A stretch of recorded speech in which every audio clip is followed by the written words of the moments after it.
Okay. So the problem with doing a full Elden Ring boss review is that there are 5 trillion bosses. A lot of them are just permutations of the same types of enemies, and a lot of them are just kind of meant to be filler. A lot of enemies are, or sorry, a lot of bosses are just regular enemies that you'll fight later on. I think it's pretty clear which bosses are the real bosses because they have remembrances. You're talking about the actual, like, big, meaty bosses, but I think there are worthwhile encounters that aren't just the ones limited to the remembrances. So what I'm going to do here is I'm just going to arbitrarily decide on using all the bosses that are listed in this particular tier list, which has, I think, most of, if not all, of the individual types of bosses that you're going to face. Though it doesn't have, like, the 7 permutations of the catacomb cat guardian things, obviously. So, yeah. There are going to be a lot of bosses here, by the way, that I don't remember. So I might go over that first and just do that. And then when we're talking about a boss, I'll have footage of them playing, because this seems to be footage of all the bosses. So that's what we're going to do. All right, great. We've got the classics, okay? Frustrating and filler right up here. So for me, a filler boss is just like, it's in your way, you beat it, you're done. These really just don't command much thought. Frustrating is actively unfun to play against. Frustrating refers to bosses that are just like, I actively dislike the experience of playing against them, which is pretty tough in a game like this, because Elden Ring feels really good to play. Okay, good, great, Slave Knight Gale. As everyone knows, Slave Knight Gale is the best boss in all of the FromSoft games, so it is right up there at the top. So I think we're just going to do this in the totally arbitrary order that this list has presented it in, maybe saving a couple for last in particular. We open with the God King himself, Battle Mage Hughes. Yeah, I think we're going to have to add another one here. Add a row below. I or Gore. I completely forget who this guy is. No memory whatsoever. Head entirely empty. Goodbye. We need a better color for this though. Just like gray. Yeah, I forgore. I like how it. Oh, that's gonna trigger me. The fucking. Okay, fine. I'll say forgot. Forget. Okay, great. Phenomenal. The Beast of Farum Azula is literally just a regular enemy that you fight in Farum Azula, except you fight them not in Farum Azula. It's filler. It's the definition of filler. The Bell-Bearing Hunter. Okay, here's an actual boss that actually does stuff. The Bell-Bearing Hunter, you can find these dudes sometimes at night, like in cabins and stuff. These guys have a really difficult moveset, IMO. I have never fully managed to internalize their movesets. Basically, they have a big sword, which is cool. It looks like the Executioner's sword that Gale uses, actually. And when it goes red, they do magic with it, and it swings around on its own. I actually think this guy is harder than a lot of Remembrance bosses. You can fight him, I think, 4 times as the Bell-Bearing Hunter, and 1 time as the, like, Briar Knight or something. But these dudes are really, really, really strong. And I actually think of them pretty highly. If I was never able to get a full grip on their patterns, that must have meant they're pretty complicated. Or, I guess non-intuitive would be a better way of saying it. And I respect that. They beef. They got delays. They got timings. Also, they look really cool.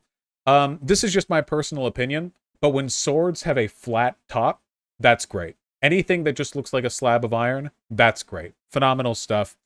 Yeah, I'm putting these guys in the good. I don't think they rise above this largely because of spectacle and complexity. I think that it would have been better if the Briar Knight that you can fight at the end of the Shaded Castle would have had, like, more to him, like a little bit more of a, a crunch. But I like these guys, Borealis of the Freezing Fog. That's the dragon that you find in the mountaintop area. This guy fucking sucks. I hate him. I fucking hate him. He has a scream attack that does a metric shit fuck ton of damage with very little warm-up, and it'll do a ton of damage, and it will build up frost on you, and you get staggered by every tick of the scream. So if you're around him when he does it, he just, like, kills you. If you avoid that attack, you're totally fine. If he does that attack and you're in the wrong area, it's super annoying. It's just dumb. I hate that move. I don't know why they made that attack. So, yeah, fuck that. The Cemetery Shade is like the most underused, weird guy. This is like the weird shadow dude that he can fire this like green bolt at you that'll freeze you, and then it sucks your brains or whatever. And he just teleports around, and he has 5 HP. And he's like cool. I don't know. But nothing ever happens with him. Like he just shows up and that's it, you know? Like, alright. Like, just teleport? Yeah, he's a creepy little dude. I like the design aesthetic. It's just, he's got like 3 attacks. I just don't know. Yeah, I don't know.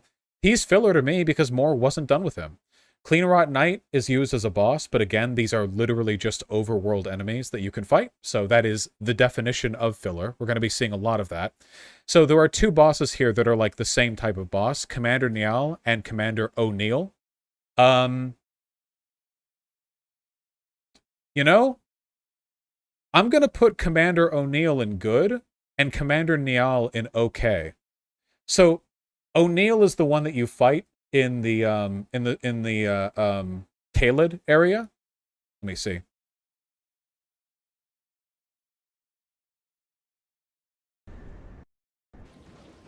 You fight him out here. You just encounter him in the middle of the swamp, and he shows up, and it's like really cool. Like you're still on horseback, it's a field boss, he summons enemies to fight you, you have to stay away from him when he does his gigantic Scarlet Rot swirl. It's a really cool experience fighting him for the first time. I don't think he's a very complicated boss. It's just really cool, just like wandering the swamp, and all of a sudden you're confronted with an encounter like this. He's not that interesting to fight, which is why he's only going in good. The funny thing is that Commander Nial is much more interesting to fight, but I hate him. Because Commander Nial has a stupid bullshit gimmick time waste at the beginning, which is really, really, really annoying. He will summon 2 knights right at the beginning to gank you, and both of these knights have really fast-moving, high-damaging charge abilities, meaning that it's really difficult to not close, like to avoid closing the gap. See, this person's dropping Mimic Tear before it was nerfed right here, so this will probably be over in 2 seconds. But assume Mimic Tear is not here, and these guys are a huge annoyance to deal with. At least as a pure melee build. I know that magic can help a lot, but it's just annoying. The most frustrating part is that this gank bit at the beginning with the 2 knights, it doesn't even complement Nial's moveset. He'll buff them every once in a while, but it's not like you're fighting all 3 of them. He just kind of wanders, and you just have to kill these 2 guys to get to the real fight. Like, why? Like, what? I don't have a problem with summons during a boss fight, but why? Like, the hardest part of this fight is the gank at the beginning. And then after you've taken care of that, then the real fight starts, which is more interesting. Like this, see? But, like, you have to get through the dumb gimmick gank bit to begin with. I also like the fact that this guy fights with a prosthetic leg. How often do you see that in a humanoid, you know? His melee attacks are really slow and predictable, but his lightning attacks are incredibly fast and high damaging and have big AoE. It's just a cool gimmick. I like that. But it's annoying. Why put the gank there? If this is one of the few fights where if they just removed a part of it, it would be significantly better. They can make him harder to compensate if they want to. Do something to make his fighting complement the fighting of the knights. Make him summon during the main fight, but make the fight, like, more through that. Just something, you know? The Black Blade Kindred. So the Black Blade Kindred is just a more difficult version of the gargoyles. It's the same enemy type. Let me pull it up here. I'm pretty sure most people will only fight. Most people will first see this guy on the outside of the Beastman's Temple in Caelid when getting warped there early on, and they're like, it's like this unstoppable behemoth. This guy's, I don't know, man. The moveset on the Black Blade Kindreds is pretty cool to fight. They attack like a humanoid, but they're 30 feet tall. So you can take that into account and usually stay in safe zones near them, which is pretty fun to deal with. I actually like the Black Blade Kindred fights more than the Gargoyle fights, because the Gargoyles have that poison ability that I hate. I would say this is a pretty good fight. Every one of them comes with 2 movesets too. Yeah, I'm gonna put this up in great. Yeah, I feel that way. I'm brave enough to say it. I like these dudes. 100. Black Knife Assassin. This is like basically just filler. It's high tier filler. Fine. Okay, it's okay. Fine. Bloodhound Knight Darrowil is one of the first ever jails that you can encounter, and yeah, he's fun. Yeah. Yeah. It's a simple fight, you know? I think it's good considering the point in the game that you encounter him. As a first encounter, I think he's good. Yeah, it's like an early encounter, yeah. Bull's Carrion Knight. I don't remember. I forgore. Okay, the Crucible Knight. These are the ones with the old powers. Okay? Fighting this guy in my first playthrough on the 24-hour live stream that we did was so much fun. I love these dudes. They have a very satisfying, powerful moveset that, like, once you memorize it, is really easy to get through. The only thing about this particular iteration of the Crucible Knight that I dislike is the fact that once you move into Phase 2, those tail attacks of his can make it basically impossible to punish anything but the tail attack. But even then, he tail attacks so often that it doesn't slow down the fight that much. See? God, this person is way over leveled for this fight. Once you enter the second phase here, it's very difficult to punish anything but the tail attack. Let's see if this person will wait, or if they'll just, like, damage trade it. They'll just damage trade it. Yeah, okay. This person's super over leveled. I like the fight. I like it a lot. Yeah. I wish that it was easier to punish in the second phase, because it'd be a bit more fun, but I think this is an easy good. I really, really like the Crucible Knight. The Crystallians are frustrating.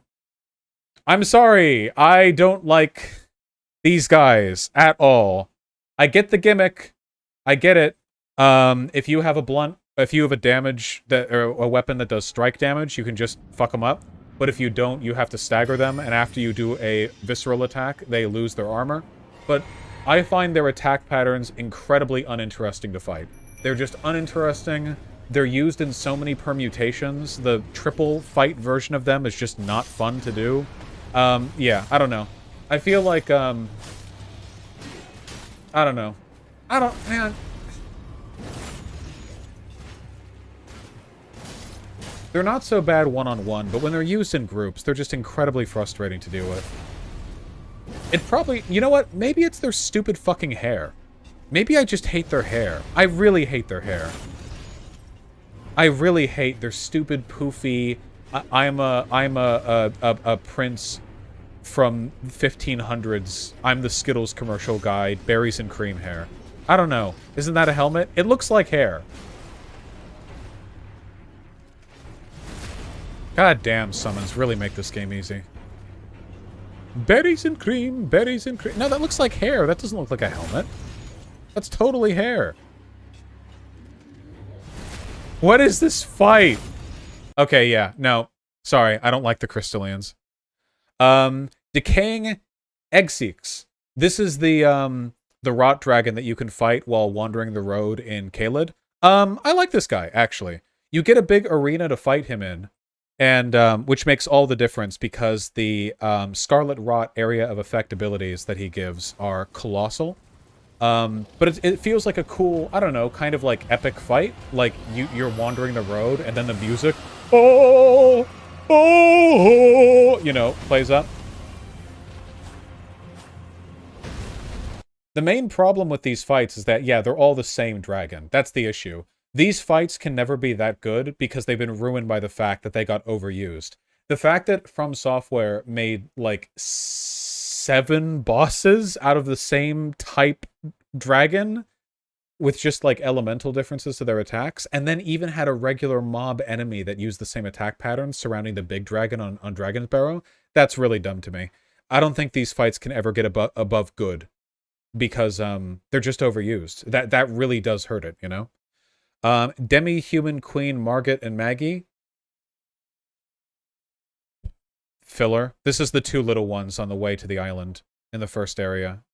You cut through these guys in like 2 seconds. Like no time at all. Demi-human chief. Do I even remember what this...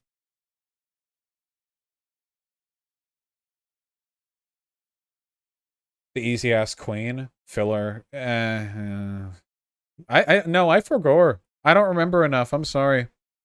Divine Bridge Golem. Sorry. The Bridge Golems are not fun to fight. The Golems aren't in general. You run up to them with your horse, and you slash 3 times, one leg. They lift it up, you move to the other leg, you slash it, then they fall down, you insta-kill them. Their mechanics were not just developed in an interesting way. I love their aesthetics, don't get me wrong. I love how they look and feel. They give the world a great sense of weight. But in terms of, like, actually fighting them, yeah. That's the golem in the capital, right? You can't fight it with the horse. Okay, this one specifically, you have to walk up and do it. But, you know, then why is it frustrating? Wouldn't it be filler? The thing that frustrates me about this boss is largely that, filler you can just cut through. This one requires you to wait. You have to, like, wait to, like, cut, move, cut, move, cut, move, cut, move, fall, slash. Whereas with a lot of the filler, at least it's, like, still something to get through. Like, I'm still engaged when I'm fighting these fights, you know? But this is just like, you know? You get it. The Dragon King Soldier of Noxtella. I like the Dragonkin. The main thing that weirds me out about them is that they have, weirdly low health. Why? Why do they have such low health? This one has the Cold Lightning ability. They're really cool looking, but, like, they die in no time. Which is a shame, because they have fairly interesting attack patterns. Kind of. The solution to them is basically just run forward and left, but, you know, it's something.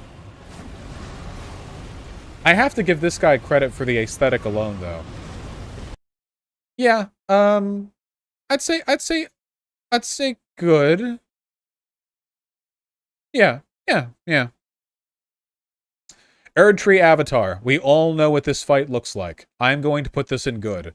I never actually minded fighting the Erdtree Avatar. I think I like the Erdtree Avatar more than other people do. A lot of people hate these guys. I always found it really fun for them to just jump, boom, they hit the ground with their butt. You know, I don't know. I just always found it satisfying. I just like that. They're really easy. The only difficult Erdtree Avatar fight is when they turn into 2, the duo. But outside of that, like, yeah. The Holy Bolts are a little bit annoying, I'll admit that. Erdtree Burial Watchdog. Okay, these guys are the, These guys are the cats, not the dogs. And here's the thing. I actually kind of like them. They're not easy to fight. Their attacks are so weird. Like, once you get the patterns down, they're not that difficult to manage, but they're kind of intimidating, you know? Deceptively simple. That being said, the fight against both of them at once, I don't know. I think there's something to these guys. I'm gonna put them in okay, but I don't dislike them. Okay isn't bad, alright? Escar, Priest of Blood. I think you find this guy somewhere under Lendel. I totally forget. Whatever. Yeah, I don't care. Falling Star Beast. Okay. Wait, is Adult Falling Star Beast also on here? Is this referring to the Falling Star Beast as a group? Or is this just the one you find in the dungeon? Can anyone see? Wait, is there a Adult Falling Star Beast anywhere here? I just want to make sure I put this in the right. Where's the full grown? Okay, full grown one is right here. Okay, okay, hold on. We'll do this in tandem. Full grown Falling Star Beast. Great. In fact, get down. Full grown Falling Star Beast is fucking dope. I love these dudes. I love the fight up here because the elevation difference can be taken advantage of to get you headshots against them. The fact that it just starts when you jump up here in this big crater, God, it's cool. Like, you just jump up here on horse, and this fucker starts charging at you. Oh, God, it's so fucking cool, dude. Holy shit. This guy has, like, 78 fucking attacks, and all of them are fair, as far as I can tell. When I finally did this guy in my Soul Level 1 playthrough, I managed to, I think I took one hit the entire fight. I really, really, really like this fight. And their design is so interesting, too. They're like a beast that charges, highly mobile, with AoE ranged attacks and gravity spells. They've got like a big combo. They've got a big combo of things they can do. You can take this fight on horseback. You can take this fight on foot. I always prefer on foot, personally. And they're meteor monsters from space. They're so cool. I love these guys. It's a shame that the one in the cavern kind of sucks in comparison, but I'll put that down there in a second.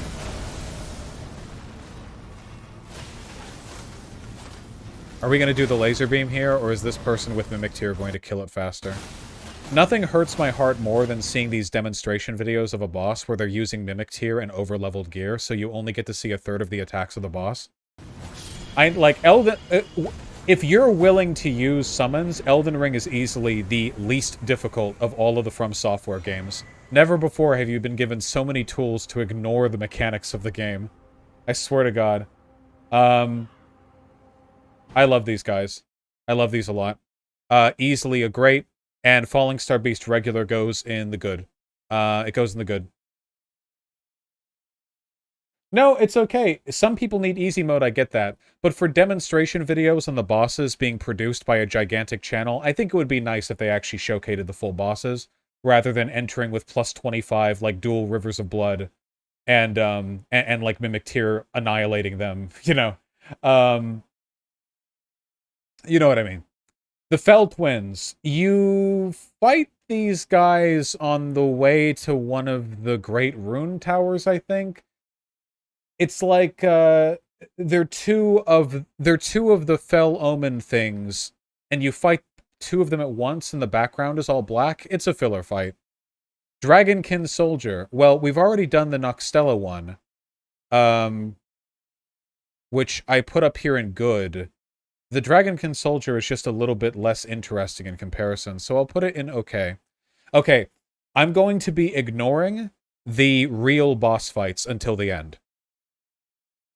Eleanor of the Briar. This right here is the actual bell-bearing hunter fight. And I think this fight is cheapened significantly given the fact that you've already fought probably like the exact same fight with lower HP and damage. But I still think it's a good fight. So I will put it there. Fia's Champion is filler. I hate the Fia's Champion fight. It's so boring. Yes. You just fight some little blue ghost dudes that die in 3 hits. They are just, it's just boring and tedious if they're spamming their, it's just fucking boring. Yeah, fuck. It's borderline frustrating at times. Actually, frustrating for how boring it is. Get in there. Fire Giant is a remembrance. We're going to put this down here.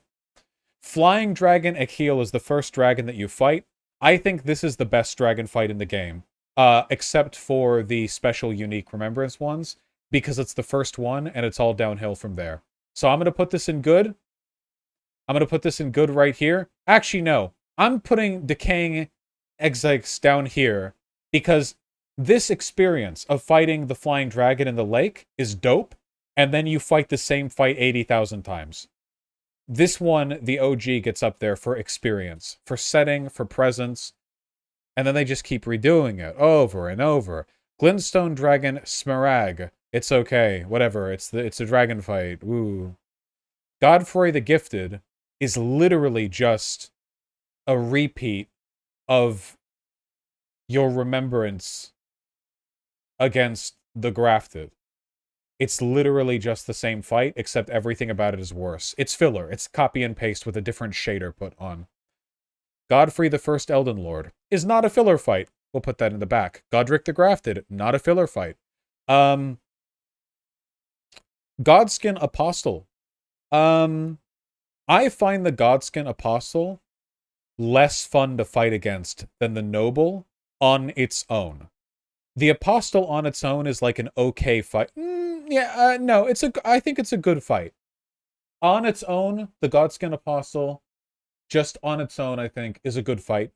It's fun. At the top of Windmill Village, I like it. I don't know. When he goes 50% and starts turning into a tube sock, I like that, you know? I'm here for it.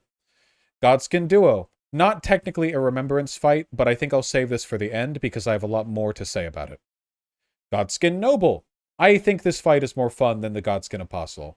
However, it's brought down by a genuinely cheap, unavoidable attack.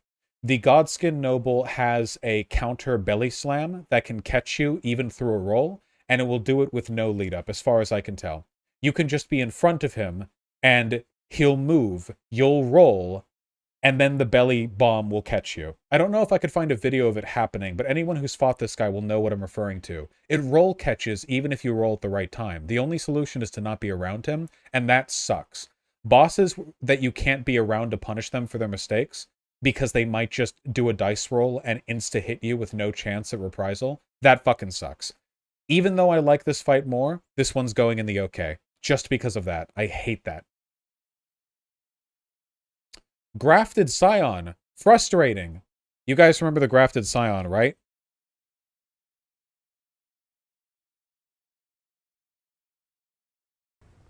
These dudes literally just fucking suck. I'm sorry, they're just not that fun to fight against. It's the first boss, yeah. They're just not that fun to fight against. They're not.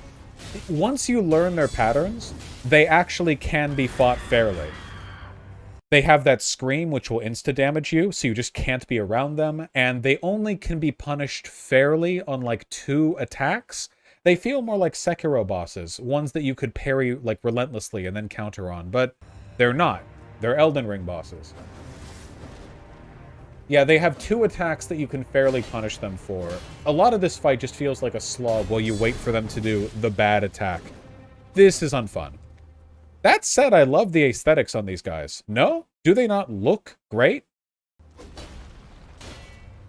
I think they look great. This, like, ornate cloth flapping in the wind as this mass of limbs just huddles around. I think they look spectacular. But they need to be fun to fight. That is important. Fights need to be fun to fight. For this, I put them in frustrating. Grave Warden Duelist. This is filler. They're literally just regular enemies later on. This is the big muscle guys with the big muscles who are wearing the snake hats. Kindred of Rot.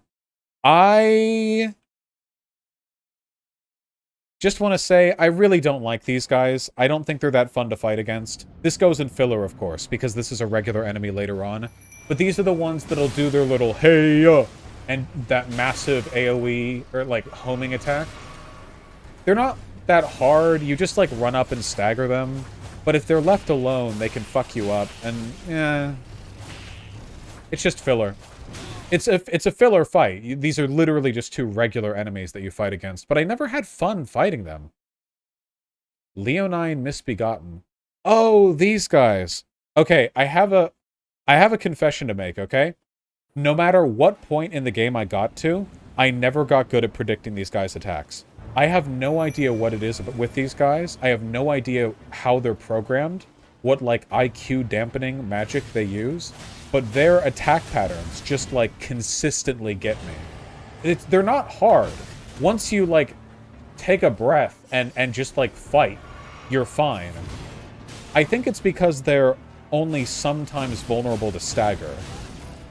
And that attack can't really be stopped, but oftentimes they're vulnerable to stagger. I don't really know.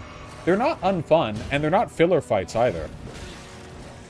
They're just like, I don't know, man. They fucked me up. These guys fucked me up. One of the first bosses you face, too.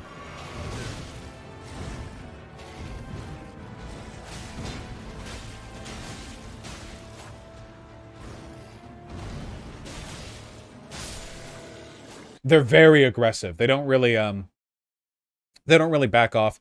I'll put them in okay. This is largely a reflection of my subjective preference here. Maybe if I was able to vibe a little bit more with their movement patterns, I would feel that they were more fun, but, you know. Lich Dragon Fortis Axe is a fight we'll talk about later. Lion Guardian. Okay, real talk. Does anyone... Oh, they're not even on this list. Does anyone have fun fighting these guys, the Lion Guardian? It's a filler fight. Does anyone have fun with these guys? Basically, they just jump around a bunch and attack forward. I never find it, like, compelling or interesting to fight them. Yeah. Okay. Loretta, Knight of the Halig Tree, and Royal Knight Loretta. These are the same fight, just Loretta, Knight of the Halig Tree, is stronger and has some more attacks. So let's take a look. I really, really, really, really like Loretta, Knight of the Halig Tree. I think it's a phenomenal fight. I think it's fun, interesting, engaging. I think it's fast-paced. There's always room to attack her. She has a lot of openings, but they're tight openings, so you have to find your move and get out. I think that there's a lot of pressure created by the carrion swords that she holds over her that force you to play effectively. Her attacks do a lot of damage, but they don't chain into each other unfairly, so you can usually recover after you've made a mistake. I love the arena that you fight her in. You can stagger her, but you can't actually visceral attack her. So you only get like a shot for an extra bit of damage in. She's fun. It's just fun, man. Dodging her gigantic, like, magical attacks through and through. It's just a very active fight. God, I really hate the Mimic Tier shit, man. Again, there's nothing wrong with playing with Mimic Tier if you want to, but this was pre-nerf. And these videos are being taken for a YouTube channel where they're showcasing the fights. Like, you're not even showing all of the abilities that she can do. You're, like, min-maxing to shorten the fight as much as possible. It's just like... okay, whatever. I like the big slashy that she does, that she got halfway through before Mimic Tier did her in. I think that Loretta, Knight of the Halig Tree, is a great fight. I like this fight. I like it a lot. No, Eagle, it's not about people enjoying games. It's about showcase channels. That, like, Loretta was in her second phase for, like, 3 seconds in that showcase video, you know? Don't you think in a channel where they're showing the bosses, they would want to not, like, kill them as instantly as possible? Anyhow, Royal Knight Loretta is just the early, weaker version of Loretta, Knight of the Halig Tree, and I think it's a good fight. I like this fight. A bit weak for the area that you fight her in, but I like the fight nonetheless. Mad Pumpkinhead is just filler. I never have a thought when I'm fighting these guys. You just walk forward with your weapon, and you do what you have to do, and then they're dead. Mimic Tier. I'm going to make Mimic Tier good purely for meme's sake. Mimic Tier is where you literally fight an NPC version of yourself, so there's no way to objectively grade its quality at all. However, it's just funny. It's just funny. You just walk in there and it's you. It's just funny. That's it. Like, it's good because it's funny. It's a novel experience. There's no way to grade the actual fight because you are the fight. So, yeah. Miranda the Blighted Bloom.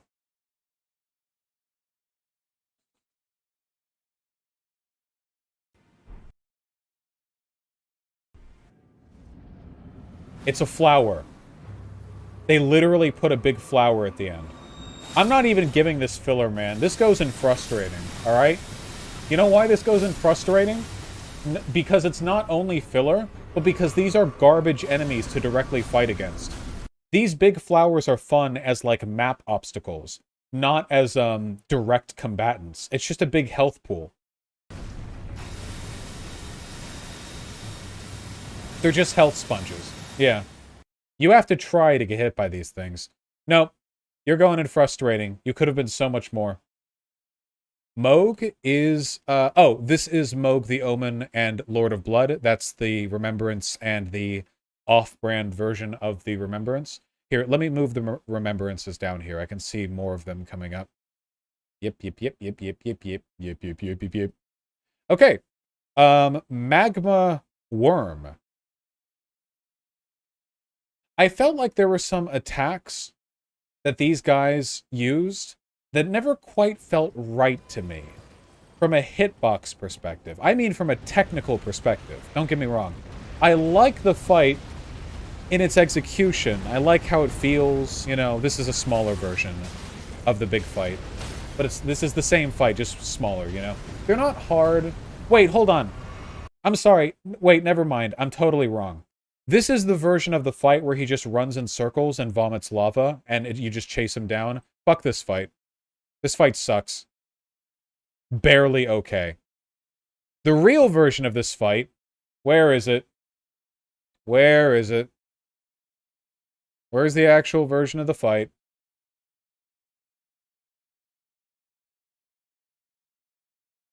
Is it Onyx Lord? No, that's not it. Where's the real version of the fight? Yeah, Makar. Where...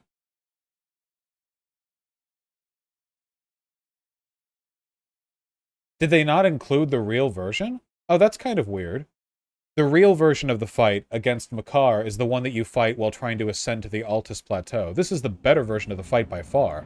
This guy is a lot larger physically, and he also doesn't do that stupid spam sprint vomit thing.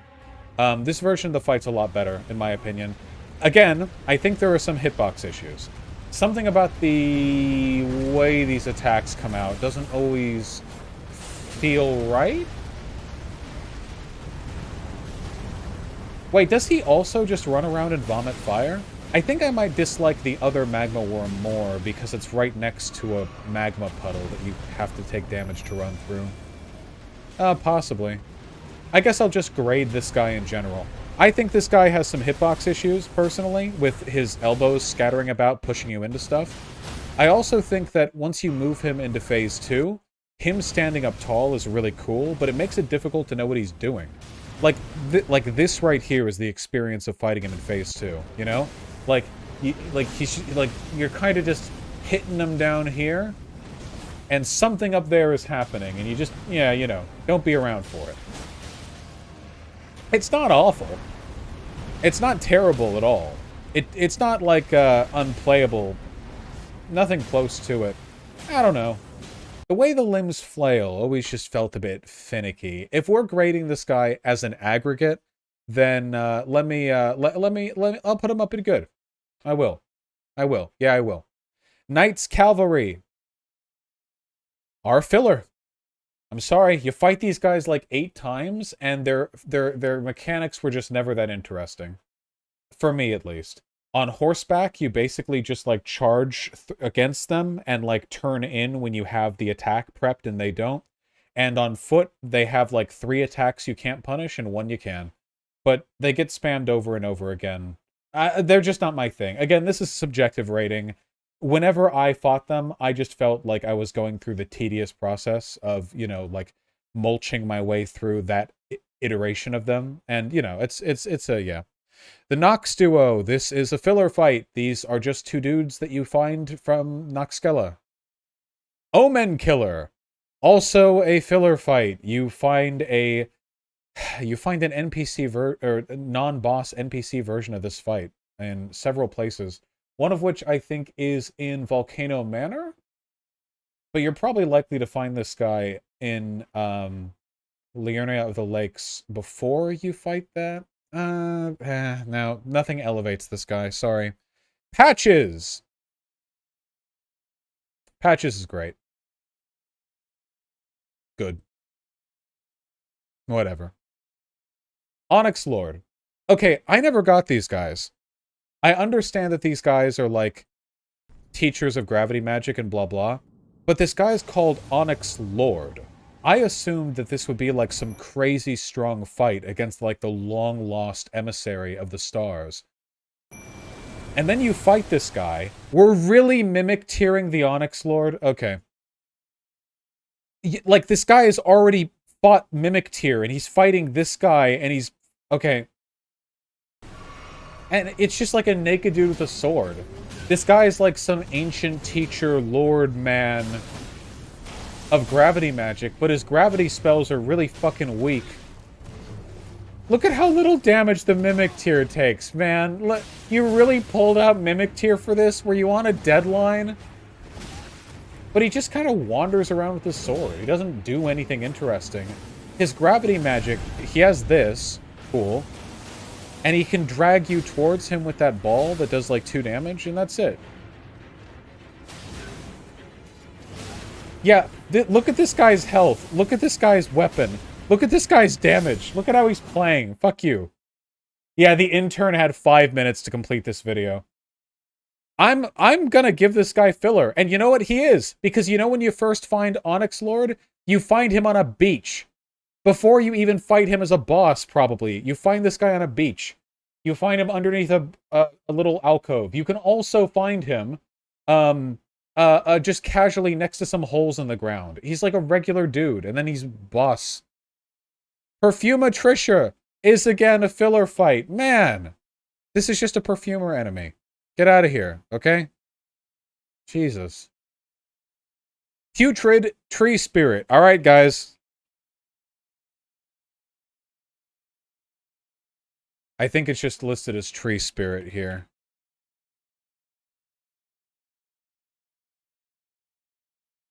Ulcerated Tree Spirit? Probably ulcerated Tree Spirit. These dudes. Okay, I just want to say right off the bat, the spectacle on these fights is fucking primo, okay? The way these guys fight from a purely visual framework is great. They are like some of the most vicious, chaotic motherfuckers. It's really once you know how they fight, they're really easy to deal with, but they're massive, and their attacks are so fast. Here are some issues with these guys. I don't like that you fight them in such small arenas. I think it fucks with the camera.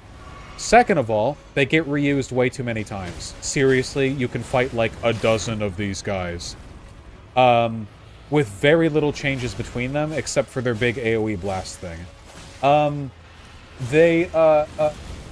It can be difficult to see what they're about to do when you're up close. I don't like their big explosion move at all. I think it's really dumb. I think it would have been better if they caused, like, eruptions from the ground. I don't think there's much of a problem with this fight, outside of the fact that it gets repeated so many times that I have to put it in the filler category. When I put stuff in the filler category, what I mean is, like, playing the game through, you reach the boss, and you're like, oh, okay, yeah, this again. And then you just do it, you know? Like, there are good fights in here. If the Putrid Tree Spirit had only been one, I think it would have been maybe a great fight, almost entirely on the aesthetic, personally.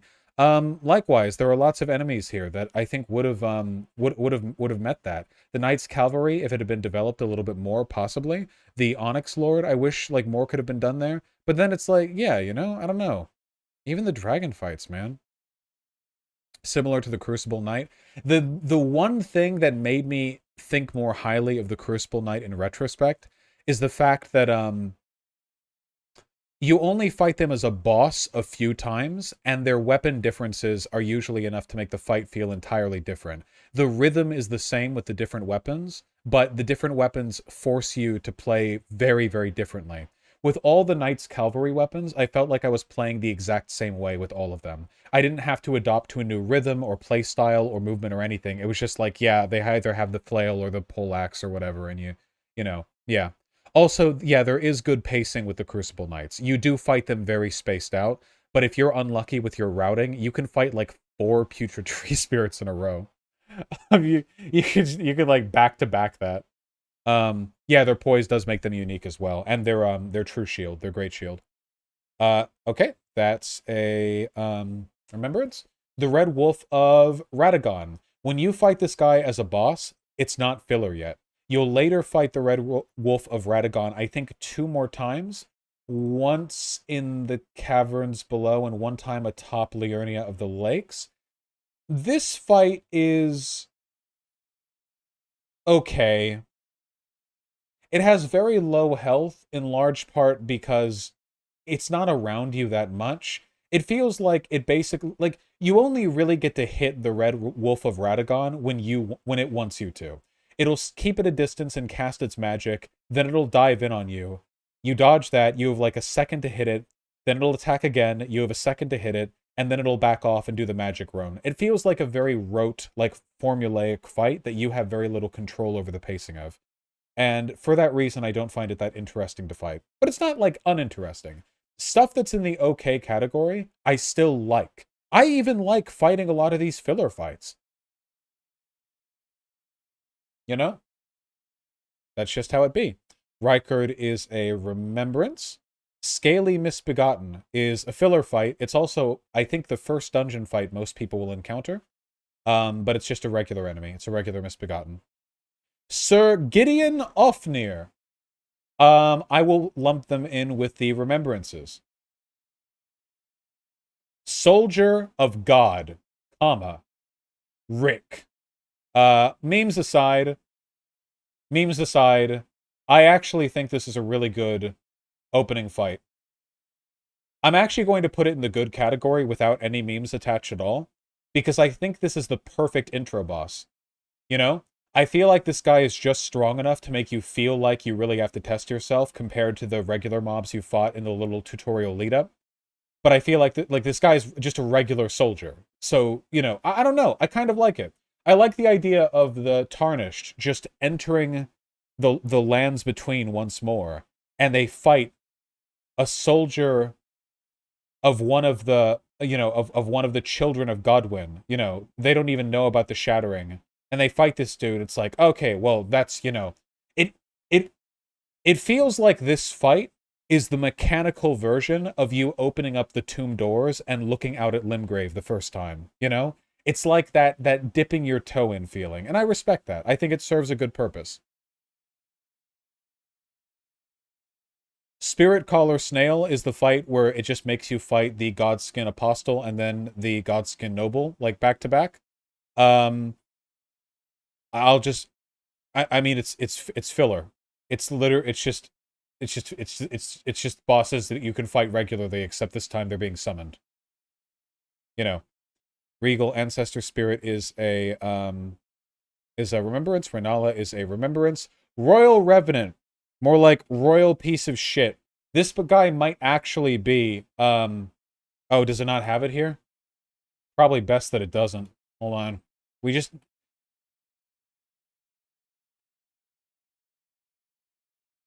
This guy might actually literally be like the worst enemy. The Royal Revenant boss fight. Shut up. It's like a tutorial on fighting this guy. Basically, he just has like, so notice how the tutorial involves holding your shield up at all times. This guy's just a Sekiro enemy. He's this flailing mass of limbs who will charge forward in this impossible, like, unstoppable assault that you just have to not be there for, and he teleports and throws poison at you. He just sucks. He fucking sucks.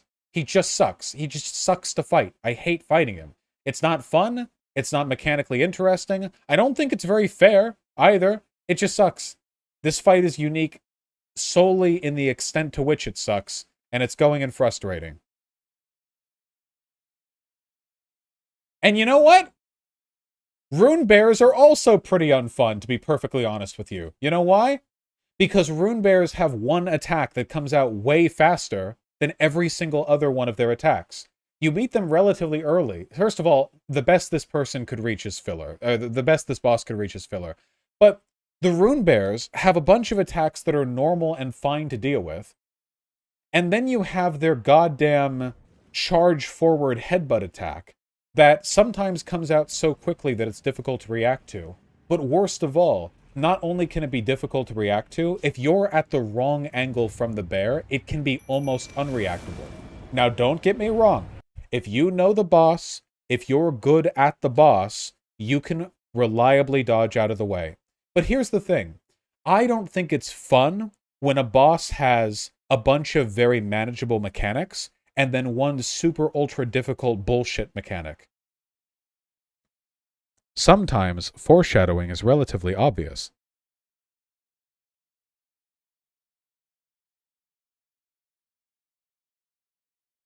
Easy, frustrating there. Radon is a remembrance. Stone Digger Troll is filler. Tibia Mariner, memes aside, is definitely filler.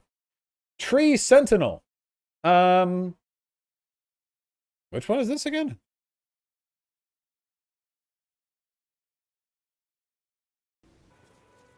Oh, right, this guy. Does it distinguish between the Tree Sentinel that you find in the wild and the Tree Sentinel that you fight outside of Lindell? I don't think it does. Well, the Draconic Tree Sentinel is the real version of this fight. I find the Tree Sentinel a fun fight. I do. I'm putting it in good. Obviously, it's difficult, but I think it's difficult in a manageable way. The Draconic Tree Sentinel, I do not like the fast-acting lightning attack that it does. I think the roll timing is a little bit unfairly tight, but I still think it's a good fight. I think the non-Draconic Tree Sentinel version is better, but my preferred version would be a Draconic Tree Sentinel that just does not have that one lightning attack. Valiant Gargoyle. Alright, are you guys ready for it? This fight sucks. It really does. There's one thing in particular that kills this gank fight. One thing that makes this gank fight fucking shit, okay? And it's the fact that when you have to fight both of them at once, when you're fighting the duo, you don't get an appropriate warning for the poison. That's it. It's the poison, okay? Everything else about this fight is fine, but if you're making a duo gank fight, you would better make it possible to manage both of them without having to maintain some stupid fucking dual camera lock, or to be constantly switching your field of view. It should be reasonable. But these poison attacks come out basically instantly, are very high damage, do not have a good visual tell even when you know they're happening, and they're really difficult to avoid if you're already close to the person that's about to do it. So, like, they solved this problem back with the Twin Princes fight, the Demon Prince fight that you do in Dark Souls 3. In Dark Souls 3, the thing that made that fight brilliant was that whenever the second one would do a ranged attack against you, there would be a visible warning that you could react to.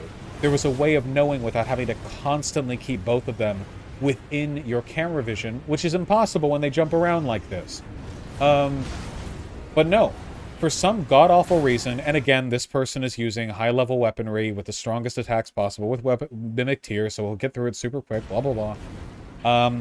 When the second Valiant Gargoyle comes in, they can just spit poison at you from a distance, like that, see? Which one did it? That!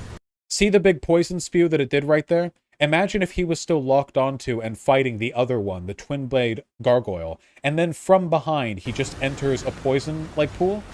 Stuff like that is very, very frustrating. There's no warning, it just happens. You just have to keep your eyes on it. I hate that. Now keep in mind, guys, I'm speaking with the experience of somebody who beat this fight at Soul Level 1, so this is not the salty rage of a person who cannot play these games. These games, I love them when they are difficult, and I love them when the difficulty is fun. That's critical. Difficulty has to be fun, because it's possible to have fights that are very difficult and very interesting, but for them to be unfun to play in a reasonable way. Sometimes foreshadowing is obvious. It is possible to have a fight that's really difficult that's actually pretty easy to overcome if you play it in an unfun way. For example, do you guys remember how in Dark Souls 1 it was a pretty common strategy to just kill a boss from outside of its arena with a bow? Now imagine if a fight was very difficult and very, very unfair, like the attacks didn't have a proper tell, but somebody was like, well, that doesn't mean it's unfair. If you really want to be able to beat it no hit and still kill it, you can kill it with a bow outside the arena. And it's like, oh, so I just spend 20 minutes out here firing arrows? Yep. Well, that's clearly not satisfying. A fight should be, in my mind, difficult and fun. And I think it should be possible to be beaten without getting hit while still being fun. Because these games are built on the idea that when you take damage, it's your fault. That's the recurring tagline of From Software games. That's what people said about Dark Souls, you know? If you get hit, it's your fault. Yeah, it's difficult, it's punishing, but it's fair. That's the whole point of these games. That's why everyone likes them. So it has to be fair, but it should still be fun. If the only way of not getting hit during a boss fight is through some unfun management, some like you have to wait 5 minutes for the appropriate inn, see Ornstein and Smo, I don't think that's very fun. And that's what you have to do to beat Ornstein Smo melee only with no damage taken, by the way. If you're okay with hit trading, it's a very fun fight. If you're not, it's like you run around in circles for minutes waiting for Ornstein to do his little charge forward so you can get like a hit or two. Life isn't fair? True. But From Software games should... Oh, yes, I agree, Hopeless. Life isn't fair, but games should be. Yes, I agree. I almost irritably... I almost irritably finished what you were saying for you. You understand. Yes, you can cheese with the pillars, but again, this isn't fun, yeah? Like, oh, this boss fight is fun. Just make sure to use the poor AI of the enemy to cheese them behind a pillar for 5 minutes while you duel it out with Ornstein. You know, nah. No. Unfun, gay, frustrating. Up next is the Wormface fight. There are 2 Wormface fights that you can have. One of them's in Fair Missoula. One is at the, here. This was a weird fight. I actually really like the aesthetic of this fight. You're just wandering around the minor air tree, and then this giant thing stands up and starts puking death at you. That's, pretty cool. What's not cool is the fight itself. These guys are super annoying to fight. They leave giant trails of death around them, and again, look, you just wait. You just... wait. I like the aesthetic a lot, but it's like, I will never like it when bosses have these big downtime periods that you just have to, like, run away from. And it's true, I don't like the Death Blighted status effect, or its use very much. I'm going to put this in okay, because I don't actively dislike this fight, but I think a lot more could have been done to make it shine. Especially with such a cool enemy. Abductor Virgins. Fighting 2 of these guys at once is just frustrating. Sorry, these are not fun enemies to fight one-on-one. 2 of them is just frustrating. Is it hard to beat them? No. Can you do it no-hit? Yes, without that much trouble. Is it fun to do? No. It's frustrating. Yeah. No. The amount of filler is kind of unfortunate. Yes, it's a trade-off. To make big game like this, stuff like this, to an extent has to be done. But did it have to be done to this extent? I don't think so. Adon, Thief of Fire. This is a weird NPC enemy that you fight in Liurnia of the Lakes. It's just an NPC fight. I'm putting this with all the other... If there are a lot of NPC fights that are not placed here, and I'm just going to put them all in filler. Because all NPC fights feel exactly the same, don't they? All NPC fights are you wait for them to do the one special attack, spell, or Ash of War they have, and when they're done with it, you run up and stun lock them for half their health until they back off when you run out of stamina, and then you do it a second time, and that's it. They're never that much more interesting than that, really. Alabaster Lord is literally just the Onyx Lord again, so that's filler. Electo Black Knife Ringleader is, well, just the Black Knife Assassin. It's filler. Frankly, the Black Knife Assassin is filler as well.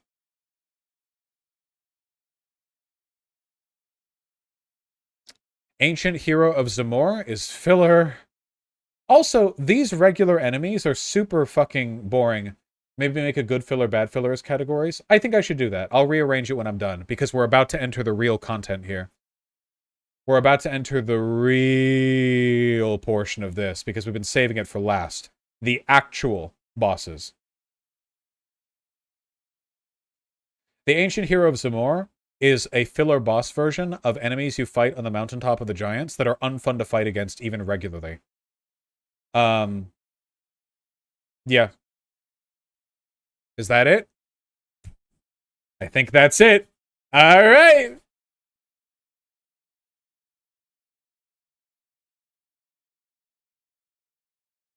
Now I'm going to arrange them in the order that I'll be handling them. Okay. Let's get let's do all this now so we can proceed with an appropriate level of escalation, you know, keep everything narratively compelling. Margaret, the Fell Omen, of course, goes up first. Morgot afterwards. Oh, no. There. Okay, there. After this, we'll put Renala, Queen of the Full Moon. Put Star Scourge Rigadon. Ancestor and Regal Ancestor will handle at the same time. Estelle, blah, blah. Fire to Godfrey's. Oh, is Godfrey not here? Oh, it looks like they don't have Godfrey as a fight. That's fine. Okay. At the very end. At the end is Melania. We'll put Moog, Lord of Blood, and Moog the Omen. At the end here. Lich Dragon Fortis X we can put here. Lots to say about her. Oh, lots to say about her. Of course. Elden Beast there. Radagon here. There we go. Sergadian Goff to the Godskin Duo. After that, Rykard we'll put here. And Dragon Lord we'll put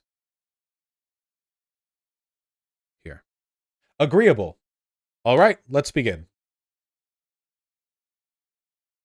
Did I miss all the politics for today? No. In fact, the most political segment is coming up literally right this moment. So, Margaret the Fell Omen. You know what? I think... Hold on.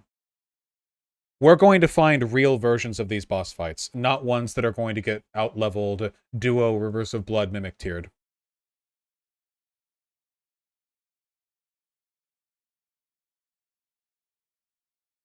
Here. SL1 Wretch versus Margaret the Fell Omen. With a club. Perfect. Margaret is a phenomenal fight. With one big problem. First of all, the setting is incredible. You walk onto this broken bridge as you're entering the castle, and this guy fucking jumps 10 trillion feet from a palisade to come down and confront you. He's incredibly spiteful and salty as shit. Everything that you've fought up to this point has maybe a third of the moves that this guy has. I love the walk that he has. His, like, default walk when he's, like, positioning around you. He's very aggressive, but he does give you time to back off, but you have to make sure you heal far enough away from him that his daggers don't hit you. I love how it feels. It feels phenomenal to fight this guy. The main issue with this fight, the thing that really fucks this fight up, in my opinion, is his combo continuation. See, there's something that bosses in this game have an unfortunate habit of doing. Joseph Anderson pointed this out as well. It's that they can do a series of attacks, let's say 5 of them in a row, and then they stop. And you can attack them after they stop, and sometimes that'll be fine. But sometimes, because you choose to attack them, they will then add an extra 7 hits to their combo, only if you're close. Which means that functionally, choosing to punish them after they finish that combo is a dice roll, where if you lose, you take damage, and if you win, you get damage, but a dice roll nonetheless. The only way to play if you want to avoid taking damage is to just never punish on that attack. And the fewer attacks are punishable by a boss, the less fun that boss is. You all agree with this, yes? Bosses are fun when you can keep biting into them.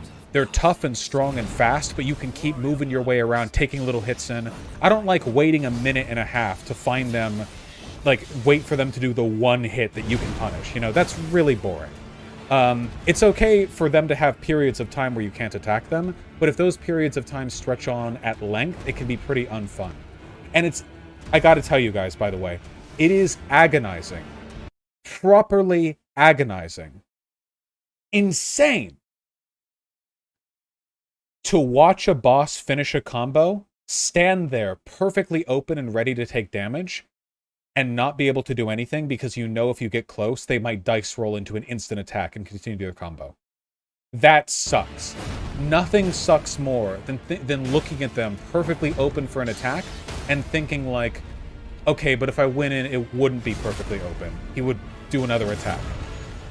I hate that. The fact that From Software did this not just once, but multiple times throughout Elden Ring is essentially tantamount to a war crime. Because if it weren't for that, Margaret would be, I think, maybe, like, almost a Slave Knight Gale boss fight. For the first boss in a game to be this difficult, to be this varied, this complicated, this thematically interesting, for them to so shamelessly hit you with this right off the bat. Brilliant stuff.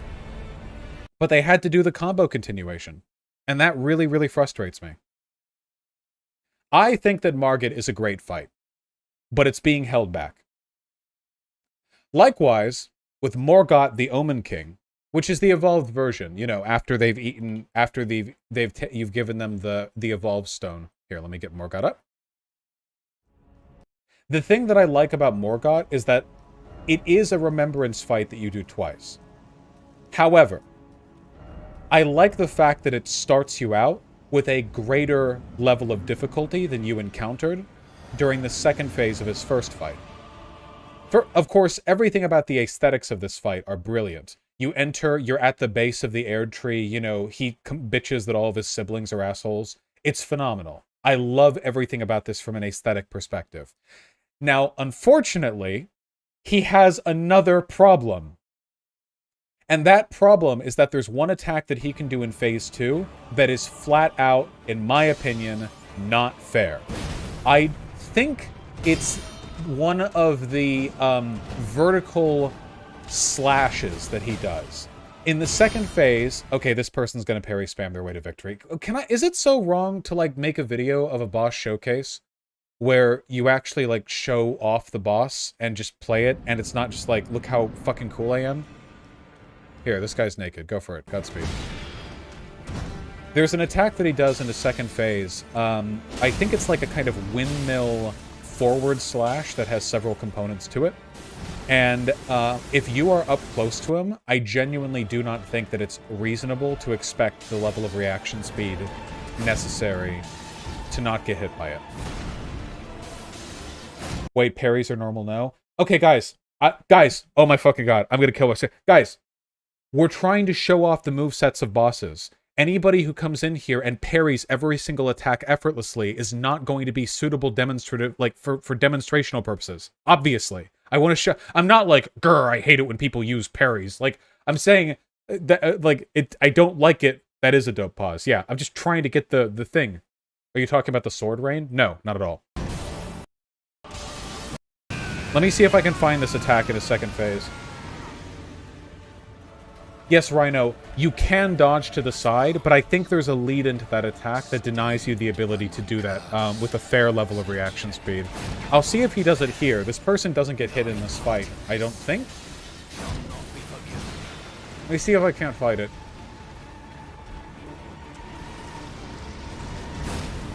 Dude, he's so fucking cool, man. I love the fact that he wears rags. I love the fact that the Fell King wears rags. It's so cool. It's so thematically interesting.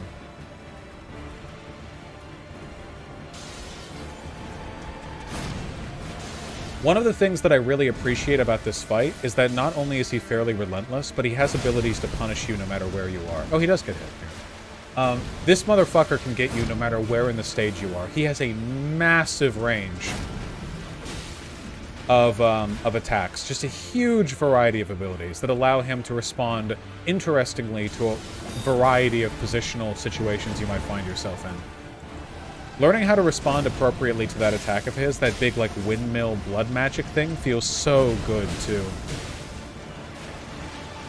The only thing that weirds me out, I guess, about the second phase is that the easiest attacks to dodge of his are the ones that he gets new for that phase. His blood attacks are incredibly telegraphed and easy to avoid, all of them. But those are supposed to be, like, the demonstrations of his true magical power, of his Omen blood. So it's kind of weird that the new attacks that he gets, you know, his shit, his unleashed power, is, like, way easier to deal with than all the crazy shit he does otherwise. Look at the red attacks, see? They're relatively slow and easy to manage.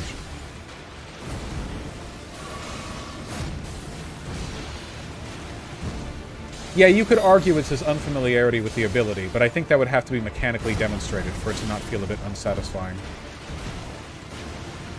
God, it's such a cool fight. I think that Morgot remains great. And I think the reason for that, even though normally I would punish this game severely for having two fights that are both remembrances, that both build off the same character model and basic attack chain, is that I think these are meaningfully distinct. I don't think fighting them feels the same. I like this. I like this a lot. I'm very fond. Very, very fond. Godric the Graft... Godric... Can we just play the cutscene?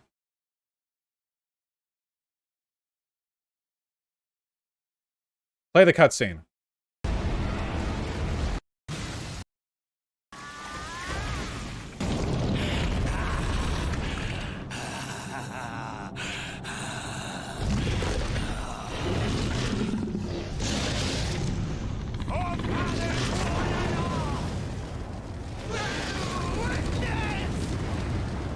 Absolutely. How could... so obviously it's great. How could anyone possibly disagree with that? I will say, though, the one thing that really gets me about this, and it's something that I only really paid attention to when I did the Soul Level 1, this guy's Whirlwind attack is just flatly bullshit. If you're standing next to him, which you often will be because he's very slow and very punishable, every once in a while he'll do this raise his right arm and then the windmill, the bat thing right there. Now, I want you to understand the timing on this. If you're next to him, you will get hit by this. Thankfully, it does, like, no damage, but I think that's dumb. He doesn't give you much of a tell to him. Here. Okay? So imagine that the person who's doing this fight, the character through which we're looking at this fight, is still close to Godric. Let's say that he wants to punish. So, right there. Think of the timing there. I think small, almost unavoidable bonks are acceptable. I don't! I don't have a heavy build, Fought Knight. See, right here, okay? So, right here. This is a 60 FPS video, yeah? Yep. So, let's count. So, where does he go into it from neutral? That's where it starts, right there. Stop!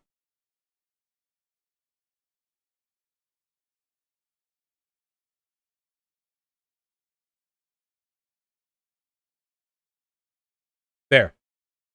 The attack ends. His previous attack. He rises his right arm to return to neutral. This is not him beginning the attack. This is him returning to neutral. Here, he's in neutral for 1 frame. Now he begins the attack. Call the frames. 1, 2, 3, 4, 5, 6, 7. You might not even know that he's beginning the attack by now, by the way, because he just enters it directly from neutral. He doesn't stay in neutral for any length of time. He can enter into it from other attacks. 18, 19.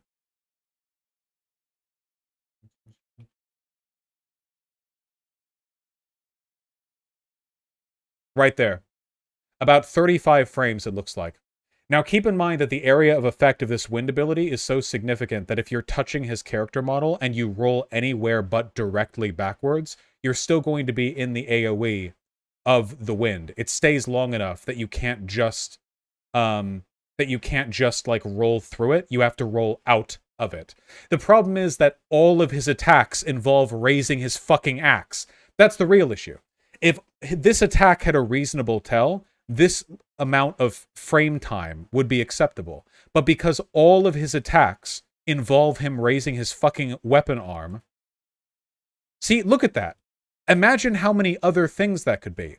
But if you're anywhere near him, this means a perfect roll directly backwards has to be conducted at the exact right time or you're boned.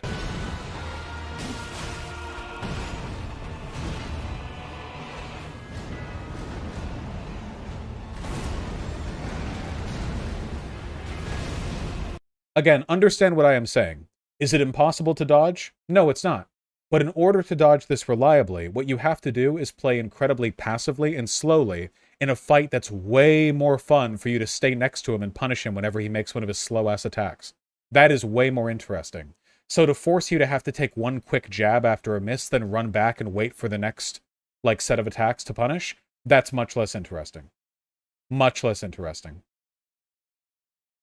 Does that mean it comes out in half a second? It comes out in half a second from a tell that up until the last few frames isn't really distinguishable from a bunch of other tells that he has. Having one tell but two potential attacks is a big no-no, IMO. Big no-no. No. All the same, he's being put in great because what I'm talking about right now is a relatively minor gripe. Keep that in mind. I'm putting these fights in great. I just am talking about what could be done to move it up higher. Renala, Queen of the Full Moon.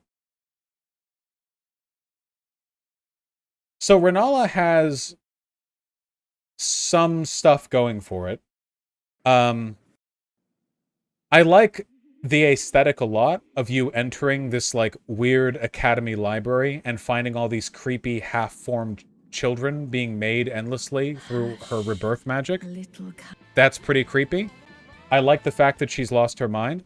I like the fact that the Renala that you fight in Phase 1 is like a barely conscious, half-dead, like, demented version of Renala. I really like the fact that when you fight her for real, you don't actually fight Renala. You fight Ranni's incantation. Forever and ever.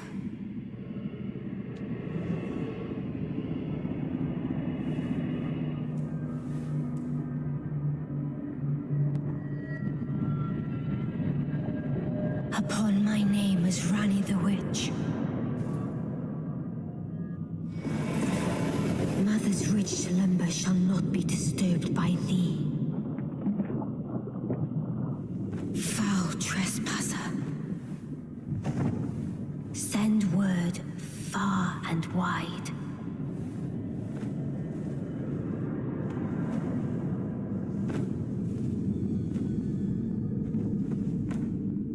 Of the last queen of Caria, Renala of the Full Moon. God, that's so fucking cool, dude. Holy shit. And the majesty of the night she conjureth. So from a lore perspective, this fight is incredibly dope. It really makes me wonder, by the way, how strong Ranni is supposed to be. I mean, she's one of the Empyreans, or at least she was, and she's apparently so strong that she can create a magical defense system in her mother's academy so powerful that she can emulate the true strength of her mother at her prime. Like, every other defensive incantation we've seen, like the one that you see in the Caria Manor, the what's her name? The horse lady.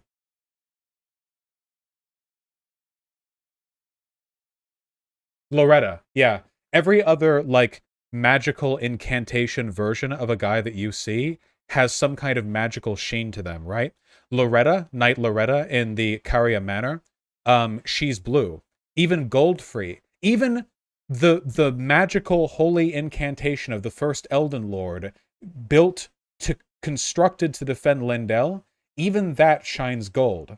But Ranni alone is able to build a magical simulacrum that perfectly resembles her mother. What does that say about her? Ranni has to be strong. Ranni is also the only character in the game who can instantly kill you. If you pursue Seluvis's quest and do not leave when Ranni asks you to, Ranni will insta-kill you. Which is, I think that's the only time in the game that an NPC just deletes your existence, you know? So Renala's actually dead? No, Renala's just injured. In Phase 1, you fight Renala for real. And Renala is barely put together because she's kind of lost her mind. And when Renala's injured, the magical defense systems of the library trigger, and an old spell cast by Ranni takes forth. And the goal of this is to maintain the illusion that Renala is still strong enough to defend herself. Like, Ranni cared enough about her mother not only to defend her, but to attribute the defense to Renala. Like, you know, this is, like... I mean, she says it right here, right? Of the last queen of Caria, Renala. Foul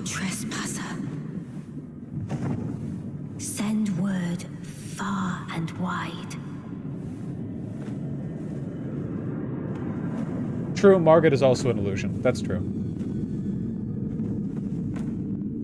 Of the last queen of Caria, Renala of the full moon. God, it's so good. A critical distinction, though, is that Moog and Margaret project themselves. Ronnie, Godfrey, are both projecting other people. I don't think Godfrey was the one who made that spell himself. And Loretta projects herself, but even doing so, it's just blue. I think Ronnie is very strong. I hope that we get to fight her in some DLC, though I doubt it, like in the past or whatever. Maybe when she has red hair? I don't know. So anyway, here's the issue.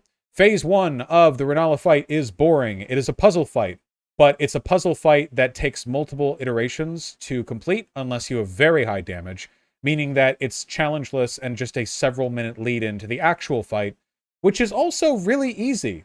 Renala is a pretty easy fight for a remembrance, just not that challenging.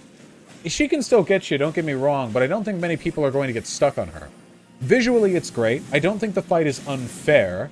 I think it could do to be a little bit more interesting, you know? The fucking spirit summons. I'm gonna kill myself. Yeah, it's a good fight. I'm gonna put this in good. I don't think it quite reaches great, but I think this is top good, you know? I like the Renala fight. I mostly like it for the aesthetics and for the lore. That's the main reason I like it, personally.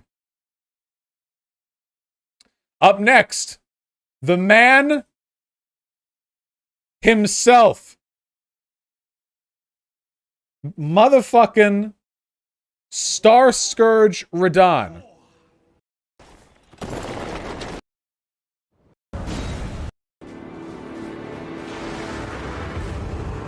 So, let's get the obvious stuff out of the way. Visually and thematically, this fight is basically unmatched. The idea of teleporting to the wretched wastelands of Caelid, where this fucking god warrior legend general has been wandering for centuries, to fight him alongside your allies, feels incredible. This is the only fight that I ever actually enjoy summoning from, purely for the spectacle. I generally don't like summoning because it distracts the attention of the NPCs. In this case, I don't care because it makes it so sick. It's just so sick. That's it. Like, you know, this guy, after his hitboxes got patched, I think is a perfectly fair fight. I've done this solo level 1, both with and without summons, and I think this is actually a very fun and interesting fight. The corkscrew attack that he does in his second phase can feel a little bit, difficult to dodge through sometimes.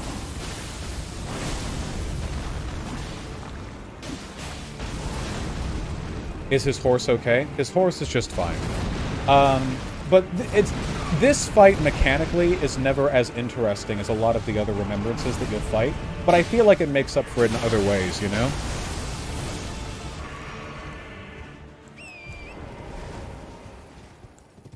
I remember after I first beat Elden Ring, I watched some other streamers play it because I wanted to see what about the game they thought was magical.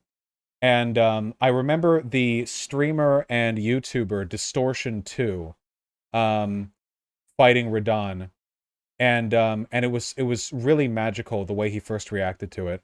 I kind of want to find that super quick actually, because I think like showing the way other people perceive the spectacle of this fight is really important for showcasing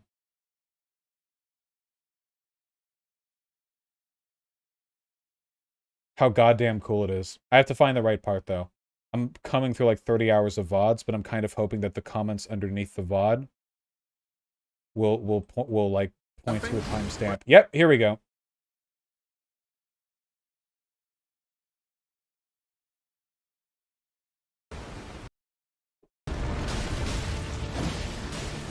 Watching somebody else do this fight.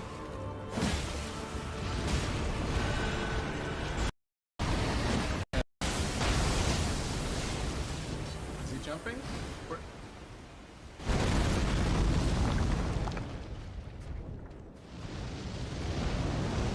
Oh god. Holy shit! I think the chat's reaction sells it perfectly. It moves so quickly that it goes diagonal for a while. Let us see a reaction. I don't remember where the VOD is. Like finding it. The fight with Radahn We'll see who cancels. is just really dope, man.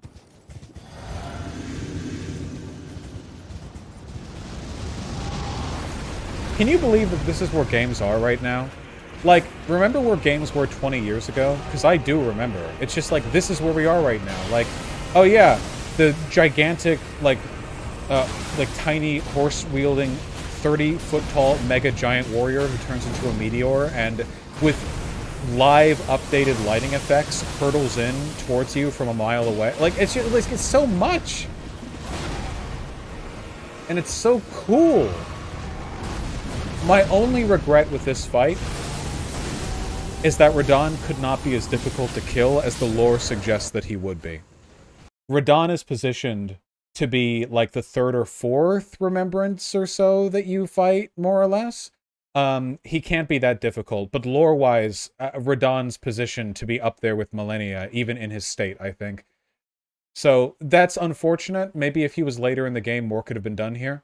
But, yeah.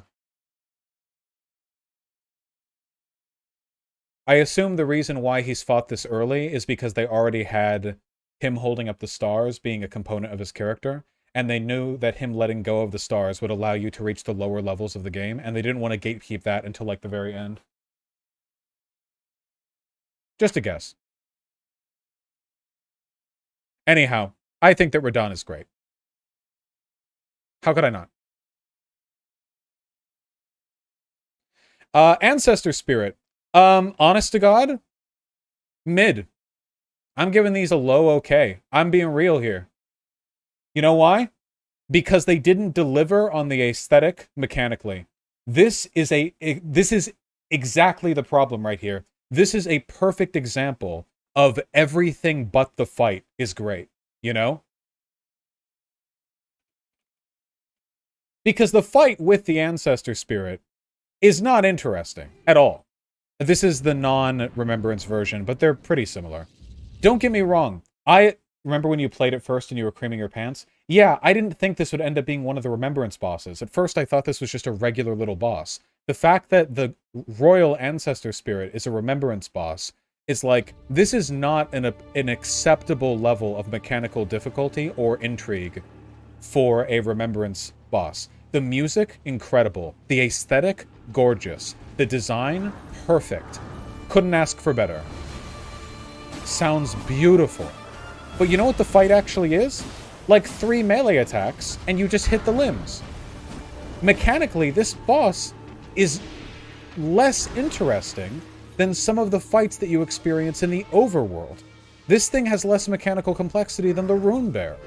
It's like, that beautiful little jump thing that ties it to Torrent is really, really cool, but then it just leads into the easiest attack in the world to dodge. You just boom down, and you roll through, do 2 hits. It's just simple. You find it underground. LARP on me. Do you like the fact that it takes its time? I would be okay with a more relaxed pace for the fight if there were more mechanically interesting things to do during and around those down periods. But there just isn't. I'm sorry, that's my position. I'm sorry. Again, the things that you guys love about this fight, I love too. But that's not enough, because it's a fight. It's not just a video or a wallpaper. It's a fight. I'm fighting these bosses.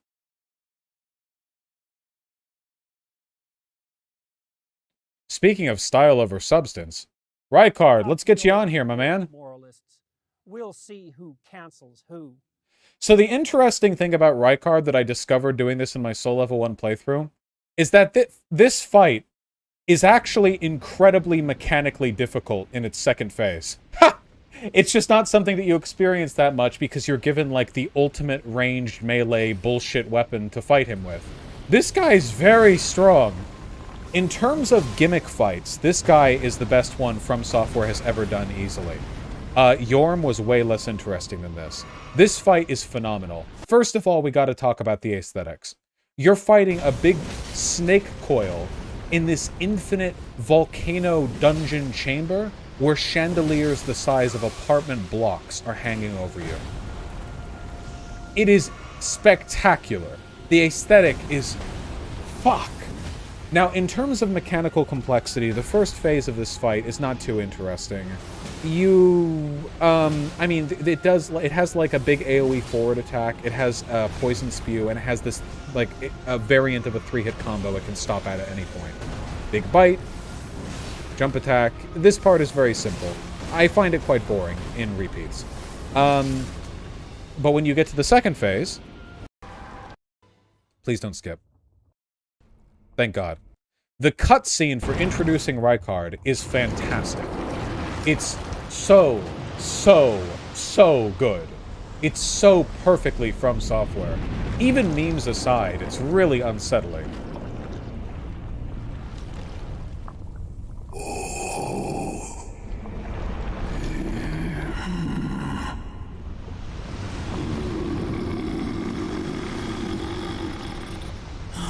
Very well.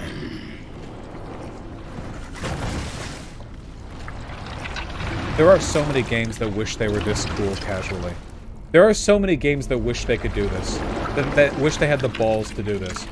Yeah, your boss is like a big king on the body of a giant tangle of snakes, and then he pulls a sword out of the mouth of one of the snakes. And also he sounds like he has a really bad cold.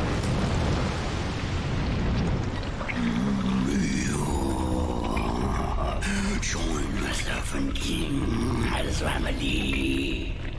Together we will devour the very god. 10 out of 10, no notes. The English VA, I don't know about the other VAs, I'm only talking English. The English VA for this fucked it up. The English VA fucking, like, woke up at 4 a.m. in their house, walked naked, their lats flared, all the way over to the recording studio, dropped this shit, left, and, like, shoulder checked a security guard on the way out, and demolished them. Like, it's phenomenal. It's so good. Just ultimate Giga Chad. Holy shit. And then you actually do the fight. And the second phase is interesting. This fight is meant to be done with this weapon. You can do it without the weapon, but it kind of sucks. You said he fucked it up, but you praised it. Fucked it up in a good way. Like fuck that shit up. Yeah, like good. Context clues. You know what I'm talking about. Anyway, the second phase of this fight is really interesting. Basically, he has this gigantic sword, and he's also constantly attacking you with these little flame trails that will explode in an arc. They're very easy to dodge, but it's like that much extra stuff to manage. And also, the snakehead can attack sometimes. It's actually really involved. Trying to do this fight no-hit is really tough. See, the skulls chase you and they explode at the end of their trail. That's what I mean about telegraphed ranged attacks, by the way. That's what I'm talking about. His sword attacks are really satisfying to dodge, especially the one he's about to do. Please watch this, okay? He slams it into the ground and then drags it across. The timing is changed because the sword is so heavy that he has to hold it there. Do you see that? Look at that. Slash. Slam slash. God, that's so cool. And the screen shakes, too. Now, trying to do this fight without the gimmick weapon sucks, unfortunately. It really sucks. Yeah, you can jump over the sword when he drags it because it's so close to the ground. Now, every once in a while, I think every couple of minutes in the second phase, he'll enter what is known as Giga Joker mode. Please show it. Please don't run away. Please turn around. You better turn around. So, the sky goes red, skulls get summoned to chase you, and they'll explode if they make contact. Look at this. And then he charges his ultimate Mega Mongo Blast, which is actually really tough to dodge. Now, here's the thing that I like about this, okay? You cannot attack him during this phase if you want to not take damage. It's not possible. If you are trying to do a no-hit, you can't attack him during this phase. You have to be 100% committed to not taking damage. And the reason I don't mind that here is because this phase happens infrequently, A, and B, it's really fucking cool and interesting. Look at that! He's like channeling a spirit portal. Look at him! This is like the sickest shit in the world, dude! If you're going to make me wait to attack, make me have fun while I'm doing it. You know? Hell yeah! Is he's supposed to be Satan or something? Nah, he's just in a volcano. He's pretty evil, though. I respect this fight for being a gimmick fight, but also being willing to be mechanically complicated within the confines of a gimmick fight, you know? Not only mechanically complicated, but mechanically complicated as an optional fight. You don't have to fight this guy. You choose to fight him. It's a gimmick fight that's optional. It's an optional gimmick fight. And they put this much effort into it. That is so cool.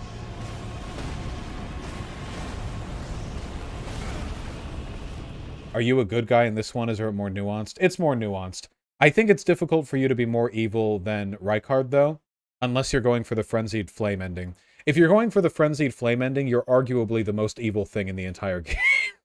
If you're not, then your incentives vary, I think.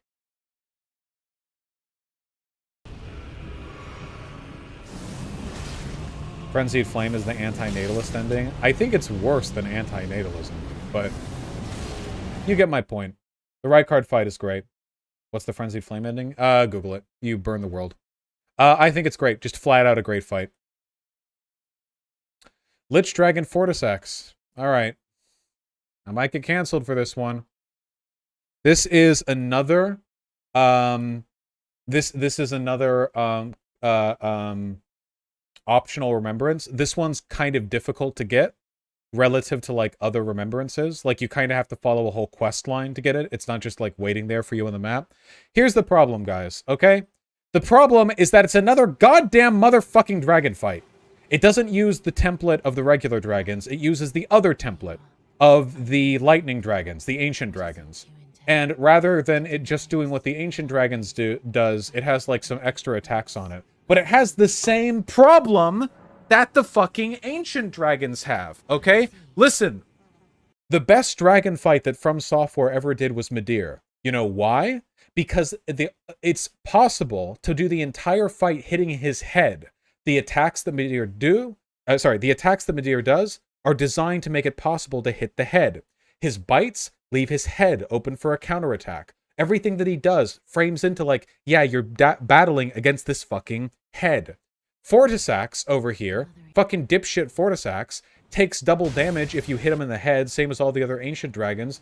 But does anyone hit the ancient dragons in the head? No. Nobody does. I spent pointless fucking attempts trying to fight this guy against his head, but he doesn't let you. Because he's always running it up in the air to do his stupid fucking death scream. He never brings it close enough to the ground or keeps it steady enough for you to reliably attack. It's so fucking annoying. Look at his head. It's always up. Oh, it was down for 1/8 of 1 trillisecond before he jumped and moved away. That head is too high up to attack reliably with most weapon attacks. There are some weapon arts that allow you to do it, but...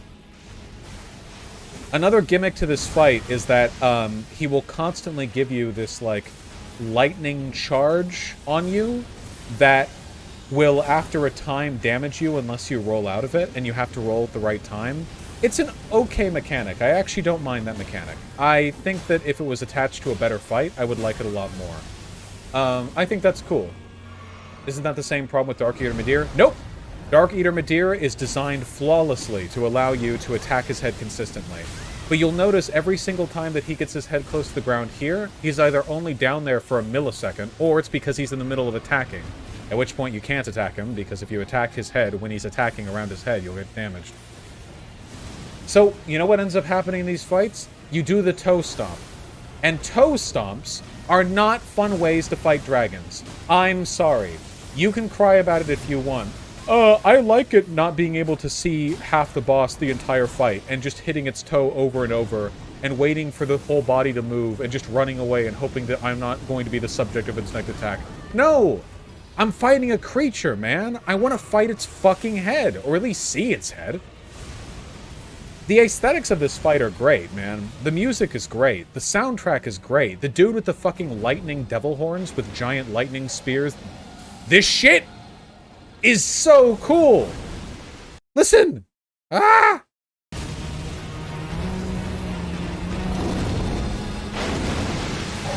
Beam!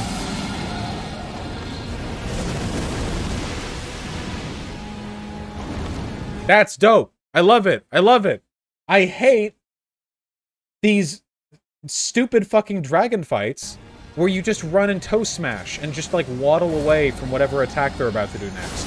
You know, a lot of these fights really can just be standing next to one toe, waiting for the attack, then moving to the next, then waiting for the attack, then moving to the next, then waiting for the attack. You can cut off half of their health bar in like 20 seconds just by confidently chaining attacks between their toes. It doesn't feel cool or epic at all. You're fighting a dragon. The only way to prevent that from happening is to give these guys so much health that you can't cut through them that quickly, or to make them fly around in the air so often that you don't get the chance to attack them and every fight gets drawn out to 7 minutes. But that's not fun either. Neither of those things are fun. Big L. Sorry, guys. I'm giving it the okay. Yup. Yup, yup, yup. Yeah, no, I'm sorry. Yeah, nope, nope. Yeah. We'll fight a better dragon soon. Okay. Astel. Now this one is difficult. There's a lot of hatred broiling within me right now. But to keep things separate, I'm going to channel my hatred against Stars of Darkness, and not Astel, Natural Born of the Void. Okay?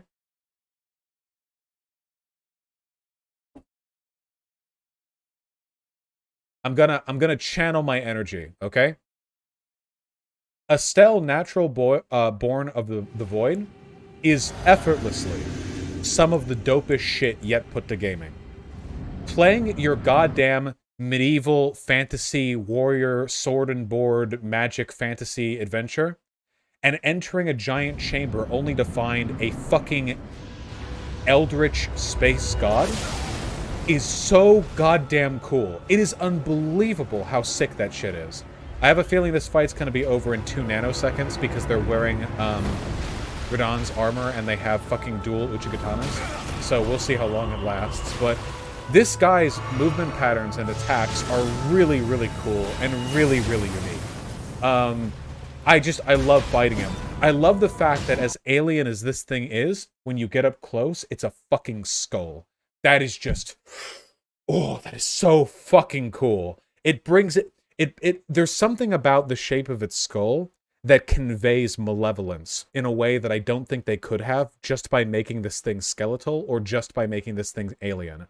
There's something specific about the combination of this screaming, laughing skull face on an utterly unimaginable alien void body that makes it just super fucked to be around. This is one of the only fights where getting close to it still makes me uncomfortable.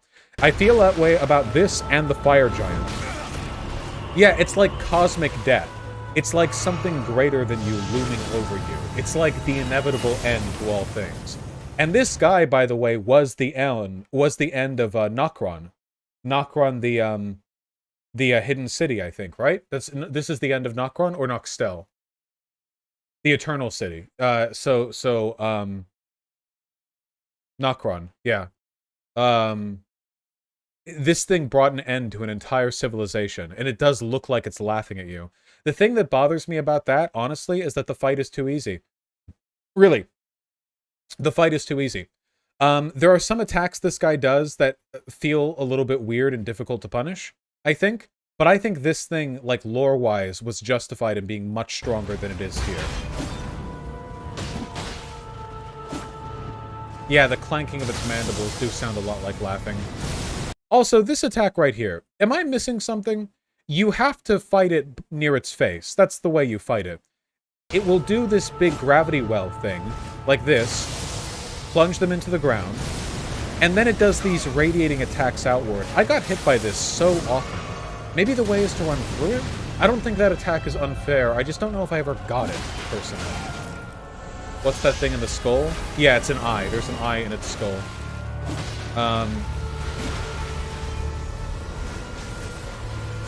Ah, yes, it's big gravity fuck. One of my favorite parts of this boss fight is that when it teleports away, it has like a 50-50 chance.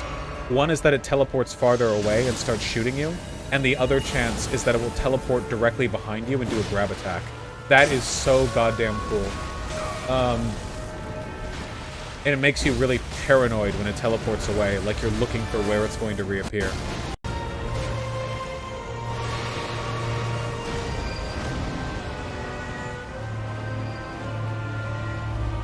See? That's one. Does it ever grab? And then it does this big meteor attack, which is really easy to dodge, actually, if you know what you're doing.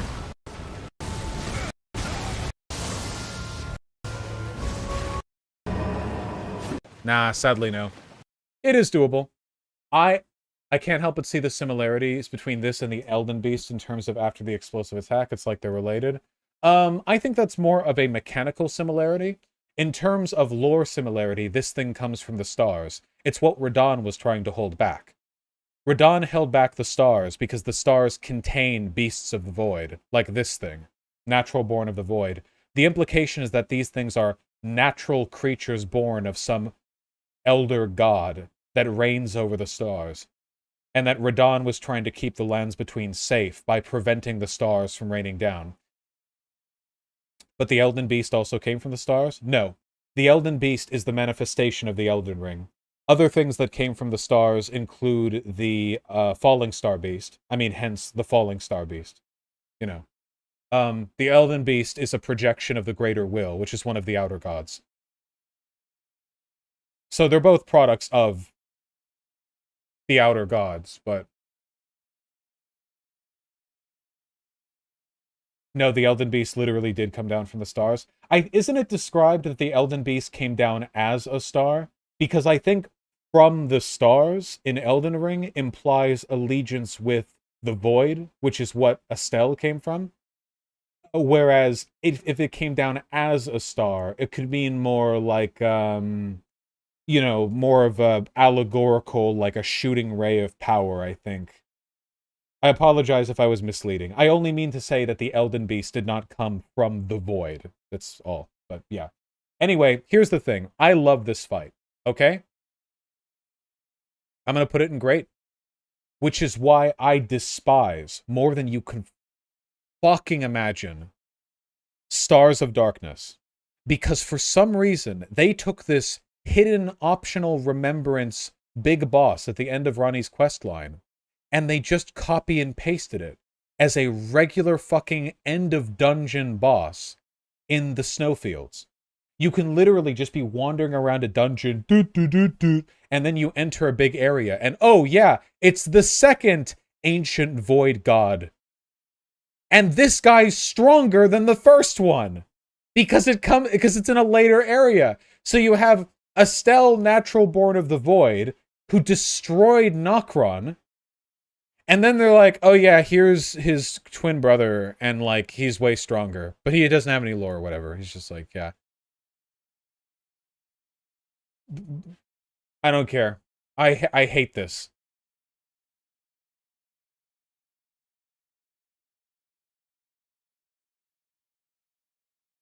Oh, whoops.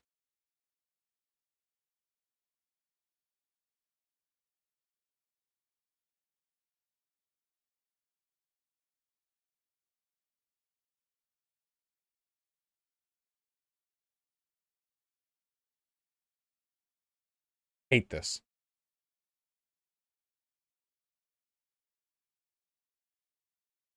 Asshole.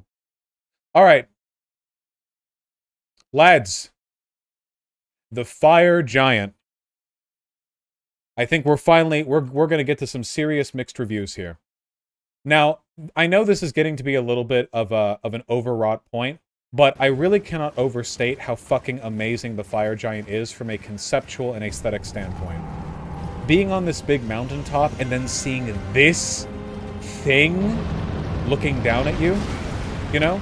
Normally when you fight very, very, very large enemies in these games, they're non-humanoids. Normally they're like big dragons or something, or big weird blob things. Not so with this guy. He's a humanoid, which means that all of the mechanics of combat between you two are being framed in the context of, like, this massive thing as you, but bigger, trying to duke it out with you. Visually, the fight is stunning. Incredible stuff. Now, here's the issue. This entire fight is plagued with bugs and unfun. Let me see if I can even begin to list them. First of all, and probably the biggest recurring one, is that the fact that you're fighting on uneven ground means that very often his feet and his rolls will be positioned in such ways that you can't attack him, or that he can just kind of attack you from nowhere and it's complete bullshit. It does not feel good, and it is not fun to see, oh wait, this is the fucking dual Uchigatana guy. I'm surprised that he didn't pull out a fucking Mimic Tear. It is just not fun to be doing a fight. Let me see if I can find an actual fight.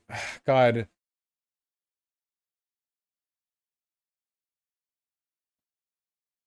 I don't get why it's difficult to just find, like, hey, I did the fight normally.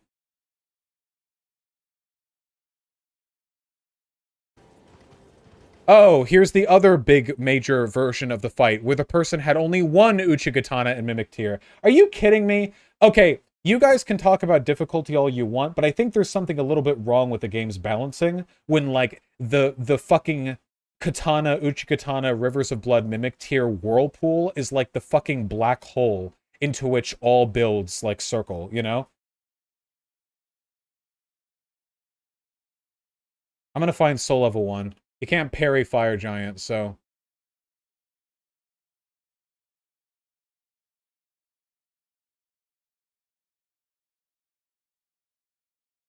People like their perfect optimization? Yeah, but we're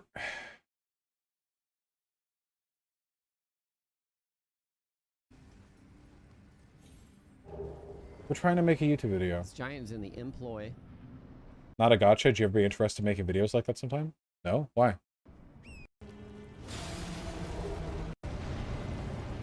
Well, F me. Huh?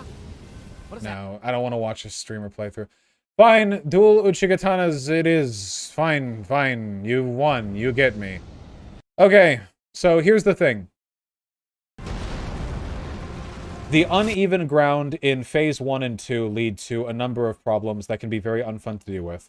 Also, frankly, Phase 1 of this fight is not that interesting. A lot of it is just waiting for him to do a big stomp with his weakened foot, and then hitting him like 17 times, and then he does it again. There's a lot of waiting, and a lot of very high punishment, low difficulty combat. This is one of my least favorite types of difficulty. High punishment, low complexity. This is when it's not hard to manage an attack, or a fight, or a mechanic, but if you fuck it up even a little bit, it's like, oops, insta-kill. I don't like that very much in fights that are long, especially. I think stuff like that is okay in games like Celeste or Super Meat Boy, when if you die, you just start the stage over. But if there's a long endurance fight, and there are attacks that'll fucking annihilate you, and they're not that tough to deal with, but all it takes is one little mistake, I just find them unfun. But anyway, after you give this guy a, God, that's painful to look at. After you give this guy a hairline fracture, he's really mad about it. Also, one quick thing. People who don't like the fact that this boss is just named Fire Giant and doesn't have a special name, you guys don't understand. The fact that he's only named Fire Giant is kind of part of the thing.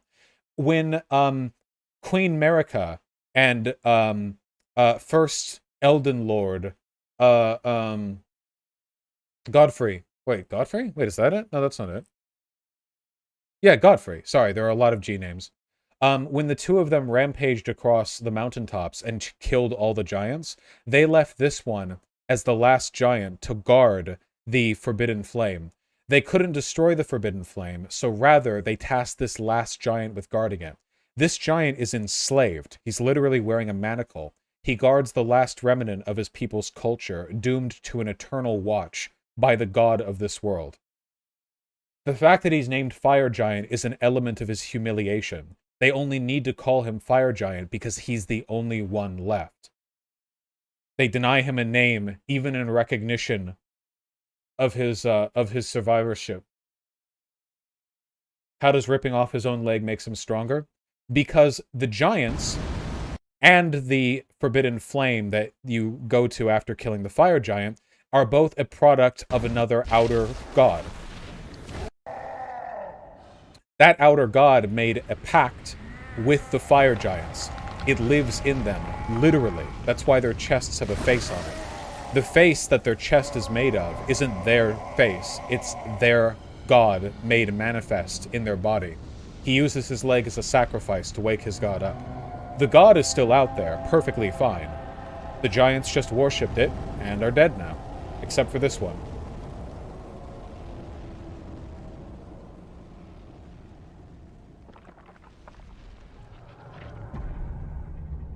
That is a god eye. Wait, do the tiny giants have stomach faces? The tiny giants in the game are actually trolls. The giants that you see on the mountaintop of the giants do, yes.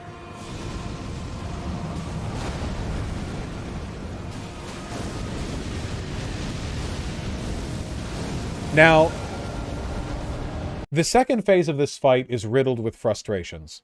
The boss rolls away constantly and takes virtually no damage at all if you attack anything other than his exposed wrists or the eyeball. The problem is, it's not very easy to get him to reveal his damaging weak points. He can slam his forearms on the ground, which make them vulnerable for a little bit, and there's one drop elbow attack that he does that make his eye vulnerable. But this is another problem like with the dragons, guys. He may have weak points that take more damage, but 99% of players do what? They go after the lump of a leg that he still has, don't they? Because it's easier and safer than fighting him head-on.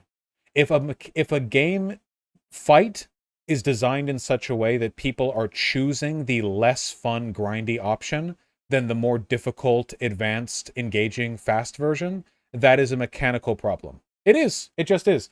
The overwhelming majority of people play by fighting against this.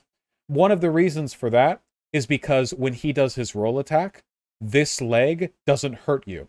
When you're in front of him and he does the roll, he leans forward, which can damage you unless you roll through it. This leg, however, does not have a hitbox attached to it when he rolls away. So you can be... See, he didn't have to roll there. He would have been totally safe.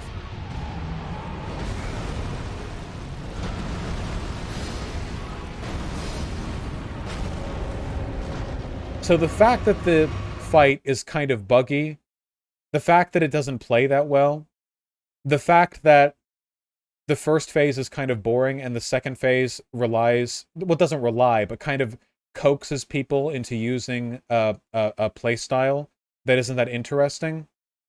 Yeah, I'm sorry, guys. I'm going to put this fight in the okay. There are so many things going right for this fight. Consider it a interesting experiment in many things. But in execution, there are critical errors that prevent it from being as good as it could be. This actually, I will say this. If in Elden Ring DLC, we ever get the ability to go back in time, I would happily fight another fire giant. Another one of them, maybe with a different weapon instead of that big shield. If they addressed some of these issues. Because I think that a perfect version of Fire Giant could easily rival some of the best fights in this game.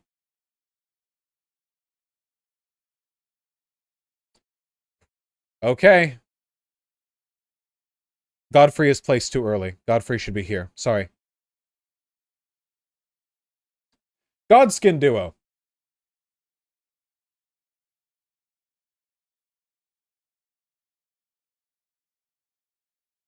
Two minutes and 5 seconds. What unholy tactics do you think this guy employed here? Dual Uchigatana? 4 demi-humans? Yeah, okay. Let's see if we can't find somebody who's... Solo, no armor, no spirit melee only. That's what I'm talking about. That's how I play these games. Bring him in. There we go. suffer with an Uchigatana, of course. So here's the thing, guys. This fight sucks, and all of you know why. In gank fights, it is essential that the juxtaposed abilities and movement patterns of the combatants that you're fighting allow for opportunities for you to get hits in. It should be always possible to position them well and deal with what they're doing in an engaged and fun way. I'm actually surprised that this fight made it into the game, because this fight can be addressed in one of three ways. You can either hit trade and have a difficult fight. You can use a series of mechanics that allow you to effortlessly cheese the fight, like sleep. The whole sleep mechanic in general seems like it exists exclusively for this one fight, by the way. Or you can attempt to do what the Souls games generally allow you to do. That is to say, oh, this isn't even Soul Level 1. Oh, so I beat them on even more difficult terms. Okay. Yeah. Whoa. The thing is, like, if you play this fight the way the games typically allow you to play them, that is to say, you can get in there with melee, the fight is fair, the attacks are fair, and if you're really good, you can avoid taking a hit. If you want to do that regularly, you will be here for a fucking hour. It is insane how long you are going to be here, because these two do not naturally create windows of opportunity between the two of them. Both of them move at the same speed. Both of them have gap closers. Both of them have ranged abilities that they auto-attack with whenever you heal. That right there was the insta belly flop attack that I referred to earlier with the Noble, by the way. It's reused content and then not even used in an interesting way. And then, like, the fight gets easier as it goes on, because once you kill one of them, it's pretty easy to deal with the other one on its own. And then by the time they summon back the first one, the second one is nearly dead.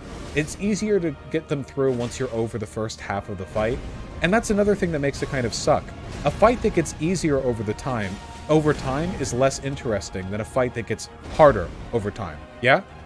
Like, oh, once you get through the first half, the second half is way easier. No, the second half should be more difficult, I think. I think that's more narratively interesting. Counterpoint Sif. Yeah, but that wasn't the second half of Sif. That was like the last 10. And that was for lore purposes. It wasn't meant to be an escalation of the mechanics. You guys get what I'm saying. This fight is frustrating. I don't have anything against gang fights. I don't have anything against difficult fights. I don't have anything against any of this shit, okay? But it has to be done well. And I genuinely feel like little to no effort was put into the juxtaposition of these attacks and the way in which they would play. It's just badly designed. Okay.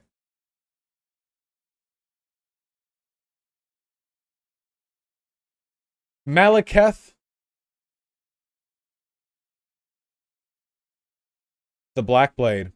Do you know how long I spent trying to beat this guy Soul Level 1? Here's the thing, okay? The first half of this fight, where you're fighting against dual Uchigatana... Alright, enjoy the 30 seconds. The first half of this fight against this guy is a fucking masterpiece. Okay? This guy in the opening is a non-stop, aggressive maelstrom of attacks that do not relent and that are all perfectly fair. After playing this fight enough Soul Level 1, I was like a machine with this guy. We were dancing. You can keep running to his right constantly, and you basically never have to back off. You can be so fucking aggressive. You can be, like, if you know how to do this first fight, like the first phase, I mean, of this fight well, you can just, like, do a waltz with him. It feels incredible. It really does. I think this might actually be a masterclass in fight design. Unfortunately, it's attached to its second phase. Let me explain this. Here's the thing. I got really good at this first phase, to the point where, though I could still be instantly killed by almost any attack at Soul Level 1, I always felt like the death was my fault. The difficulty was mine. Hold on, I need to help somebody. I need to engage in humanitarian behavior. There we go. I felt like I was dancing with the guy. But here is the thing, okay? When you enter Phase 2, you are fighting against a completely different opponent. We know the cutscene, he draws Undestined Death, we know that he is daddy, etc., etc. In terms of mechanics, in terms of fight rhythm, tempo, the feeling of the fight, there is no relationship between Phase 1 and Phase 2. I don't like that. I like it when later parts of a boss fight build off of earlier parts of a boss fight. That's one of the reasons I'm going to talk so favorably about Godfrey. Phase 1 on its own is a masterpiece. And Phase 2 on its own, arguably, is really good. But Phase 2 after Phase 1 leads to a disconnect that I personally find frustrating. Because I feel like the first phase is less interesting when it's not preparing me for the second. When you're doing a difficult boss fight over and over and over again, the thing that makes the earlier phases more tolerable is the fact that they lead into the second phase mechanically. You're still building the skill set, you know?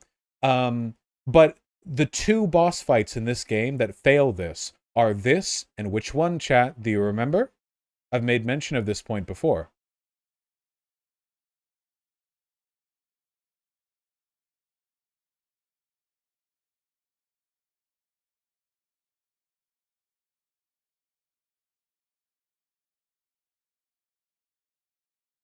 You all suck. No. Renala! Renala's first phase begins to feel tedious because there's no relationship between it and the second phase. It takes a decent amount of time to get through, and the second phase has nothing to do with it, so it just feels like it's part of the run back. That's how I felt doing Malacath over and over. The first phase felt like part of the run back to get to the real fight in the second phase. It didn't help that on Soul Level 1, every single attack from Malacath will insta-kill you in Phase 2. Every single one, and his timings are really strange. So, you know, I didn't get much time to experience it. It's true that Renala's first phase isn't that fun, and the Clergy Beastman is very fun, but I still don't like that. I think that both of these fights would have been improved if the Beast Clergyman had had a second phase that had just added more attacks, or like an AoE flame whatever to his abilities, and then at the end of it he slammed a big hole in the Colosseum wall, and you fall down through it, and then there's a grace, and then you fight the second time against him, and it's Malacath, you know? Like, maybe you kill the Clergy Beastman, but because he literally has the Rune of Death embedded in his hand, he can't die. You can make up whatever lore explanation you want for it, you know. You could definitely justify that. He literally contains the concept of death on a cosmological level. And then he runs away, like, down lower into the stadium, and then when you chase down after him, it's Malacath the Malacath the Black Blade. If that had happened, if these were two separate fights, I would think more of both of them. The problem is, I can only ever think of the Beast Clergyman as part of the run back to Malacath, and I can only ever think of Malacath as the fight that has the really long run back. There are also problems with Malacath the Black Blade. Namely, there is one particular thing that he does that I just do not think is that fair. And that is the, his little, like, swish-swoosh multi-attack thing that he'll do after he slams down on his sword. Not the one that does the rupture in the ground, but rather the one that that leads to, like, a big series of flurry attacks in front of him. This one. Slam, do-do-do-do-do, like that. When you get hit by that attack and insta-killed in Soul Level 1, it takes you a good 8 fucking times to learn what's killed you. Something about that attack's readability, or the way it feels, something about the way it conveys, I don't like. In terms of its direct fairness, it's fine. It's not unfair. I just think the readability is a bit off. Another big issue with Malacath is the downtime. but I think it's compensated for somewhat by the fact that 2 of his ground-based attacks are very punishable, and he has very low health. Malacath has a very low health pool for the time that you fight him at this point in the game. So maybe there's a lot of downtime, but you do get big damage windows in, and he does not have to be damaged much to be brought down. So that's what I feel. I feel like the Beast Clergyman is a phenomenal fight, missing a proper Phase 2, and I feel like Malacath is a good fight that could use a bit of tweaking that deserves a Phase 1. I don't think they should be tied together like this. That said, I still think highly of these fights. I do really, really, really, really wish that they could be separated into 2, because they are functionally 2 fights. The same way that Elden Beast and Radagon are separate here, even though they're in the same encounter, but that's technicality. I think that it's a great fight. But I do think that if the changes that I described took place, this could be Slave Knight Gale tier. Sir Gideon Ofnir. So here's the funny thing about Gideon, okay? Gideon is actually a really difficult fight if you can't just run up and insta-kill him through chain stunning. Because he does so much damage. He's so fucking chaotic, throwing all this shit around all the time. Here's dual Uchikatanas coming in to end the fight very quickly. He never stops spamming. If you can get up close to him and survive taking a hit or 2 on the way there, it's an incredibly easy fight. And if you cannot, he can, like, beat your ass around for 30 attempts. It is crazy how hard he can be if you're not capable of responding to it, or dealing with it, or healing. You know? Yeah. There's not much to be said here. Overall, I'm going to say it's a good fight, in large part because it's unique. It is an NPC-style fight that uses spell spam, which just isn't really something you see elsewhere, and I think that could be cool.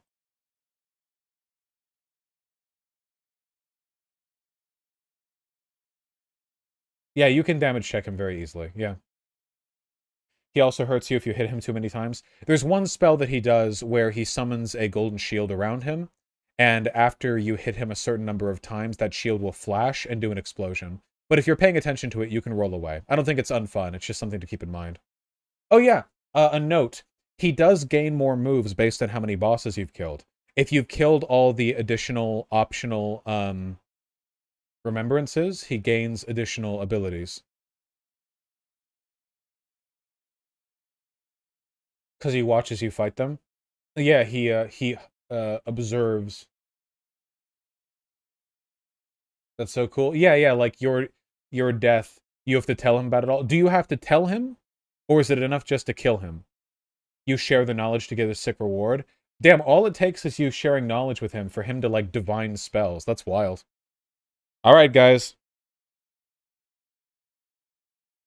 I think it's time. I think it's time to begin the rundown with the true final bosses. The true endgame bosses. And you know I gotta gush.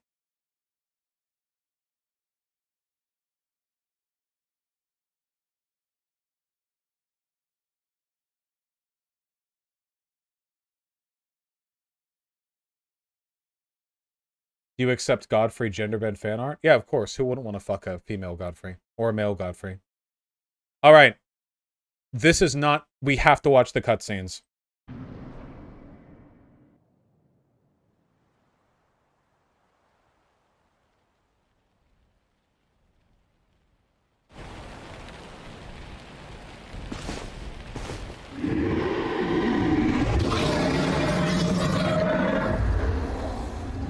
It's been a long while, Morgot. So, my appreciation of From Software bosses has always been influenced by spectacle, by aesthetic, and by lore.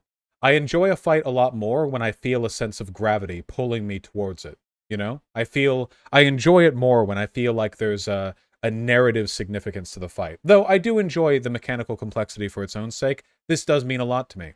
And everything about this cutscene is phenomenal. You've heard about Godfrey the entire goddamn game. Of course, he's one of the largest players in the history of this place. You see his spirit animal on his back, you know, And you see him comforting Morgot. Morgot, the fell Omen, the Omen King, shunned by his family and consigned to rot forever within the sewers beneath Lendel. And the first thing the former Elden Lord does is put his son to rest. I think that's very nice. In a world where unkindness and insanity are the norm, having kindness demonstrated from an endgame final boss is pretty fucking cool. Especially somebody like this.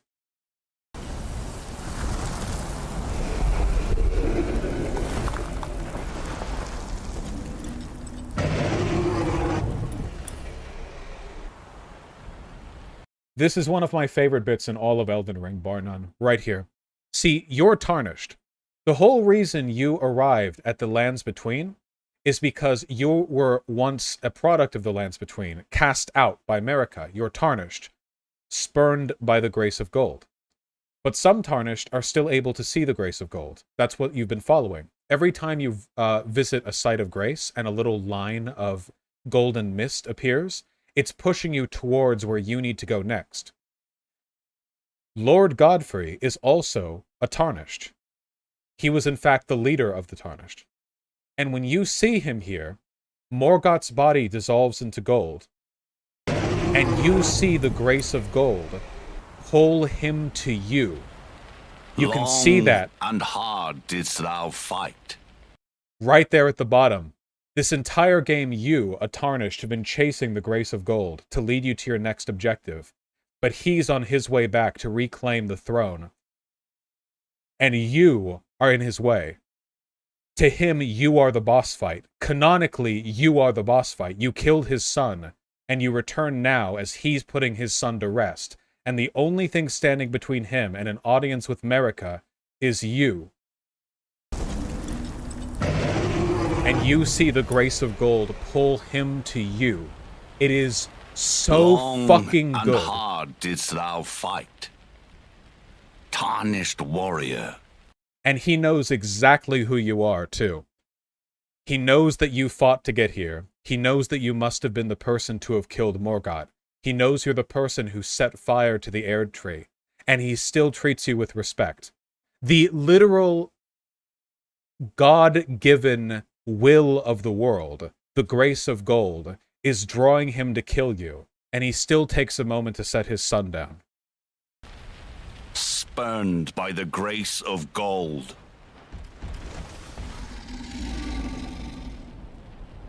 Be assured, the Elden Ring resteth close at hand.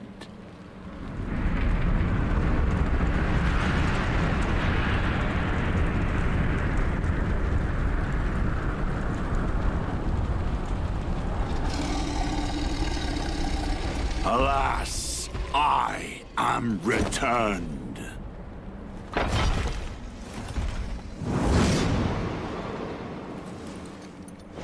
To be granted audience once more.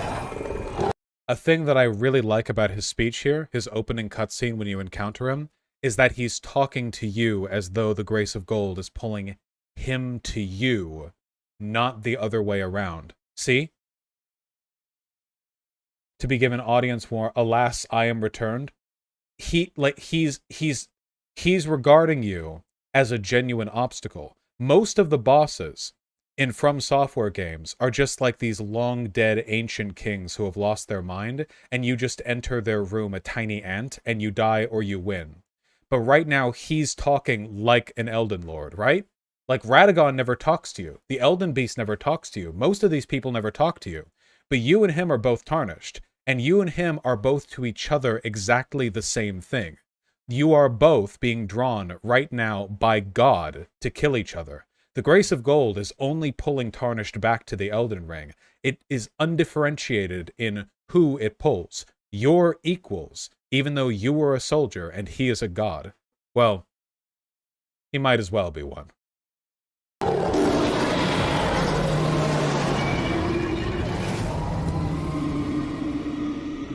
Contrast it against how Morgot spoke. A upon my name as Godfrey, the first Elden Lord. Also, the music drop is orgasm-inducing.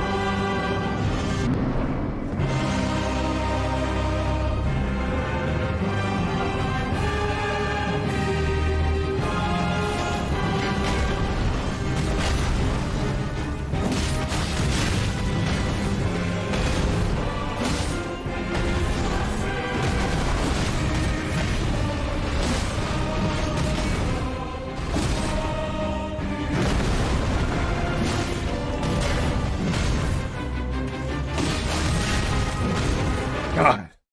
It's a very good fight. There are so many things that I like about it. So we're just on phase 1 here. First of all,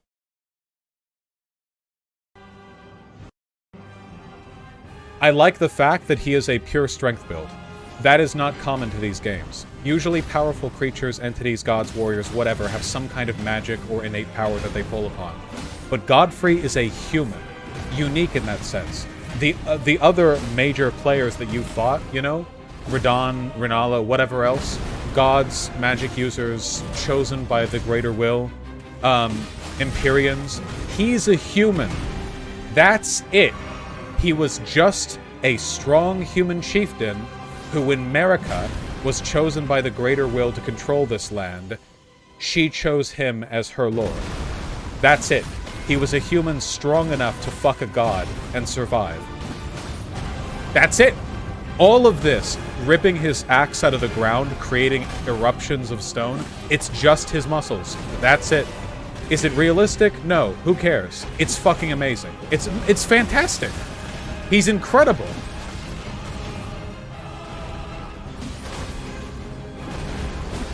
Easily a Giga Chat. Undeniable.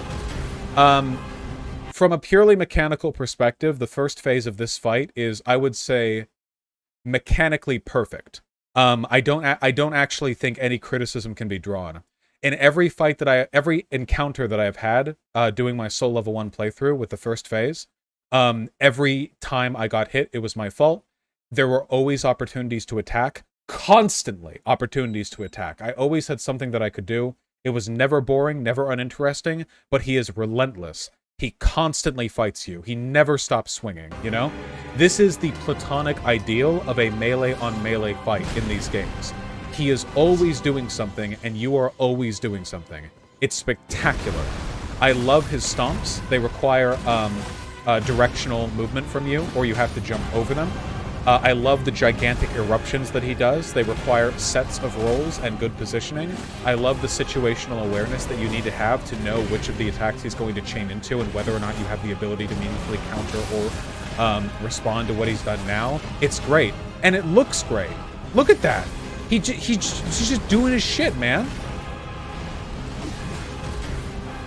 I agree. It's like Elden Ring's Champion Gundyr moment. If Champion Gundyr looked cooler, sounded cooler, talked cooler, had a second phase, was that the final portion of the game was more lore relevant. It's the energy of Champion Gundyr elevated in every sense.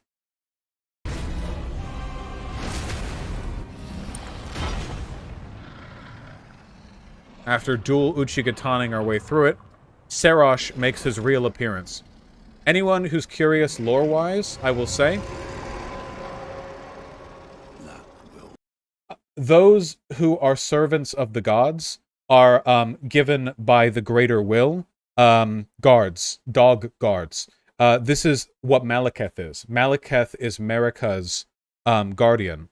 Likewise, the Wolfman who you encounter is Rani's guardian.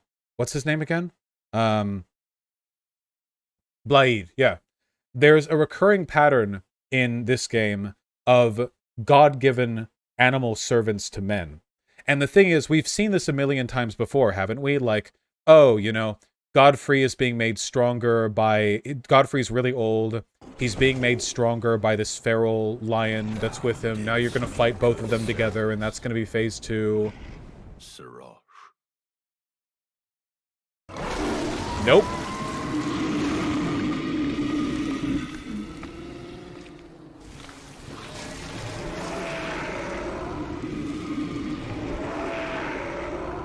See, When Marika, chosen as queen and goddess of the lands between, needed a lord, she chose Godfrey for his strength. And Godfrey was a tribal chieftain. He was incredibly strong. What he was not was civilized, in the sense that Marika wanted. So Marika needed him to act and fight in a manner befitting of a lord. Serosh, that lion beast, was meant to be an avatar of his rage, and a calming mechanism. Essentially, he's carried that lion on his back for centuries, possibly millennia, as his fucking antipsychotic meds. It's meant to calm him. It's like an absorbent for his rage. And you, brave Tarnished, are the first thing to have ever been strong enough to make him throw out his normal pills.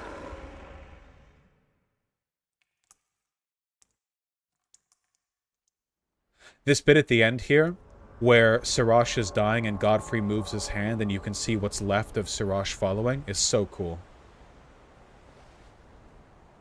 And look, Serosh was his armor too. Courtesy enough. I didn't understand why he was shirtless until I realized that Serosh, it wasn't just on him, it was his everything. His weapon, his clawed gauntlets, his armor, everything. All this time, Godfrey has been wearing a fucking loincloth, and Serosh has been maintaining the facade of lordly behavior.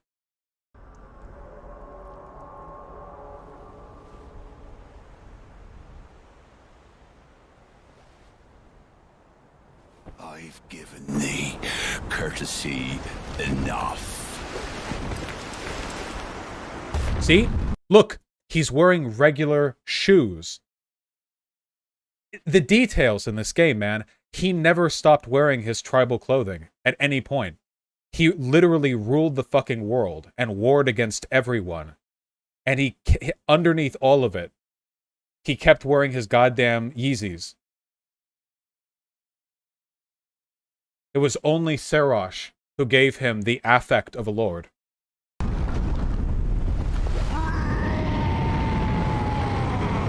Yeah, he's just a barbarian. It's fantastic.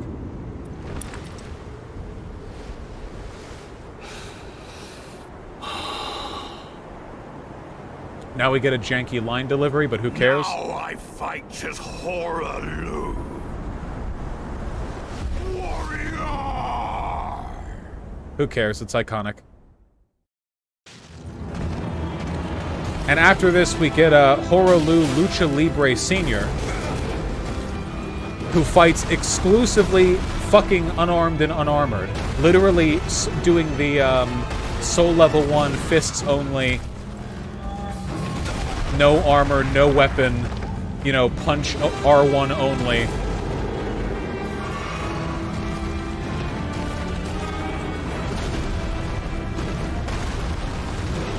Now again, I should make clear that the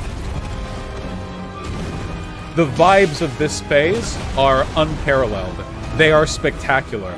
In an Elden Ring game, fighting a fucking Lucha Libre wrestler, who's also like God Lord of the universe. Punch you. Absolutely spectacular. Especially when he goes psycho mode.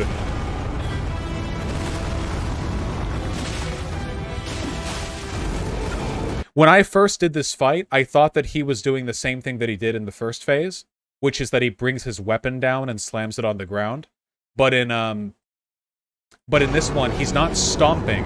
He's bringing his fucking hands down. In lieu of a weapon, he's literally just power bombing the ground. He doesn't even kick it. It's insane.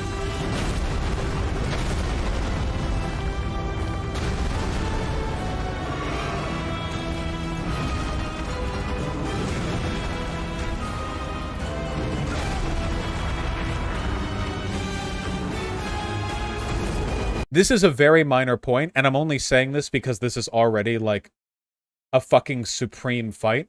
But I think it would have been a lot cooler if after Horaloo succeeds in one of his grabs, rather than slowly getting up off of you, he does a backflip. I know what's being conveyed here with him stepping up, and it's that he's giving you an honorable chance at a fight. but I feel like that could have been conveyed better. It feels a little like it just takes him a bit to get up, but look at this guy. He could backflip like over a mountain, you know. Clearly he doesn't need time to do anything.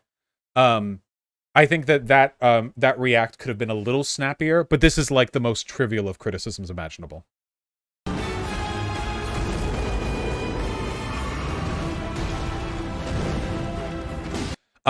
The attack that he does right here, in my opinion, is one of the most intelligent bits of fight mechanic design that was done in Elden Ring.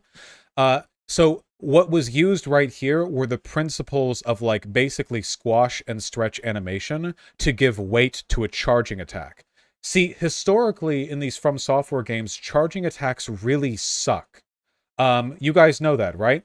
When humanoid or whatever enemies like do their charge, it's just like, oh, they're here, and then boom, they're here, like boom, like King Osiris in Dark Souls 3. It's just like, oh, they roll over you.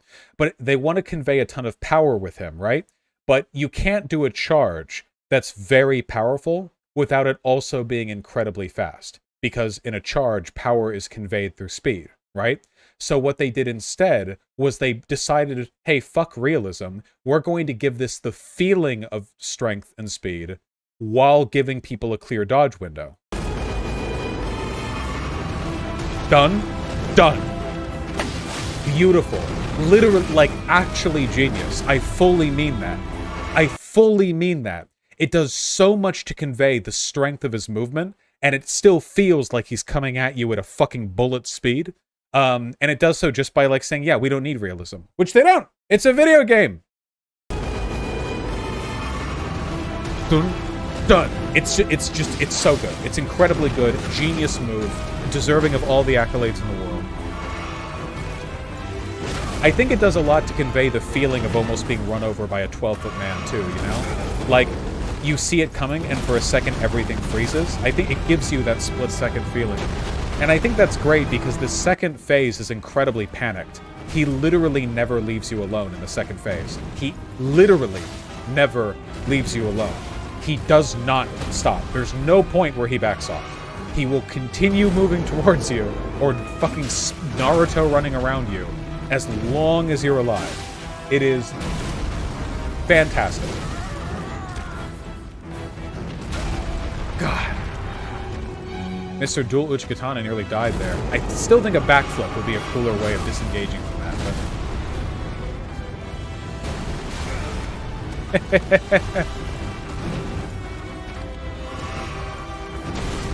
The drop kicks.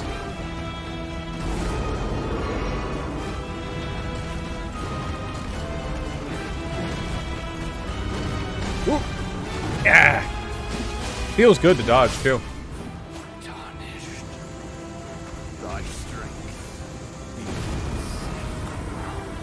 And the last thing he does is compliment you. Just to cap it all off, even though this dude's in full-on berserker barbarian mode, the last thing he does is compliment you. Absolutely phenomenal. Just a fantastic fight on every level. Godfrey is my second, maybe first favorite From Software fight ever. I just everything about Godfrey, they fucking nailed it, man. Yeah. Yeah. They nailed it, man. They nailed it with him. They did such an incredibly good job. So good. Yeah. Warrior Respect hits different. Yeah. One thing that's always bothered me with villains, or, well, he's not a villain at all, I guess antagonists in games, is that the default behavior of a lot of villains and antagonists is to just, like, insult you the whole time you're fighting. And I don't get that. Does anyone remember... Sorry, Vosh, does this not fall into the category of the first and second phase being totally different mechanically? No, it does not. And I'm really, really glad that you pointed it out so that I could remember to mention it. The first and the second phases have very strong tempo and mechanical similarities that allow the first phase to continue feeling like a lead into the second phase. So all of the attacks are different, but it's just it's like a different version of the same song. So in the first phase, he has the axe swings and everything, you know, and he has the big stomps. The stomps continue into the second phase, and the pacing of the attacks that he does in the first phase are very similar to and demand similar responses to what you see in the second phase. The stomp attacks are directly similar, virtually identical, of course. I think what matters most here is the tempo. Different variations on the same theme. Thank you, Hopeless EK. Exactly. Like a second bar. Yeah. Malacath and the Beastman Clergy, or Clergy Beastman, have literally nothing in common. Like, at all. They're as dissimilar as Radagon and Elden Beast. They have nothing in common. Apart from the fact that they ostensibly are the same person. But Godfrey does feel similar between first and second phases. Very different, but it builds into itself. It feels like a cohesive continuation, you know, like part of the same composition. And I think that makes a huge difference. Personally. In my opinion. But yes, I think that Godfrey is a phenomenal fight.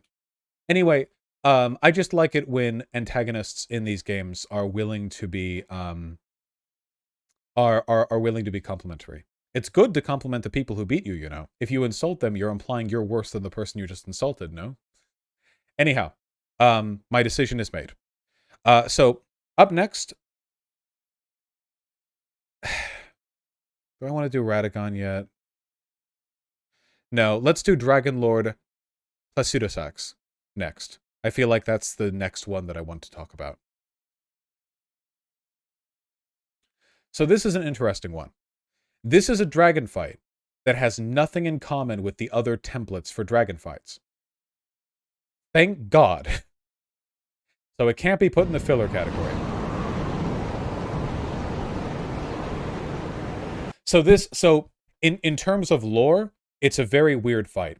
Dragon Lord Placidusax used to be the Elden Lord of a previous version of the Elden Ring. The Elden Ring in the game, the Elden Ring like in universe, is a cosmically eternal thing. The Elden Ring is basically like the template code for the Lands Between. The Lands Between, the nature of the Lands Between, are determined in part by the code written into the Elden Ring. And the Elden Ring has always been around. At the center of crumbling Farum Azula, disconnected from space and time, you find the dragon maintaining this time spell. Dragon Lord Placidusax. He was the Elden Lord of his time, the controller of his Elden Ring, I believe, at that time. What you're doing here is traveling back in time to fight him. He's sort of channeling time through time. That's why you're at the center of a tornado. You're at the center of a vortex caused by his immense power. He's like he's a temporal anomaly so significant that it's distorting time through time to the point where crumbling Farum Azula is accessible even to your time, even though that city is from the before times. You understand? He's at the center of a time maelstrom. No, the Elden Ring was established when the Greater Will arrived to the land. No, this is not true. The Elden Ring is eternal, as is the Erd Tree. The Greater Will is just an imposed will upon both. It shaped the Elden Ring and the Erd Tree to itself. But the Elden Ring and the Erd Tree are both fundamentals. How does your character know to do that? God only knows. And then you meet this dude. So first of all, aesthetics, oh, clean. You're at the center of a time vortex in an ancient coliseum with a dragon meditate hovering in the center of the place. Phenomenal. This looks phenomenal. True story, when I first encountered Dragon Lord Placidusax, I got up, when I realized he wouldn't attack me at least. I got up and I tried to find Vermin, who was busy with something else, and waited 10 minutes to get Vermin to look at how cool this scene looked before I started the fight. Because I didn't know if it would still look like this in the second encounter with the dragon.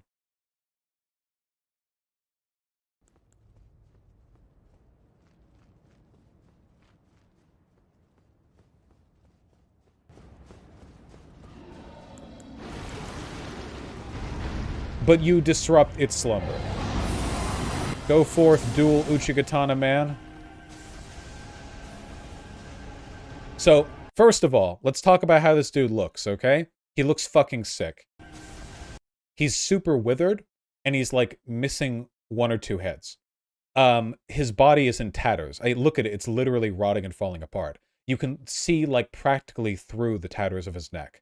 How this thing is still biologically alive is a mystery to me, but I'm, you know, not a lore theorist. He used to have 4 heads. Okay, so 2 of his 4 heads are missing.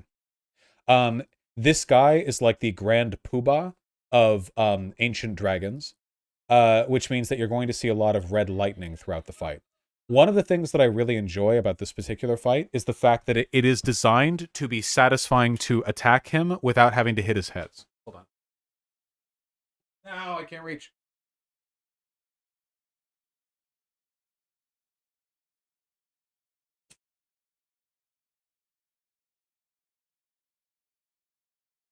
The other dragon fights felt like you should be able to battle his head, battle their heads, but it wasn't really mechanically feasible. Whereas with Dragon Lord Placidusax, you cannot hit his heads. They're always too far up, basically. You're basically designed to spend your time stabbing his side, and they built the fight around that.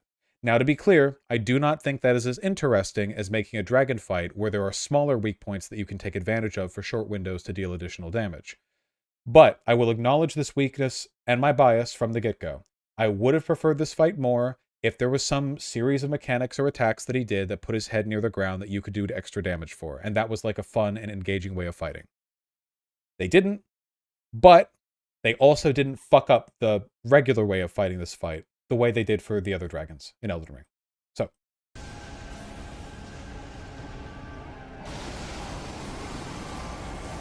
this fight has 2 phases. Realistically, Phase 1 is about standing next to him and stabbing him over and over again and occasionally dodge rolling out of the way of ridiculously high damage red lightning attacks. Maybe melee yellow, that could be cool. Like cutting off... I think there's some speculation that originally you were meant to cut off some of his heads because there's actually a mask hiding one of his additional heads, right? Like one of his heads is actually here in this video, in the game. There's just a mask that's hiding it. So theoretically, maybe like you could have cut off heads? I don't really know. Yeah. Anyway, he has very high damage and very wide range fire attacks. And he's got fucking lightning claws. Fuck yeah, dude. So sick. Hell yeah. Oh, thank you, Halidario. Now here's the question. In this video, do you think... Do you think that he's going to do the nuke? Is the tactical nuke going to income? I want the tactical nuke to income. Fuck. God, that looks good. Holy shit. The 8th... Just look at the spectacle! Look!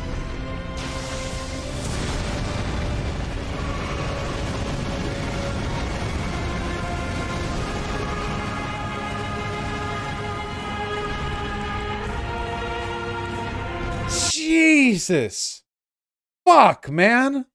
I want to see it one more time. I'm sorry. It just looks so good! Nah, give me the claw.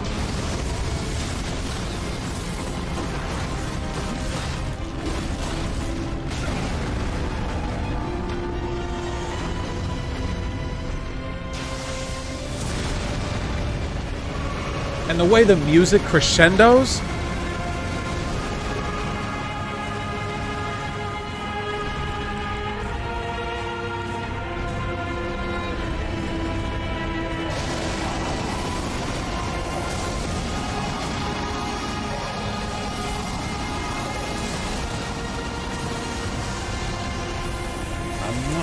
I want the tactical nuke!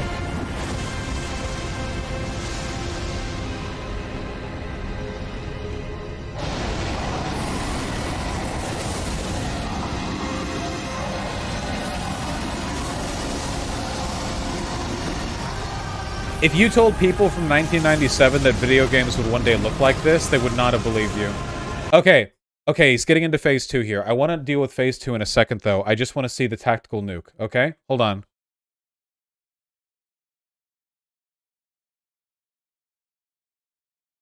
If I just Google nuke attack, Oh my god, it literally comes up. That is amazing.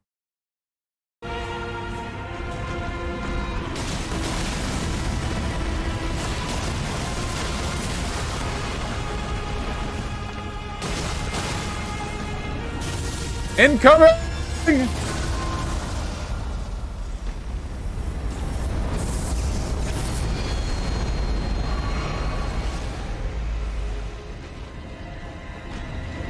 First time I saw that in game, man. Holy shit.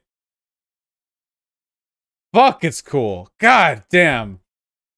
This is like the only attack in any of these games that gets that level of like warning button. The music disappears, you hear white noise from the sound of the fucking static charge. Holy shit.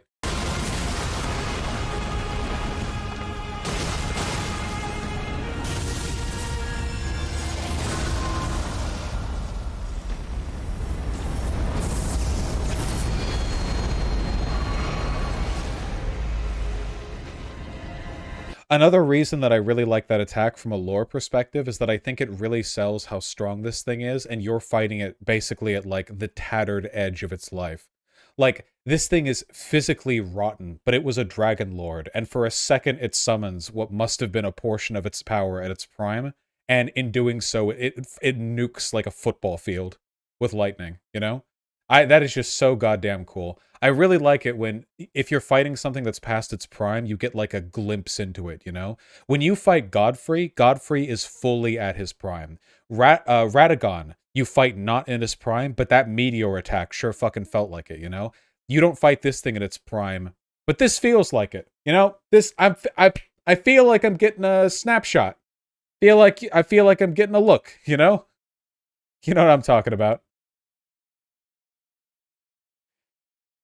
In the lore, it is prime, he'd basically be able to solo every other boss in the game combined, I think. In terms of, like, lore strength, I think the only reason why Millennia is, like, on top right now is because she's one of the only ones to remain sane after the Shattering.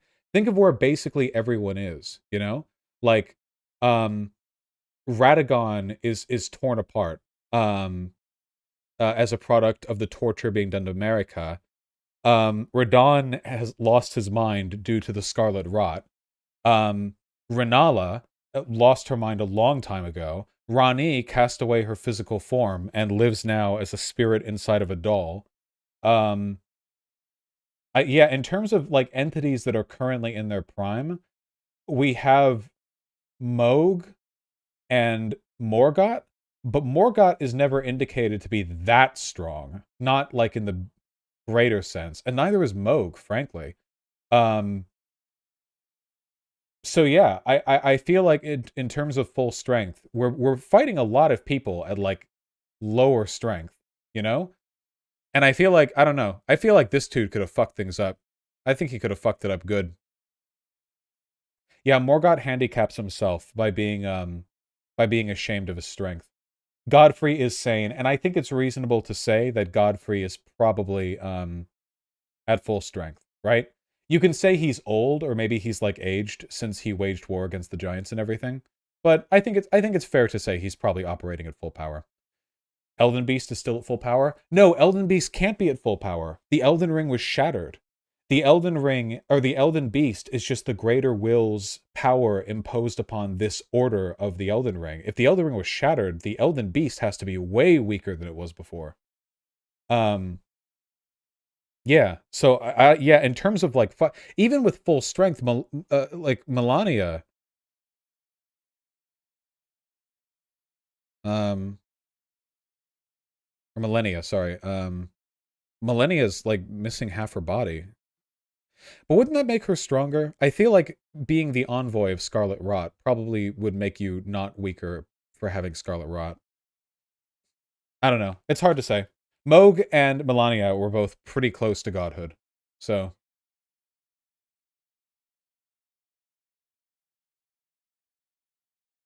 Anyway, let's continue. We enter phase 2, where the fucker gets up. He says, nope, I'm out of here. And he vanishes. And now we get a really controversial phrase. God, I'm sorry. It's late. I've been talking for a while. A really controversial phase. So basically what happens here is that fucking Placidusax teleports around the arena and takes shots at you for like a full minute with no chance at a counterattack. I'll be up front, I do not like the fact that there's not really a chance to counterattack here. It's just like a full minute of like very easy dodges and no chance at a counterattack. I didn't mind it so much with the fight with Rykard, because his big "you can't attack me" phase was really frantic and chaotic and you have to run around. But this one's not hard to dodge, you know. What this phase also is incredibly fucking cool. See, people in chat are putting out, I'm only talking mechanically. Spectacle-wise, this is phenomenal. This is awesome. So this is a little tip for those of you who haven't fought him yet. You really, really, really want him to land close to a wall after he's done with this charge. So the reason the game gives you this lead up with the smoke is so you can run away from it and give him less room on his landing. You'll see why.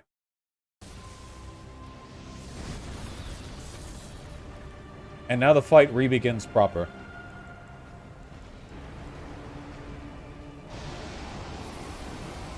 Oh, is it not going to do the big laser attack?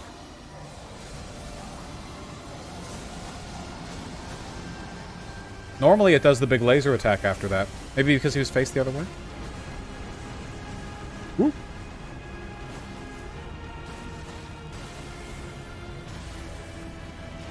And from this point forward, he can use teleportation offensively, but it won't begin like a huge downtime period like before.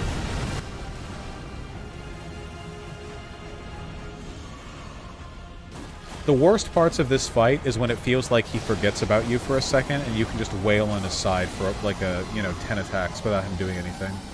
He'll often be more aggressive and engaged, but it can happen. Oh no, it's the second time he flies through. Ooh. There it is, yeah. Yeah! Ah!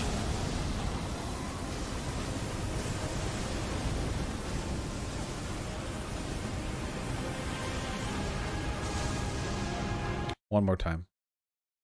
One more time, man. I'm only human.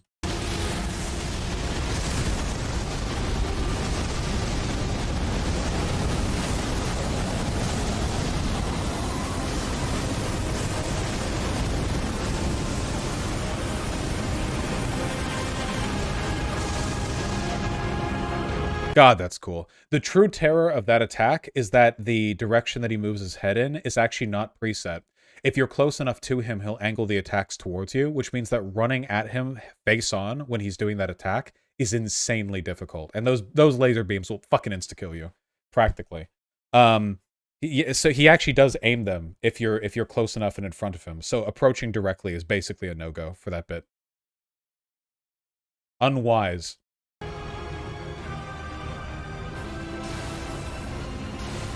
He looks really cool when he teleports, too.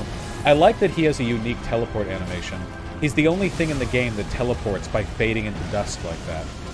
That I'm aware of, at least, that I can remember. It really goes a long way towards distinguishing him from the other kinds of magic.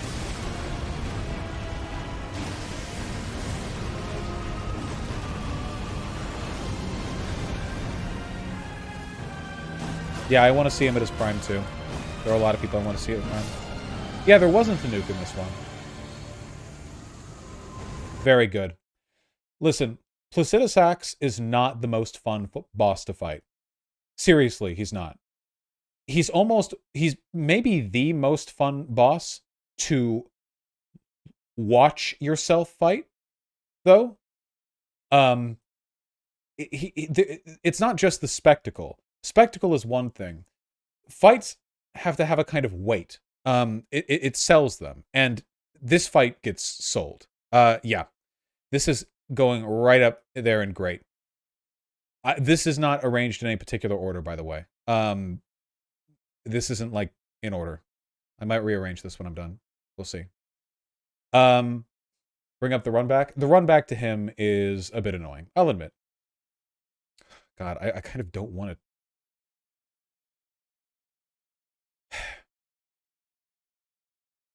All right, well, it's at this point that I admit my no, I shouldn't do that yet. Fuck. Okay, Moog is up next. Now let me see if I can't find myself a special guest for this particular bit, okay? Let me see if I can't find an extra special super mega guest for this one. Hold on. I never labeled my own VOD, did I? I probably didn't do that.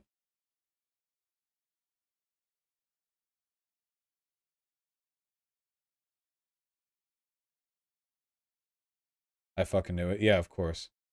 Okay, this one is labeled Elden Ring 1. Is this by chance the correct VOD? Nope, this is me fighting Fallen Star Beast. Okay, let's think. Any recording that I was doing of Elden Ring footage would not have my opening screen as a thumbnail in the VLC file. It can't. Because I wouldn't have been streaming. Don't worry, guys. We'll make our way through this together, all right? Slowly but surely, we're loading the thumbnails on thousands of livestream VODs, all contained in a single folder, unlabeled only by their date. But I do not remember the date that I beat Moog. Ray, I need to sleep. We're so close. You have to be strong, okay? Is this it?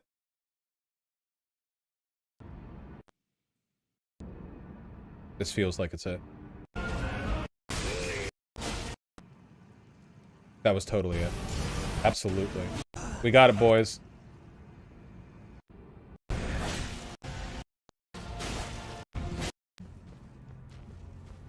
All right. It's time. It's time. For this one and this one alone, we'll be using my footage from my own high-skill gameplay.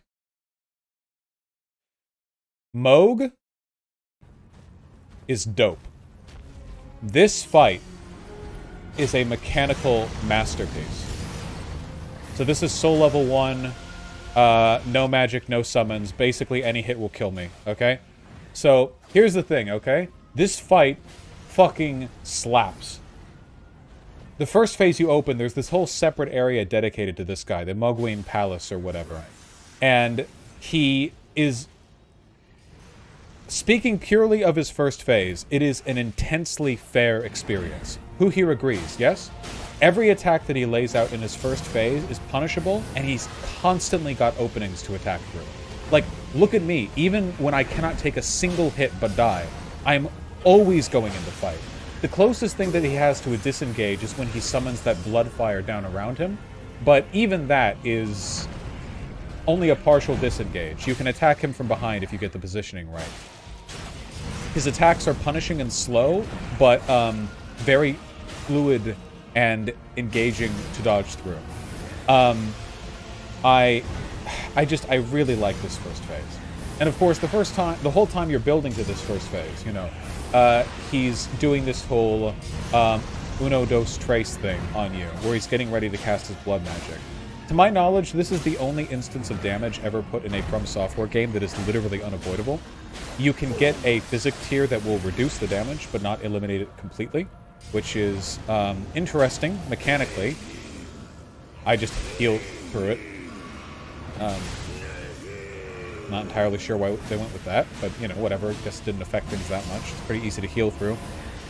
Bleed damage is percentage-based, so it's, you know, manageable. So, in his second phase, he gathers wings, a bunch of new attacks, and most of his attacks will leave flaming blood on the ground. Now, at first I hated this. It felt like it was impossible to avoid the flaming blood. But I want you to see what I do here. For the most part, during these attacks, I stay close to him. Almost all of the flaming blood deposits that he leaves on the ground are away from melee range around him. The whole second phase is like a dance where you have to make sure that wherever he's placing the flaming blood isn't going to interrupt your positioning for the next attack. It's just so smart. And it's positioned well enough that you can genuinely do it no-hit. I get hit at one point by the Flaming Blood earlier. You saw me take damage from it. But I didn't have to. It was my mistake. That was on me. He has constant ranged attacks to harass you no matter where you are. His melee attacks are fucking massive and demand your attention. You can get a shackle and activate self-delete shot. I have never used that. Very, very, very, very fun. In terms of spectacle, this fight is nowhere near like Godfrey or Placidus Axe, and there also isn't as much lore implication behind it. It's just like Mohg kidnapped Miquella to start a dynasty, and he's in the egg, you know? It's a tough fight. I think I like this fight so much because of its mechanical satiation. You cannot see as I replay this footage for you just how much fucking fun I was having. Oh, one of the things that I like most about this fight as well is the fact that... Oh, I don't know how to go... Oh, there we go. One of the things I really like about this fight is that big attack that he does, where he charges a big firebomb and then throws it around in front of him. If you know how to position yourself, watch. You can run through it, not have to dodge, and attack from a position that will also avoid the subsequent trident swing. Yeah, he punishes panic rolling really hard with his fire attacks. What?! This wasn't the one where I won?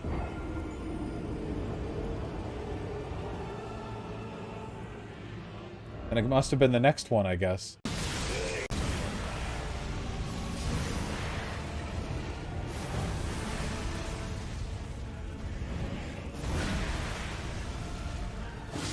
There we go.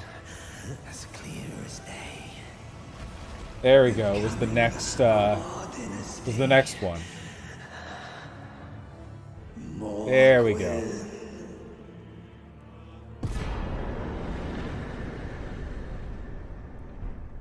I was very happy.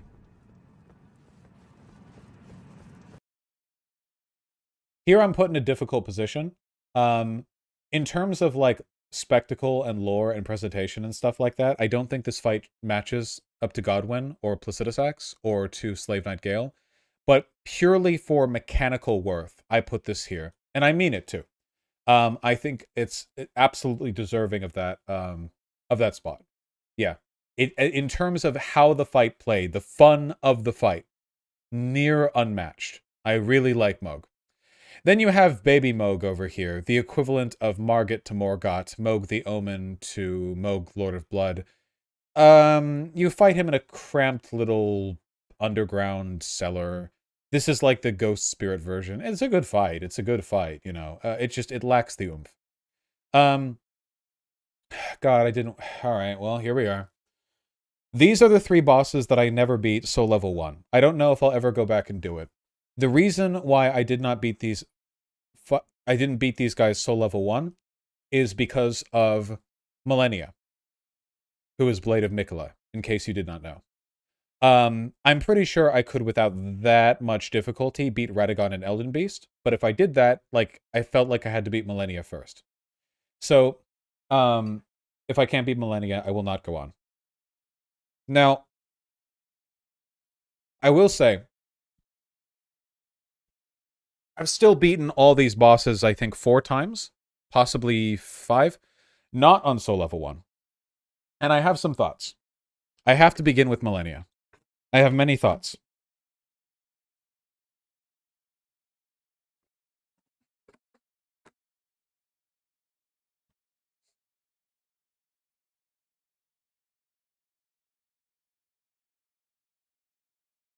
I have seen this video. This guy mimic tier dual Rivers of Bloods his way through it, and the second phase lasts like 8 seconds. Phenomenal.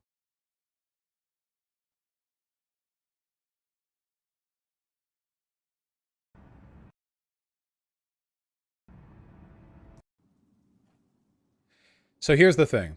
In terms of opening and perspective, like the gravitas of you arriving here at the Halig Tree, I think that Malenia is unmatched, greater than Placidus Axe.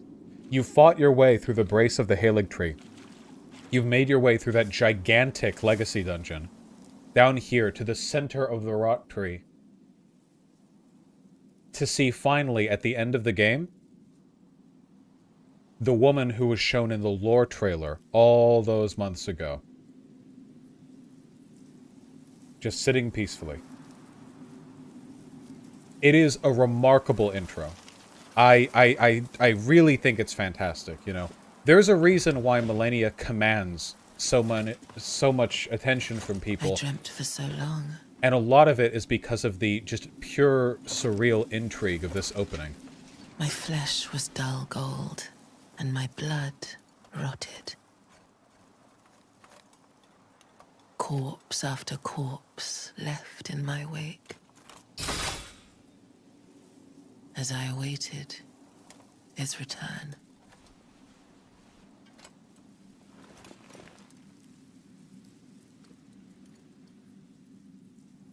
There's something about the opening to this fight that reminds me very much of Sekiro, not mechanically, but narratively. When you fight Sword Saint Ishin, the true final boss, in my opinion, of Sekiro, you know, he's brought back from the land of the dead as a warrior, and when he sees you, you know, the attitude, like, you're about to fight Sword Saint Ishin, you're about to fight basically the biggest badass that ever lived. You're about to fight the guy that founded Ashina. You're about to fight the guy whose strength is legendary. And why is it about to happen? Because that's what he does. He has no reason to fight you. When he's pulled from the land of the dead, the sole and only reason that Sword Saint Ishin draws sword and fights you is because you're strong, and that's fun for him. That's it. You're about to face the greatest opponent that you have throughout the entire conquest that was that game. And you're going to do it just because this guy wants a good fight. Yeah, literally Goku mentality. Now, technically lore-wise, I'm pretty sure the reason why Malenia here is fighting you is because it is out of a sort of stubborn, self-enforced isolationism following the capture of Miquella by Mohg. But she's a little crazy now, right? I think she's a little crazy now. A little smidge. A smidge little crazy. And the fact that the first thing she says to you is, "I have never known defeat," makes me think that a part of what she's doing is motivated by a sort of unhinged bloodlust death wish. Does that make sense? This is my interpretation. This is not my, this is not like lore fact or whatever. But you have, you know, you have an insanely powerful Empyrean who's just sort of wasting away here since her brother was stolen. And she sees what must be a powerful warrior entering. And the attitude that she has when you enter suggests to me not some militant need to reject you from the Halig tree, but rather this like, so it's come to this, you know, you may think you're strong, but are you strong enough type deal. I think people find that attitude very compelling. Are you saying she knows she'll die in the fight? No, I think that she's, in my opinion, I think that she's welcoming an opportunity that might serve as her release from life. I think she's hoping for it a little bit. Think of it from her perspective. Her one purpose in life basically was protecting Miquella, who was stolen possibly centuries ago. She doesn't know where Mohg is. She's rotting away from the control of an outer god that's burning away at her body. She has no compatriots or peers here. Who does she talk to? She's still sapient. Who does she speak to? The people left in the Halig tree are the insane zealots brought about by the devotion to Miquella. Who does she have? I think she's got a bit of a death wish, personally. And I think that people kind of feel that in their fight with her. She doesn't really act like a zealot, does she? Right? Heed my words. I am Malenia, Blade of Miquella.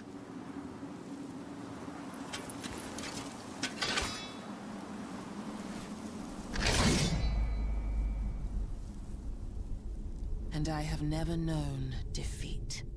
It just reads to me as like, oh, you're going to try and kill me. Okay, well, many have tried. Let's see. And I really like that. Yeah. Miquella is another Empyrean. It's her younger brother. she was cursed by the outer rot god. Miquella was cursed by another god to never age. People meme about Miquella being 12, but I'm pretty sure there's art of Miquella that shows pretty clearly that they're a young adult, or like a small young adult. Oh, they're twins? Oh, sorry. Well, then Miquella is by divine corruption the younger brother. At any rate, Miquella was doomed never to age, but had, I think, mind control powers. And Millennia was born afflicted by the rot god. Hence why she is what she is. Another thing that really sells me on the idea of her being kind of non-committally looking for a death wish is the fact that her default movement is very nonchalant. Compare this to how Hoarah fights, right? When Hoarah isn't attacking, Hoarah will be like fucking dashing all around the place, like fucking skimming on his heels. But half the fight, if you're not near her, she'll be like slowly walking towards you. Even when she's running towards you, it's kind of leisurely. She's also blind and trying to find you. I think she can see you just fine. I don't think she has any trouble knowing where things are around her. She may not have eyes, but she does not... Oh, we'll get to this. She may not have eyes, but she demonstrates situational awareness completely unimpeded.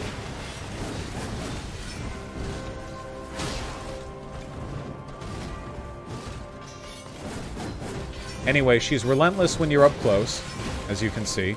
But when you're farther away, she's usually content to just sort of wait it out. She'll walk and patrol right around you.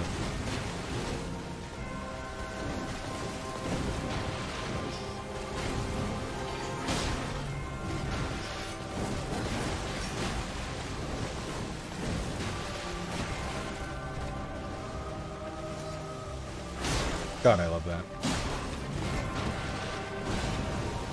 I think it's time we started... No. No, I'll leave it for the end. Let's see phase 2 and then I'll start bitching.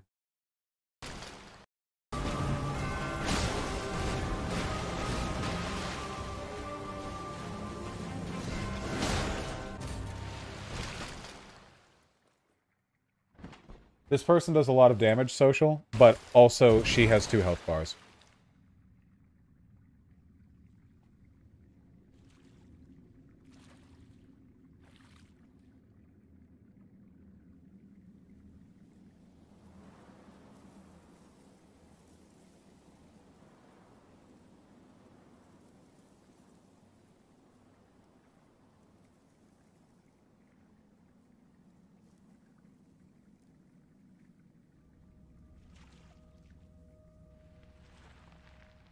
Wait.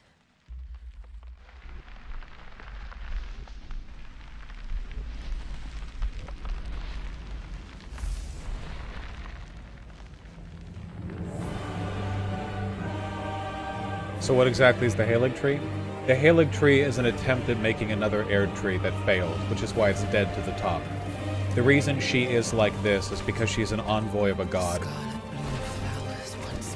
By fighting her, you forced her to unleash the rot, which she has been trying to keep contained for a very long time.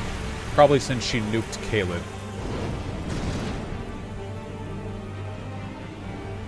You will witness true horror.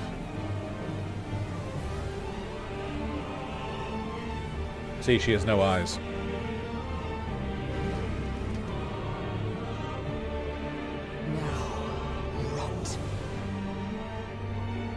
Bold design choice to have an exposed pussy that's only covered by the fact that rot has consumed her body to the point that her pussy has turned into a scab.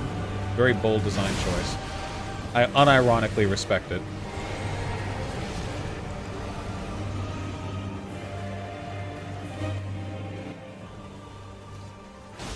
True horror, right. When she enters her second phase, she gets more aggressive and gets a load more attacks. That said, I think she actually attacks slower.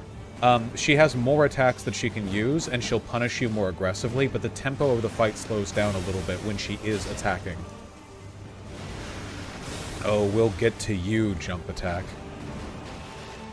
She also has less poison phase 2. Yeah, you can knock her about. We'll get to you. Jump attack's fine, what do you mean? Oh, we'll get to you.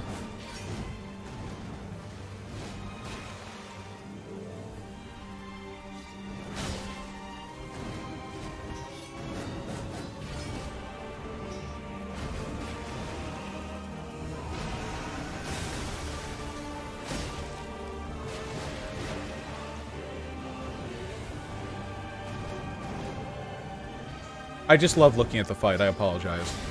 It's so serenely beautiful. All the rot butterflies that are flying off her wings.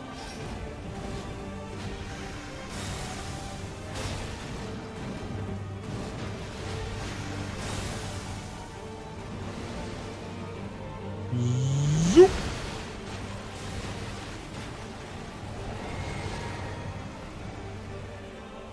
Are we going to get to see the other attack? Are we going to get to see the summons? Is this it? No, that's not. That's the jump attack.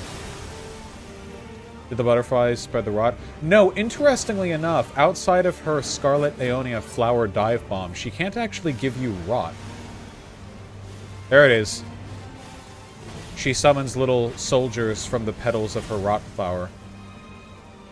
This, by the way, the pattern on this took me ages to get, but eventually, it's the same pattern every time. Oh, does her phase 2 waterfowl rot you? Oh, okay, gotcha. It's a very cool attack. So she jumps up, first does a slash, second does a slash slightly farther forward in the opposite direction. They all track towards you. You can't just run forward and avoid all this. The third one does an overhead slash. The fourth one runs forward with an even further side slash. And then look, the second one dashes forward with a thrust. Then the fourth one dashes forward with a thrust. See, the last two attacks are from ones that are already on the ground, which is one of the ways that they get you. You know, you're expecting more of them to come from her wings, but the last two are already on the ground. Very tricky. It's a very cool attack, yeah. Takes some learning to not die to it, but once you get the hang of it, it's totally fair.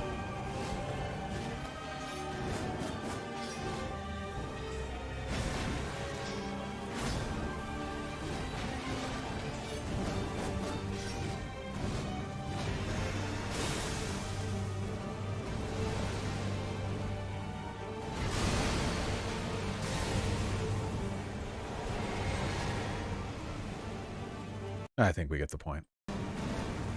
Extraordinary. The mark of a true lord. Oh, what is that? Is that a fucking Uchigatana? God. RNG is so good in this run? That's true. Okay, so here's the thing, alright? Okay. I really, really, really like difficult bosses. If I'm doing a solo level 1 playthrough, I want the difficulty. Otherwise, I wouldn't be doing a solo level 1 playthrough. Kind of defeats the point if they're easy. I like that. And I really like difficulty in the way that From Software games typically express themselves. I like a high demand, like high reaction speed timing, you know, stuff like that. I like large amounts of situational awareness being necessary. Very punishing attacks and mechanics, you know, really having to think things through, fast reaction speed combined with a broader tactical analysis of like what the right general thing to do is. There's a lot that goes into doing a From Software fight. And I really like it. I like these games. But there are mechanical problems in Millennia's fight in particular that are so severe that it actually made me just not want to do solo 1 playthrough anymore with her or Radagon, or Elden Beast, or in general. I'll probably get over it eventually. But with Millennia in particular, it is a very, very specific set of criticisms that really, really bother me, you know?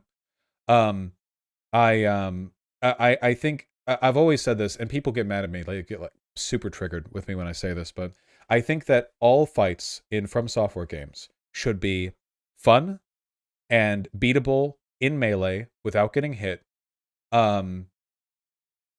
on Soul Level 1. I think that should be possible for every single boss fight. If you want to run at the boss, naked with a club, melee only, no magic, and beat them without taking damage, I think you should be able to do that while having fun. Now, there's a reason I specify fun. These games have so many mechanics that it's almost always possible to beat a fight without getting hit. If you're willing to use those mechanics. So like magic, for example, if there are like spells that you can use, the Knight's spell, the Knight type spells that you can use in Elden Ring don't cause enemies to dodge when you cast them. Malenia, who will normally dodge if you throw a pot or a bow or whatever, won't dodge those spells. You can kill her very easily from a distance with basically no threat to you, the right setup. But I want it to be fun. I want it to be engaging. If it's melee only, I don't want it to be like you can beat it hitless, but you can only get in one attack every 2 minutes. That's really, really frustrating. It's just not fun, right? I think it's unfun game design. It's not fair game design if the mechanics of a boss are designed in such a way that the only time it's safe to attack them is after like a rare set of circumstances. That's just really dumb. Again, this isn't purely like a they're too hard thing. It's about the way the difficulty is structured. A good example would be the Capra Demon from Dark Souls 1. The Capra Demon from Dark Souls 1 is much easier than Godfrey from Elden Ring. Much easier. Incomparable, in fact. But in terms of fairness of difficulty, I think that Godfrey is significantly better than the fairness of the difficulty of the Capra Demon. Because the difficulty of the Capra Demon is getting gank swarmed with 8 nanoseconds to react in a tiny space. So Godfrey may be more difficult, but I revel in that difficulty because it feels like it's fairly and entertainingly presented. With all that being said, Malenia represents the highest highs and the lowest lows possible in these fucking games. 99% of what Malenia is fucking peak quality S tier from software, okay? The lore, the spectacle, the presence, the weight, the music, the design of most of the attacks, the flow, the pattern of the fight. Wonderful, wonderful stuff. I suppose while I'm talking, I might as well just have this on mute. Wonderful, wonderful stuff. Just a phenomenal feel to all of it. But, you know, if your cereal is 99% cereal and 1% thumbtacks, you might have a disproportionately large problem with the composition of your food. Sometimes it only takes a little bit of an issue to ruin things for the whole. And Malenia in particular has 2 critical problems. Nah, fuck that. She has 3 critical problems. Her waterfowl dance, her jump attacks in the second phase, and her poise. Those are the 3 problems. I don't think her lifesteal is a problem. I don't consider it an issue. So I'll begin right here with the waterfowl dance. So, waterfowl dance isn't even that bad. Our Baphomet, do not start with me. I have dodged through and taken 0 damage on waterfowl dance at every distance from her. I have been sniffing her pussy and then dodged frame perfect directly through the waterfowl dance. You do not need to tell me that it's dodgeable. I know it's dodgeable. Up yours, woke moralists. We'll see. For those of you who don't know, cancels who. the waterfowl dance is this. She'll jump up in the air, pause for a moment, and then begin the most punishing series of attacks ever in any From Software game. That's fair. Does anyone disagree with that? I don't think so. She pauses for the moment. I'm going to slow this down so I don't have to repeat it. She dashes, I believe, twice forward with a big AoE circle around her, then once more, and then finally 3 more times. It's 2, then 1, then 3, and then there will be a last little AoE burst around her. That is the procession of attacks. So it's 6 in total. 6 dashes, and then a final AoE around her at the end. So there are manageable ways to avoid this reliably. Look again. She gets up, she does it. If you're far enough away, most of it misses. You only need to dodge through the last 3. See, she can't turn on a dime when she's dashing through, so if you dash directly through the first of 3 dashes, she won't be able to turn 180 degrees and just follow you. She'll kind of curve around and miss you. That's fine. When you're in the position this person is in here, this is a fine attack. A fun, interesting, highly punishing mechanic to know when to dodge through. I like that.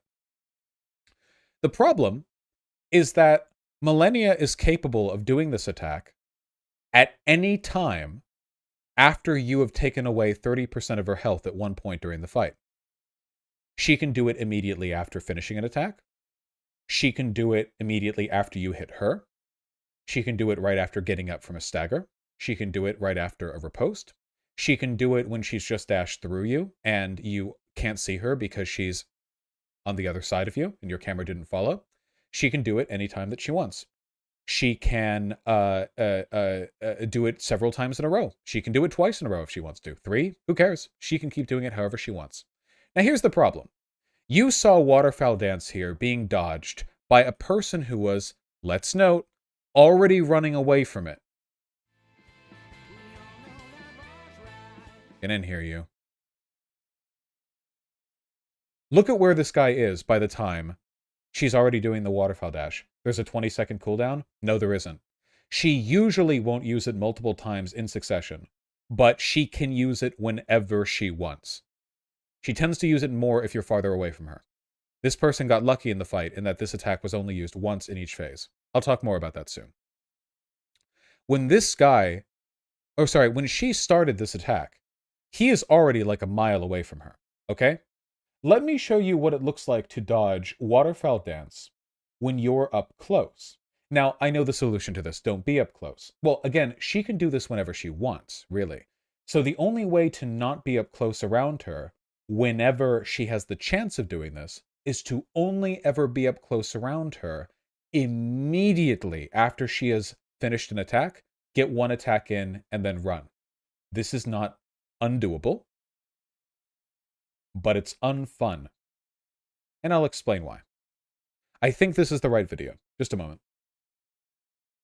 Okay, so on my Waterfowl Dance tutorial... Nope. Is this one it? ...saying that I was too far away. So this is just an example of me basically being closer and still being able to go ahead and outspace it. This right here is the standard way of dealing with Waterfowl Dance under most circumstances. I'll show it you one more time in case anyone watching this believes that I do not know. She does her thing. You run as soon as you see the tail. She does her first 2 dashes forward, which you should be able to outrun. Her third will hit you. So instead of being hit by the third, you turn and dash into it, and then you dash through the first of the last 3. As long as you do it directly into her as she dashes, you should be able to avoid taking damage. Second flurry of attacks. So as you can see, and I was going to get in some damage, but then I see her with the first flurry, and this one you technically don't have to roll it, but I like to do it just for safety. Show the I thing. saw a lot of comments saying that I was too far away, and that was how I dodged the first flurry. But if you just run away on... Nope, this isn't it. This person's not showing the true flurry dodge. They're only showing the half flurry dodge. Is this the one?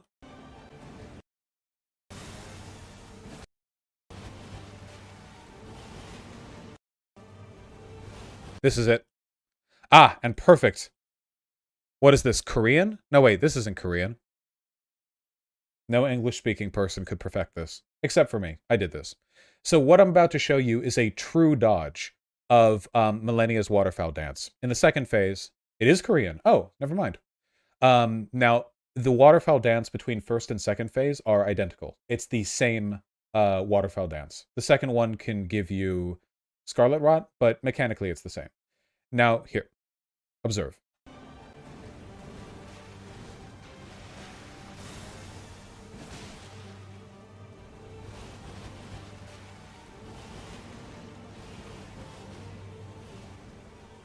Whew.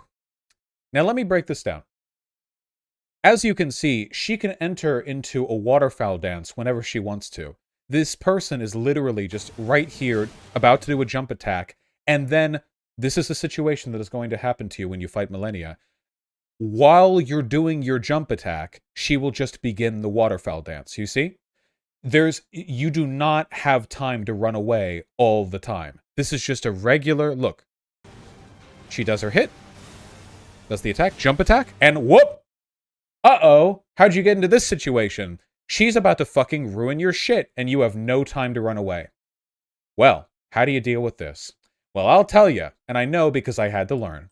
Because in Soul Level 1, you do not get to make mistakes with your fucking Waterfowl Dance timing, okay? You run circles around her with your camera unlocked. You can do it locked, but I think unlocked is easier, okay? And then you're doing this to slightly offset. I need to make it even slower. You're doing this to slightly offset the opening direction of her waterfowl dash. The moment she moves, you dash through. You won't be able to keep your camera locked on, so Godspeed, and then dash frame perfect almost through her turnaround, which is the second of the first 2 waterfowl dance slashes. You have 4 more to go. Pause. Third one, you run directly through. Pause. First of the next 3, you run directly. Well, this person just runs through, which is impressive. You can roll if you want. Now, again, there are going to be people who are sort of from software. One more time at full speed, just so we can fully appreciate.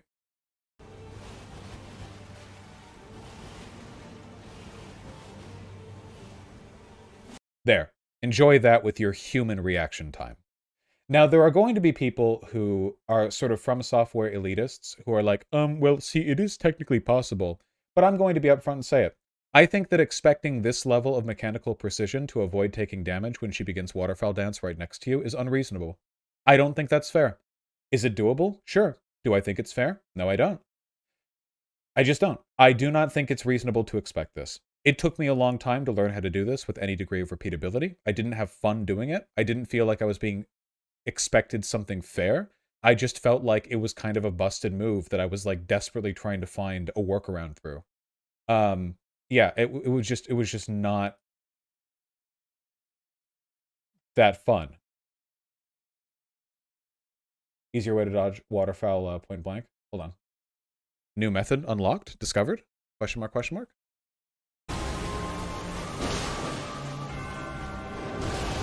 Oh, once again, sorry.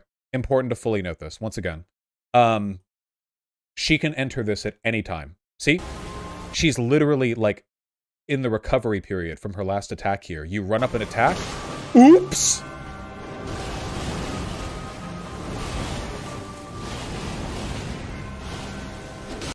This is good and doable often. It is important to remember, though, that this presupposes you'll be able to start running when she begins waterfowl. What if you're coming out of a jumping attack? Like this, see? Oops! It doesn't always work. The reason why I use this video specifically is because this is an example of a true up-close waterfowl dodge. Okay, no more videos. No more videos. Okay. What would you change about the attack to fix it? Let's worry about that later, okay? The point that I'm trying to make here, this is my first problem with the waterfowl dance. See, Malenia is genuinely not that difficult of a fight. Really, it's not. If you were to take every part of Malenia except for waterfowl dance and then put that up against Mohg, I think Mohg is the tougher fight. Mohg is much more punishing. Higher damage, more roll punishes as well. Malenia's difficulty is skewed heavily by the waterfowl dance. And I don't like that, because the waterfowl dance is based on RNG. Some fights you'll face it 7 times, sometimes you'll face it 2. And that's really frustrating, because that means that many times a person's first victory over Malenia isn't going to be when they learn all her mechanics, it'll be when Malenia does the waterfowl dance less. Does that not seem a bit odd? In my opinion, I think this is bad design. That's not to say there aren't always going to be semi-randomized elements in terms of attack progression through an attack, but like, when I first beat Malenia on my first playthrough, it was because she didn't waterfowl dance once in the second phase. At the time, I was still ecstatic to have beaten her, don't get me wrong, but I never learned how to get through the waterfowl dance. She just didn't do it. And that's kind of shitty, in my opinion. And then sometimes it's like she'll do 3 in a row, and it's like, oh, okay, I guess I'm not getting this one. You know, I guess this run isn't for me. I like it when most of the attacks that bosses have are of roughly comparable difficulty. Not all exactly the same. Some attacks will be harder to dodge than others. But comparable difficulty, so that it never feels like you're getting an unfairly easy or an unfairly difficult run based purely on attack RNG. I don't like that. I don't like that at all. And then my final point on a sub-point to the waterfowl dance. And that is that, or do I want to roll this into another point later? Do I want to make this a part of this point, or do I want to roll this into the next point? I'm trying to think.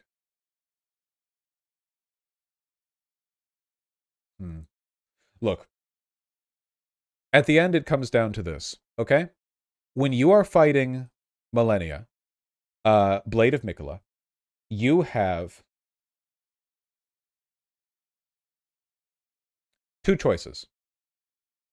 You can either learn how to do this, because there will eventually be a time where she will initiate this ability when you aren't able to start running away.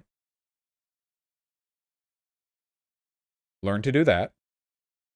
Or you can fight her in a way where this can never happen, where you're always able to run away. That means that you have to play incredibly safe.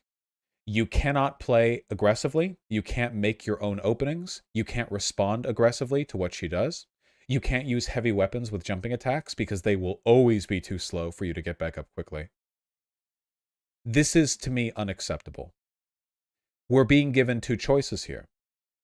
Either learn how to play around an unfairly difficult mechanic, or play the game in a less fun way.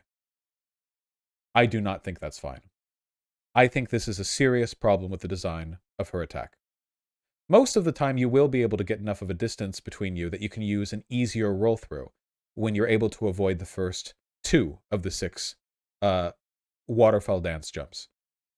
But on the times that doesn't happen, is it fine in a game like this for the dice to roll snake eyes and for you to just have to be killed instantly by her infinity damage waterfowl fuckapalooza unless you happen to know the secret ninja technique to dodge it even when you're already at point blank range? I don't think that's fine. I think that is a design flaw, and it's a serious one because it can get you killed pretty often. That's point number 1. Point number 2 is her poise. It's not easy for me to show this over video, so I'm not even really going to try. But Malenia is very vulnerable to poise damage. You can see it in all these attacks. The person who recorded this video is only using a katana. A katana does not have very high poise damage. You know, normally it doesn't stagger enemies. But she'll stagger on almost anything. I think there are some very light weapons like daggers and rapiers that will not poise break her or make her stagger, but these will. Look, she dashes through. An attack. Oh, well, that was an unsheath. That wasn't a regular attack. Let's see if we can see a regular attack. Nope, another unsheath. Just have to use the maximum damage. Whatever. I also liked unsheath. Jeez, fireworks.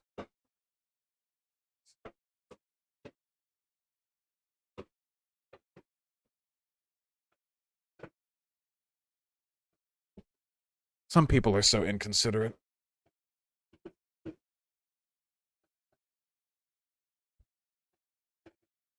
Anyway. She can be staggered with regular attacks. The problem is that the way in which she is staggered is relatively inconsistent. Now, I have seen YouTube videos on this, and I understand that there is a consistent mathematical process that is that's taking place behind the scenes, you know? Whatever is leading to her being staggered when you hit her with an attack is not literally being determined by a dice roll. Like, if you hit her and she staggers, or if you hit her and she doesn't, it's not literally because the game just rolled against you, not in your favor. I want everyone to understand that. However, the process is that in playing the game, her poise is very unsatisfying to deal with. This right here is a perfect demonstration. Look at what just happened right there. She stands. Unsheath is used. She doesn't stagger. Instead, she begins to lead into this attack. Now, this is acceptable, this specific attack, because this attack has a very long windup, which means that no matter what attack you've used, you can basically always follow it up with the dodge here. Which is what happens, I assume. Yes. There we go. See, there's another stagger. Dodge. All unsheathed from this guy. Didn't even notice before. The problem is that if you are attacking her over and over again with regular R1s, every once in a while she will snap into a hyper armor and engage in an attack uninterrupted by your attack. She breaks traditional poise rules in the game. Normally, when something is staggered by an attack in this game, it will continue to be staggered by that attack. And if it wants to not be staggered, it has to do some kind of guard break or dodge away or something like that. That's normally the rule. But Malenia, you have the ability to hit her with maybe 1 or 2 poise breaks, and then it doesn't matter anymore. And a lot of her animations do have infinite poise. The problem with this is largely that it is unsatisfying. It's not unfair, it's unsatisfying. If you have her up against a wall and you're hitting her with a big hammer and you hit her once and she goes, and you hit her twice and she goes, and you hit her a third time, but midway through your third hit, she fucking insta-stabs you. That is frustrating. It doesn't feel like the game has effectively conveyed to you the fact that your opportunity to attack her has faded. She doesn't really have like a guard break effect. She just does her attack anyway, as though a switch has been turned off quietly in her head. Does everyone understand the point that I'm getting at here? It's difficult to visually demonstrate without having very specific footage, but I think it's important. If you've fought her, I think you know what I'm referring to. Yes? Arbaphomet, I know how to kill Malenia. I can kill her very easily in regular playthroughs. I'm talking about elements that... There will always be easy ways to kill difficult bosses if you're like, oh, we'll do this or that, you know. I'm talking about issues with the design. There's a serious problem with Malenia where the poise break doesn't occur if it happens during hyper armor. Her poise will just stay at 0. What's more, immediately afterwards, she'll start regenerating her poise at a really fast rate. Honestly, seems unintended. I saw a YouTube video about that, where there might actually be a deliberate problem with her poise. The problem is I don't understand it. And I don't know if I've experienced what they were referring to specifically. So I can't really talk about it. I'm only talking about my own experiences here. But there are videos on problems with her poise. Why the hate towards the katana? Not hate towards the katana. Literally every video that we've watched of other people playing the game have been them using the uchi katana. There is a balance issue if people are being funneled that hard.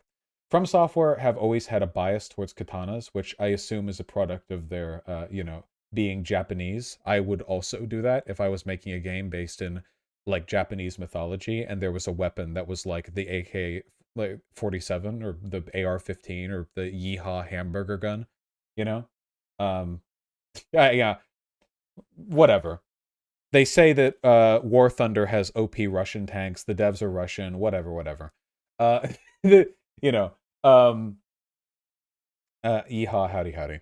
But anyway, the fact that in a game that has a zillion spells and weapons and everything, that we've seen like 4 or 5 different players fighting these bosses, and every one of them has used the Uchigatana, I think that's demonstrative of balance issues. I mean, I believe that firmly. Not that it's too easy or blah, blah, blah. I think that's indicative of something negative. In my opinion. Anyway, now on to the third problem. See if we can't find an example.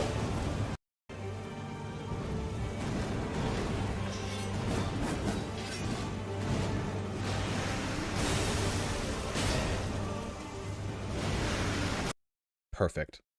This is it right here. Okay. Malenia has like 4 attacks that begin with her jumping in the second phase. When you're really close to her, which again, you will be if you're fighting her in melee, they can be very difficult to discern. So let's see this again. We're fighting, you know? We're close. Ooh, an attack. Ooh, gonna get an attack in. Whoop. Oh, what is it? How can you tell? By that, you have one leg to look at. This is where you're at. This is what lock-on is telling you. You have one wing and one leg. What attack is about to hit you? Is it going to be the big swooping dive bomb that follows up with a stab? Is it going to be the drop-down slam attack that follows up with an explosion? Is it going to be the jump down follow-up explosion that then leads into a successive uppercut? Is it going to be the waterfowl dance? Is it going to be her like flourishing and then doing the summon wing enemies? Now here's the thing. They did actually design all of these jumps to be visually distinguishable. But that visual distinction blurs into nothing thanks to your proximity to her if she jumps up when you're close to her. If you're too close to her and she jumps up in the second phase, it can be incredibly difficult to know what the fuck is about to kill you. And when all of these things can kill you pretty much instantly if you respond to them poorly and they require different responses to survive, I think that's pretty shitty. I think that a big thing they could do to improve Malenia is to never have her do the waterfowl dance when you're close to her. I actually think that would be a good solution. I think there should be like an inability for her to do it if you're within like 10 feet. If they gave it a 10-foot gap, that would be enough to always have time to run back and then dodge into the first of the 3 final waterfowl spins. That would always give you enough time, unless she started the waterfowl dance and then you kept running forward, at which point, you're kind of on you, right? Past a point, if the game's giving you a warning, it's giving you a warning there. You understand what I'm saying here, yes? That way, it would also be more manageable to deal with these jump attacks in the second phase, because the real threat here is waterfowl dance. That's the real threat. If what's happening here is a waterfowl dance and you're this close, you have like 8 milliseconds to initiate gamer mode or you're about to die. If you're this close and she does the dive bomb, boom, you roll through it. See? I really do feel that a ton of the problems with Malenia could be solved just by that. Do not let her begin the waterfowl dance when you are close to her. Even if you're only a little bit away, it would guarantee that you can see what she's doing and that it's about to be a waterfowl dance, and that you will be able to run away and roll through one of the later attacks rather than having to dance your way around at the very, very beginning. It couldn't, I'm sure there would have to be some things to be worked around or whatever. I'm not saying it's a perfect instant solution, but I think that would be an important solution in making the fight more fair. Again, my goal here isn't just making it easier, it's making it easier in a fair way. I think the Capra Demon should have been easier in the sense that its difficulty should have come less from unfairness, being ganked, the jump, small confines. But I don't think Capra Demon on its own is like too tough a fight that requires too many attempts to get through. That's what I think. Yeah, jumping away from the player if close and then using waterfowl would also be a good idea. Here's a simple example. What if she had a third sword clink ability? She has 2, the dive forward and dash, and then the other one where she swings it around really fast in front. What if she had a third one, which has a little bit of a pause after it, where she'll do a big forward slash while jumping away from you, and then from 20 or 30 feet away, she'll like skip up into the waterfowl dance.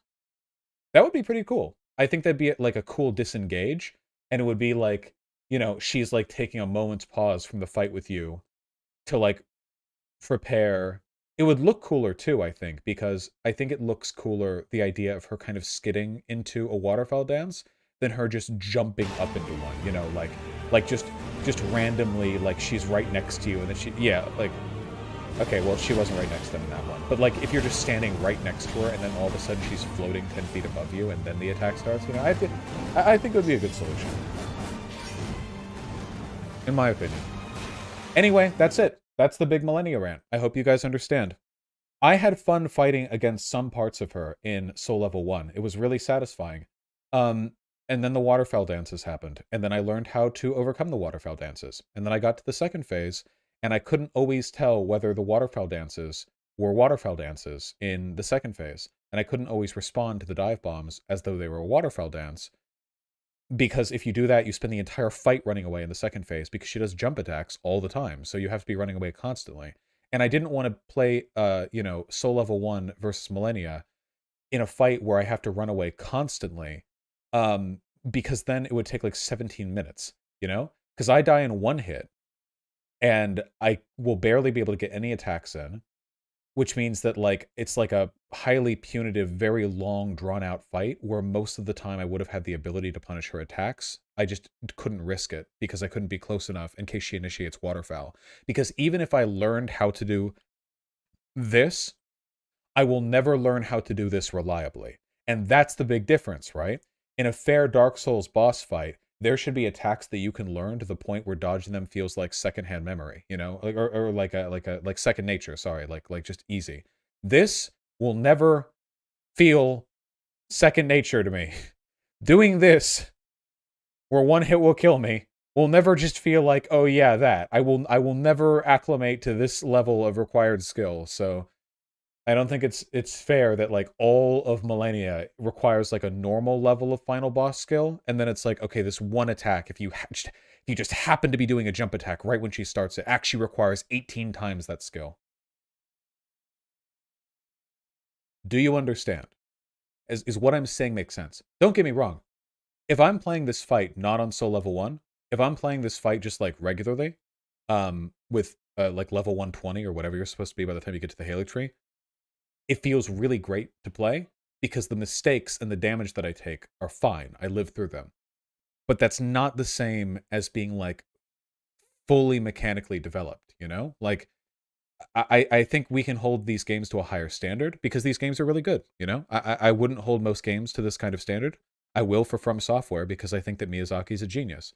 I'm only willing to engage in this level of, you know, ho-humming and henpecking because I think a lot of these games. So, yeah.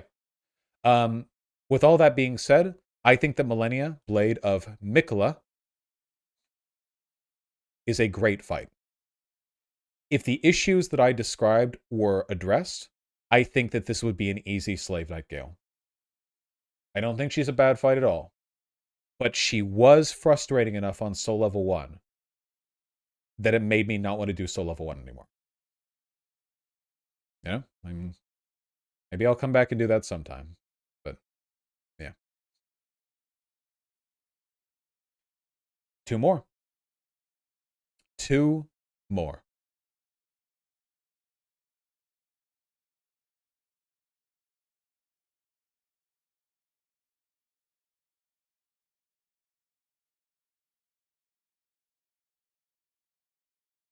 I have a lot of mixed feelings about the final 2 bosses. A lot of them are probably going to be fairly uncontroversial. I don't think the Elden Beast is that good of a fight. I think that Radagon needed a little bit more spectacle, and I think Radagon should have just had a second phase. I think Radagon should have just been empowered by the Elden Ring in his second phase to an even further extent, and you just fight like him, you know, like even stronger, you know? Dual Uchigatana Rigdon armor. God help me. God help me.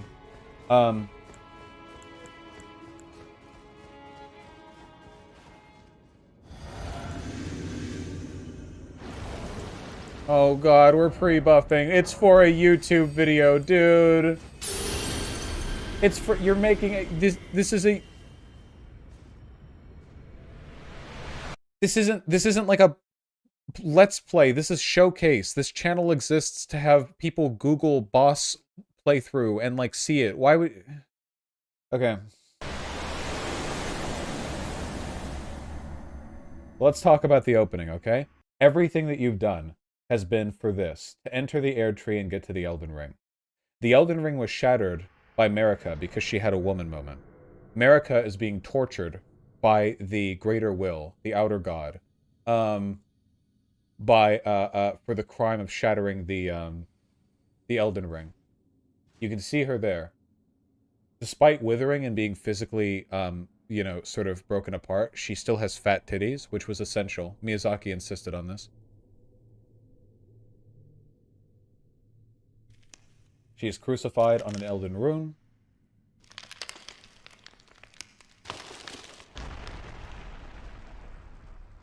But Marika is also Radagon.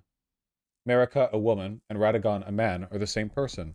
The most convincing lore explanation that I have heard for this is that, first of all, she's a god, so the idea of her being multiple people isn't that, like, weird. Like, that's pretty standard for, like, Norse mythology or whatever. But additionally, that Radagon was an aspect of Marika that the Greater Will wanted drawn out as a tempering force, because Marika is willful and opinionated, and Radagon is servile and obedient. I don't know. So let's talk. First of all, let's talk about how sick the shit is. Okay, guys, the shit is super sick. Guys, we have to. It must be acknowledged. The shit is incredibly sick.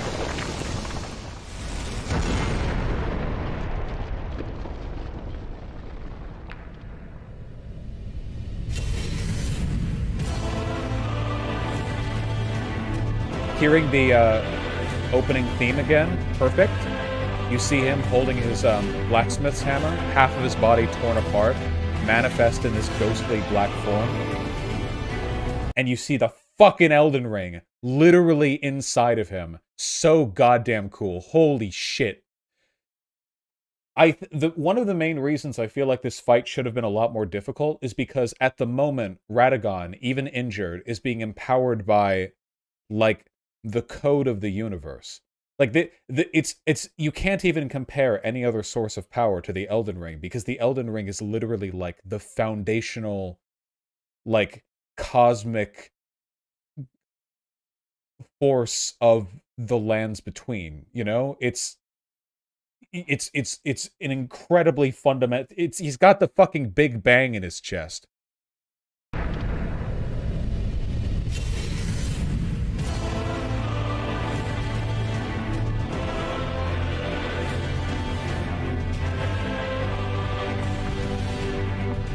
God damn. It's so good.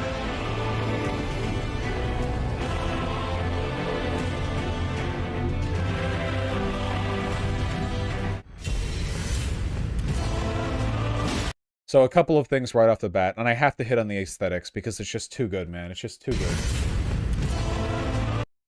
Radagon looks really fucking cool. I like fighting humanoid enemies that aren't just like big piles of armor.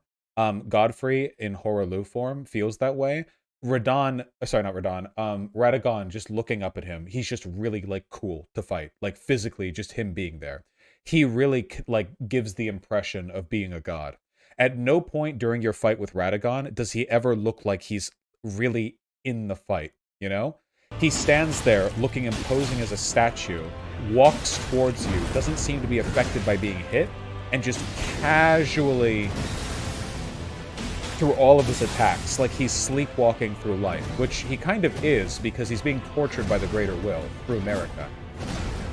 He just sort of listlessly, like an automaton. He doesn't look at you, he doesn't care, there's no expression on his face. He really does feel like an automaton, but in the coolest way, you know? In a way that delivers a lot of character, like a puppet of the Greater Will. But of course, he's still incredibly strong.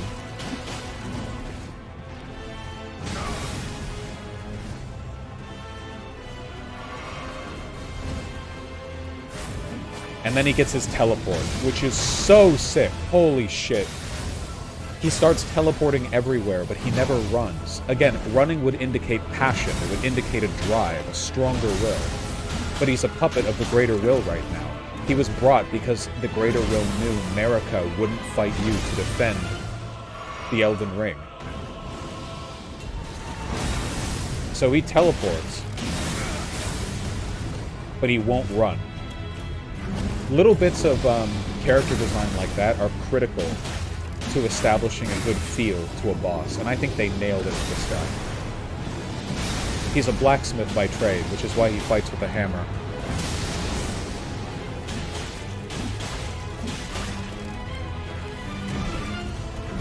If you actually pause at the right moment and look at his face, I swear to God he's channeling Patrick Bateman energy.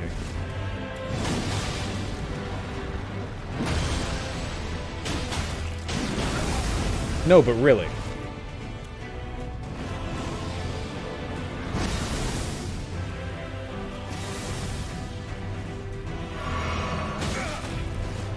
Isn't he a champion, not a blacksmith? Well, he's both. I mean, when you're a god, you get to be a lot of things.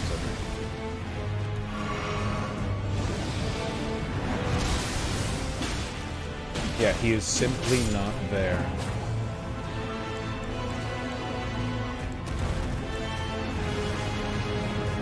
Pre-buffing for the next fight. I hate you. I hate you so much. Okay, so about Radagon. Here's the issue, okay? We have one real mechanical issue, and then we have a broader issue. Wait, were they doing their bleed?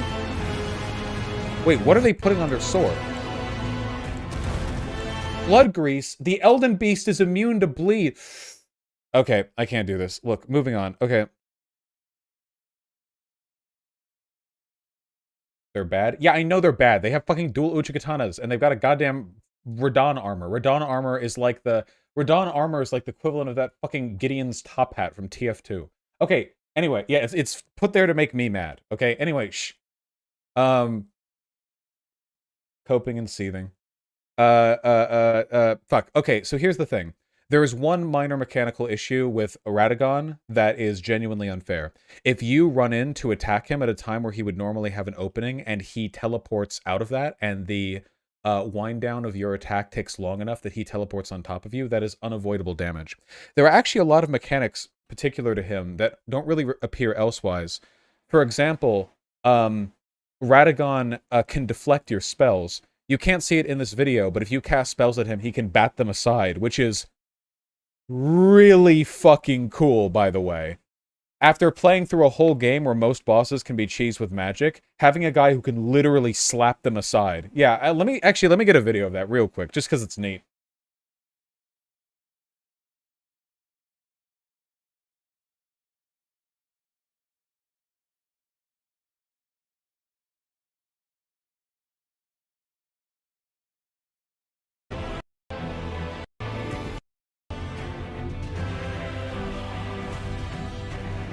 Hell yeah, Zernak, happy to hear it.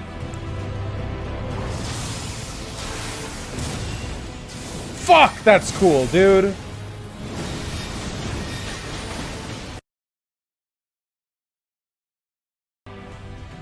That sells the godhood. No heart.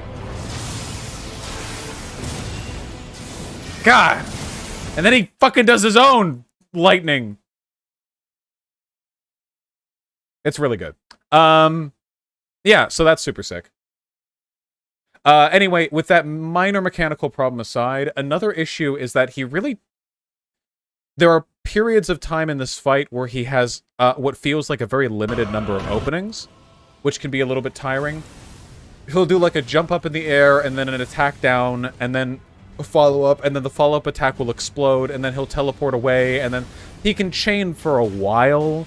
It's not unfair per se, but there are definitely times where it feels like it goes... You're not given a chance to attack him for a bit too long, in my opinion. But it's cool. I like this fight. I wish that the entire finale had been this fight. So anyway, you've got the Elden Ring within Radagon here. Fading. Or is it just manifesting? It's manifesting. That's why we're about to fight the Elden Beast. Woo!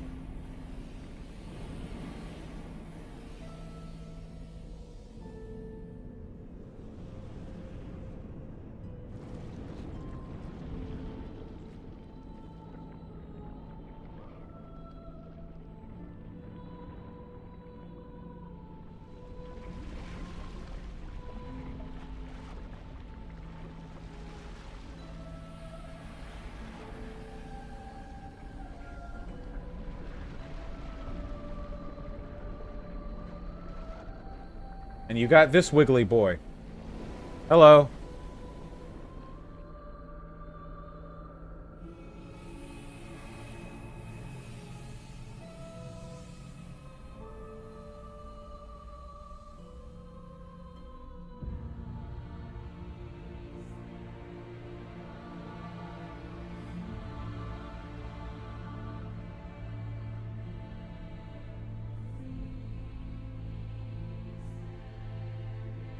Okay, so a couple of thoughts right off the bat.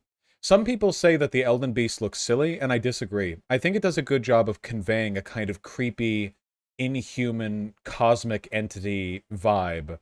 You know, like sort of faint angelicism that that is... I feel like it's a good physical manifestation of the idea of the greater will being this kind of like deific angelic force while also being incredibly creepy and authoritarian. I like that. I like the design. I do. There are issues though, in a number of ways. This is pretty unique. Think about the final boss, the proper final boss, like the designed final boss of these From Software games, right? Who do you fight at the end? What? Ah, welcome back, Pigeon. think of the final bosses that you encounter. The final boss of Dark Souls 1 is Gwyn. Gwyn is literally the king god of the God King. Everyone knows who Gwyn is. If you pay any attention while playing Dark Souls 1, you will know who Gwyn is. He's the guy. He's the main guy. The real final fight in Dark Souls 2 is Nissandra. Nissandra is the consort and the wife of King Vendrick, who you encounter a little bit earlier. She's not as compelling or immediately interesting of a villain, but she is directly tied to the story. You encounter her earlier when she's pretending to be a human. In the Scholar of the First Sin edition, Aldea is the final fight that you encounter, and you meet him 4 times before at bonfires. He tells you about how you should kill yourself, or sort of, you know? The final fight in Dark Souls 3, again, the proper regular final fight. The proper regular final fight in Dark Souls 3 is the Soul of Cinder, which is a reincarnation of Gwyn and of all the chosen undead who have come before. It is immediately evident what you are fighting in that game. Yes? In Bloodborne, the final fight is Germain, right? That's the name of the hunter in the dream. That's the name of the man, right? I'm not forgetting. I've spent less time. No. The proper regular final boss, not the big super secret end final boss like Moon Presence. Germain, yeah. I mean the regular final boss, you know. Germain. Germain you have met and engaged with throughout the entirety of the game, okay? So, you know exactly who that is, okay? Sekiro. The true final boss of Sekiro is Sword Saint Ishin.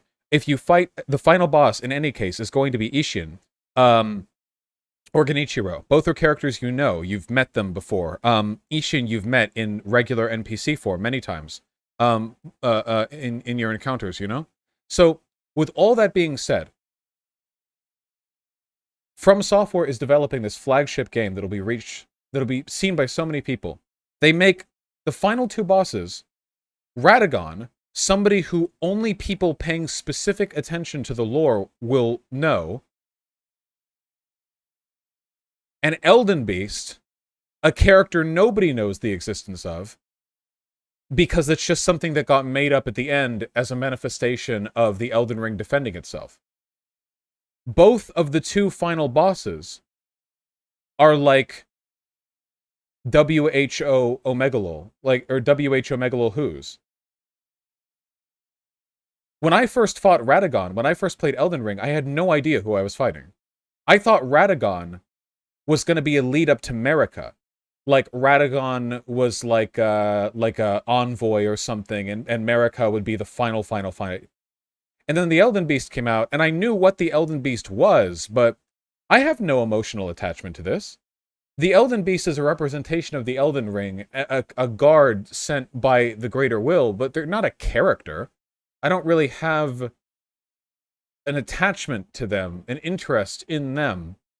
Well, Radagon is Marika? Yeah, but you don't know that unless you've specifically looked after the lore. The point that I'm getting at is that the final 2 bosses of Elden Ring are like kind of WH Omegalol Who's. If you know the lore, they're not. I'm not saying they're bad on that merit alone, but they don't carry any immediate punch the way that Godfrey does. When Godfrey announces his title, the music picks up when he says his name. You know? This dude is standing up and he's like, yeah, I'm Godfrey, and the fucking chorus kicks in. You know who Godfrey is. Everyone knows who Godfrey is. Who the fuck is this guy? You find out from the name tag. Who's this guy? Oh, I guess he's Radagon of the Golden Order. Oh, this is a big boy. What is he? Okay, the Elden Beast. Okay.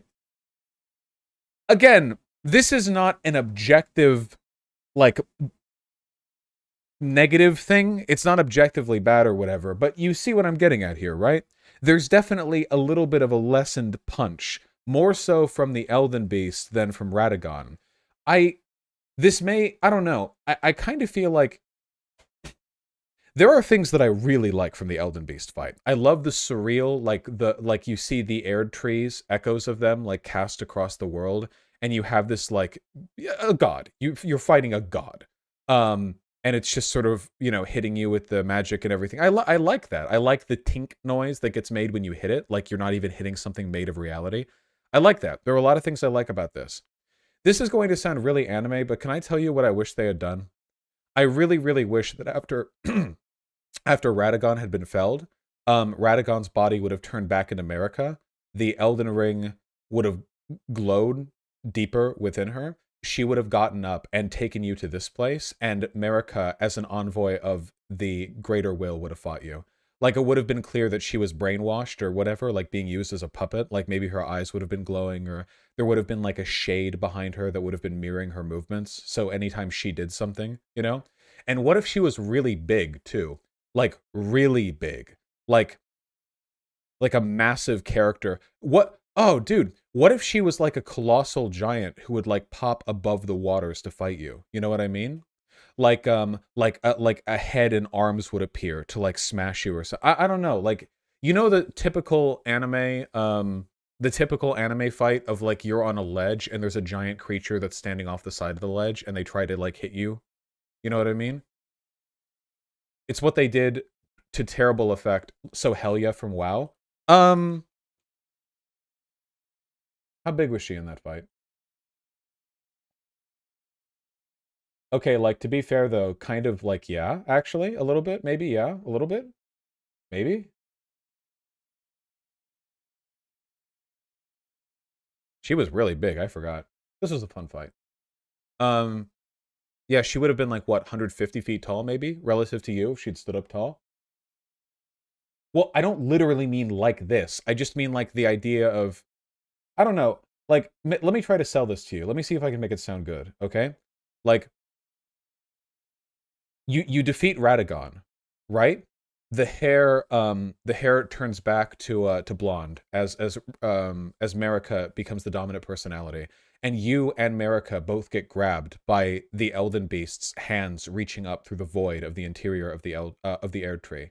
You both get pulled down into the like the primordial soup of creation here at the base of the Erd Tree, and you're standing here in this like big empty void, and you can walk in it for a little bit, like the way you could with Volnir after being transported into the Skull Cup in Dark Souls 3, and you walk around for a second, and it doesn't matter which direction you walk in or whatever, but then like the cutscene happens, and like Marika's upper torso, like navel up, appears, and she's fucking colossal. And her body, it looks like it's being shaded or puppeted by the arms of the Elden Beast. Like, you have these kind of, like, shadow, like, light nervous system things that look like they're kind of controlling her, the way that the movements of Godfrey controlled the corpse of Sirach before he disappeared. And then, like, the final fight was that. I don't know, like, I like elements of the Elden Beast fight, like the aesthetic here and stuff, but having the final fight be against, like, the Blob God does feel a little bit of a letdown, especially because most people kind of thought they were going to be fighting Marika, you know? I thought I was going to be fighting Marika.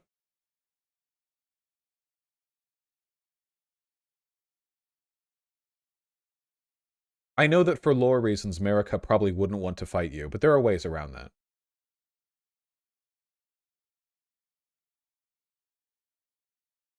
I think DLC you get to fight Marika? Maybe. Well, anyway. The Elden Beast fight is the Elden Beast fight. A lot of you know the criticisms that I am going to levy, no? You're probably aware of the fact that this fight has weird amounts of downtime as you just sprint through the open water. It kind of feels like you should have been able to have Torrent here, you know? But you don't. Sometimes there will be like a literal minute-long period where you can't do anything, as the Funboy Godblob over here just does balloon shit around the arena, and you just have to sort of sit there and dodge. A lot of the attacks that get dodged don't even take that much thought, like the ring attack here. This Elden Ring attack is dope conceptually. Like, it's like hitting you with the cosmic force of the universe, but mechanically, are they really not gonna... I hate this player. I hate them. I hate them so much. I despise them. You can jump over the ring on your way out. Anyway, but like, look at where they are right now. Like, look at this. Did they seriously just blood buff again? Mad? Oh yeah, I'm mad. Incredible stuff going on here. See, like, look at this. Okay, but like, look at the past so-and-so length of time. Okay? Fire means you have to run, so you're at a distance. Should we count? Hold on, wait, actually, you know what? You know what?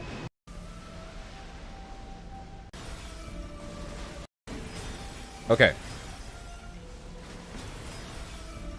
1, 2, 3, 4, 5, 6, 7, 8, 9, 10, 11, 12, 13, 14, 15, 16, 17, 18, 19, 20, 21, 22, 23, 24, 25, 26, 27, 28, 29, 30, 31, 32, 33, 34, 35, 36, 37, 38, 39, 40, 41, 42, 43, 44, 45, 46, 47, 48. Nice!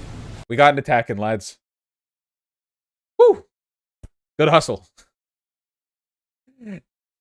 That's dumb. Wait, it went back to 40? Oh, wait, was I saying 50, then I said 40? I'm really tired. Was it 58?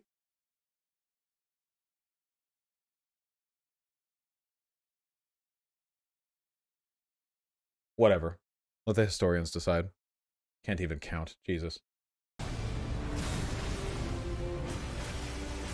No, just trolling? Okay, whatever. Anyway, I'm sure you can see the problem here. Oh, running away again. Oh, no, wait, they're doing the big attack. Why is that dumb? Because the point of this game is to have fun, right? I just don't think it's very fun to not be able to actually fight the enemy for very long periods of time. A lot of that time that they weren't able to fight wasn't even, like, interesting. They weren't dodging some big, like, chain of attacks or whatever. They were just not around the Elden Beast. Also, one other big problem. Show the Elden Stars. Deploy the Elden Stars. Why aren't my katanas bleeding? There it is. Oh, yeah.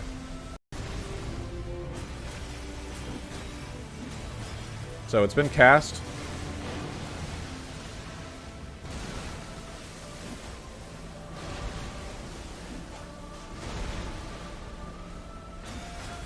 Oh no, it hadn't been cast yet. My bad, I'm done. There it is. Do it. Yeah. I genuinely do not know why they put this move in the game. This move is just fucking stupid. I'm sorry.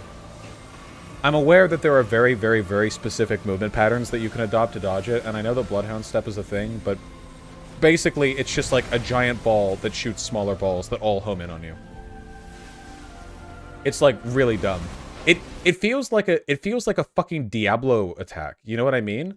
Like, doesn't this feel like less? It feels like less of a Elden Ring thing, and more of a like this would be in like an action brawler, like Frozen Orb type deal. You know? Or some bullet hell shit. I don't know.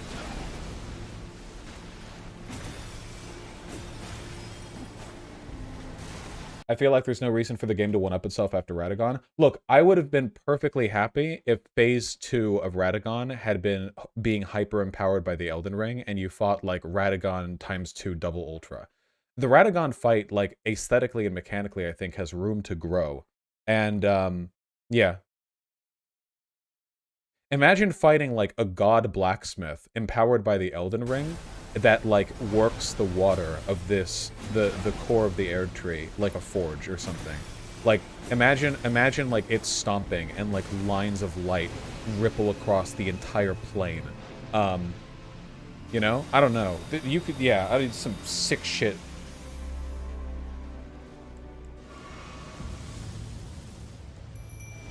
What if you just reverse the order of the two fights? I don't think that works because Radagon is obviously a puppet and isn't, like, enthusiastic about killing you. Radagon's just being led.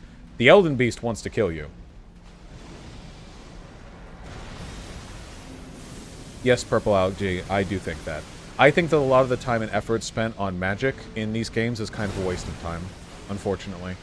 The mechanics for magic use will never be as developed as melee use, because melee requires input from both, and magic is a one-off fire and forget type deal. Like, it's you do it at a thing, whereas melee is like an engagement between you and an entity. And frankly, a lot of spells never get used, which kind of sucks. I know that's true for a lot of weapons, but I kind of feel the same way about weapons. I think it was better how, oh, we're trying to dodge this time? Cool. I think it was better how, Bloodborne had fewer weapons that were more interesting. Because as it stands in Elden Ring, there are a lot of weapons that basically, exist for no reason other than for completionists, because they're objectively inferior to superior versions of themselves. There are just better versions.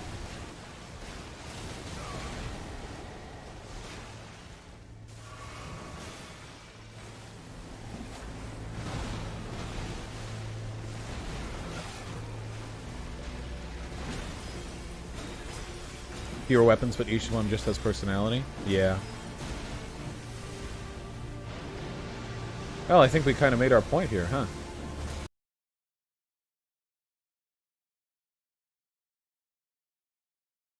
I think Radagon of the Golden Order is a great fight. I think that Elden Beast is an okay fight. And that's my tier list. They're not organized within the tier. I don't want to, because it is midnight. What does it say? Radagon is a blacksmith? I'm almost positive that Radagon is a smith. Yeah, I will say that the quality of bosses present here is a little bit disappointing to me. I think that in terms of boss design, Dark Souls 3 was head and shoulders above Elden Ring. There are bosses that come close. I think that Godfrey and Mohg could easily stand midst the best. 100%. But, yeah. And they've had time to learn from Dark Souls 3, too. I do expect a continuous increase in quality, of course. I don't think that's unfair. And a lot of these are just wastes of space. I understand, I understand that a lot of this is just going to be a product of the scope of the game. Any game that's this large is going to have, like, obviously, of course, if you have a game this size and it's like, well, I think every boss should be as good as Mohg, like, you're insane. Like, that's not possible. It's not possible to do that. So I'm not expecting that necessarily. That being said, a lot of stuff in this game would have been made better if they just removed it, you know? So for example, Shit Cell Natural Born of Shit over here, Stars of Fartness, if they were removed from the game and instead when you reached their former boss arena, you just found a dev message saying, go fuck yourself, along with your IP address listed there, I think that would be better than Estelle Stars of Darkness. I cannot believe they would cheapen such a beautiful, unique boss fight by giving them a fucking evil twin brother from the Negaverse. The goddamn mustache-twirling Star Trek Otherworld. Oh yeah, I have an evil twin, by the way. I hate them. And they're stronger than the original! No, fuck them. Jesus.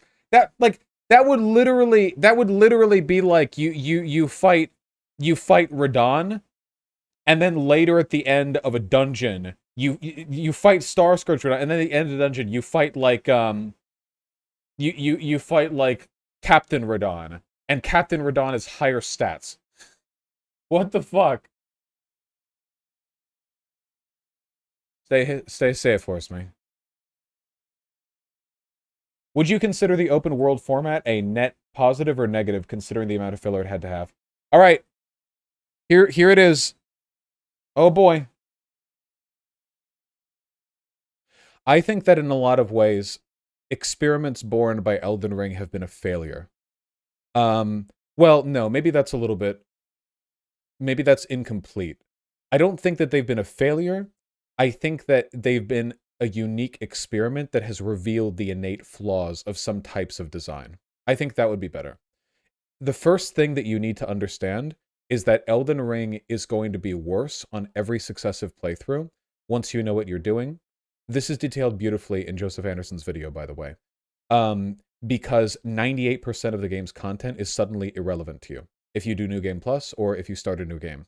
And a lot of the game is just wandering around a gigantic open space that you know has nothing that you're interested in, knowing that 90% of dungeons are just going to have some useless, like, little consumable item or a spirit ash or some magic spell that you'll never use or whatever, and just trying to gun your way to all the interesting stuff.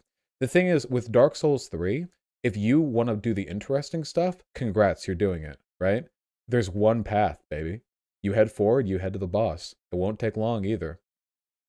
But in Elden Ring, it's like, yeah, let's play again. Let me spend like an hour running through like Limgrave, Liurnia, and Caelid, getting all of the somber smithing stones so that I can bring a weapon up to the high thing. You know, like there's a lot of stuff that loses its luster, and the beauty of exploration and discovery happens once.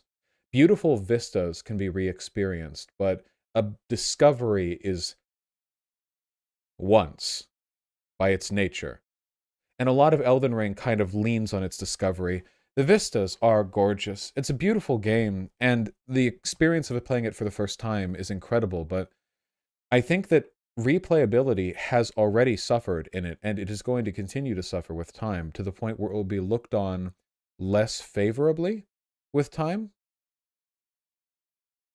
That's unfortunate. Elden Ring is a masterpiece of an open world game. Is there just something fundamentally unsatisfying about replayability in open world games? Maybe. Yeah, maybe. Yeah, I think so. Yeah, I think so. And maybe that's something that works poorly with From Software boss design. Because the magic of From Software games, in part, is that the bosses are like this incredible, like, icon of mechanical skill that you put yourself up against. It's like, yeah, you know, you fight that and it feels really good. But having to trudge through an open world over and over again, having to gathering all of the crafting materials for upgrading your weapons on subsequent playthroughs is really tedious. It's not just less fun, it's actively boring. That is not a problem in the older Dark Souls games, because in the Dark Souls games, like, you get all the shards that you need, like, pretty easily, like just moving linearly through it. But if you want to like gather up the stuff to upgrade your weapons, you have to do a goddamn world tour in Elden Ring, which is tiring.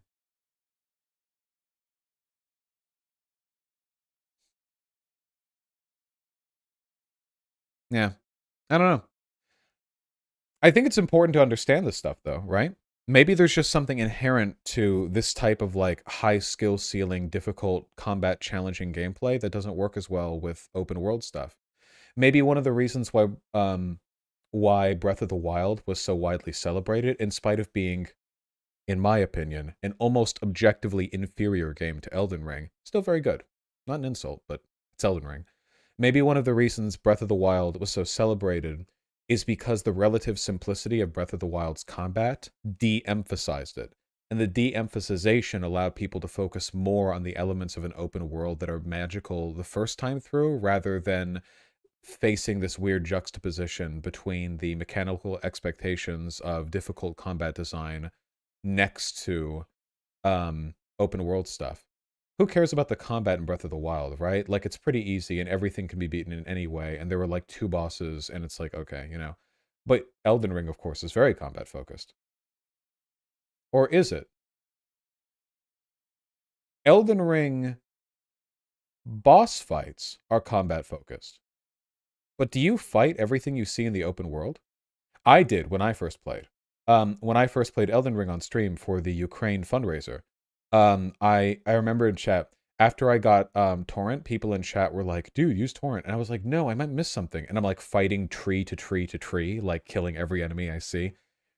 Eventually I got the right mindset. But once you get in the habit of skipping enemies in the overworld, which you will, what's to keep you from just skipping enemies in the legacy dungeons? I don't know.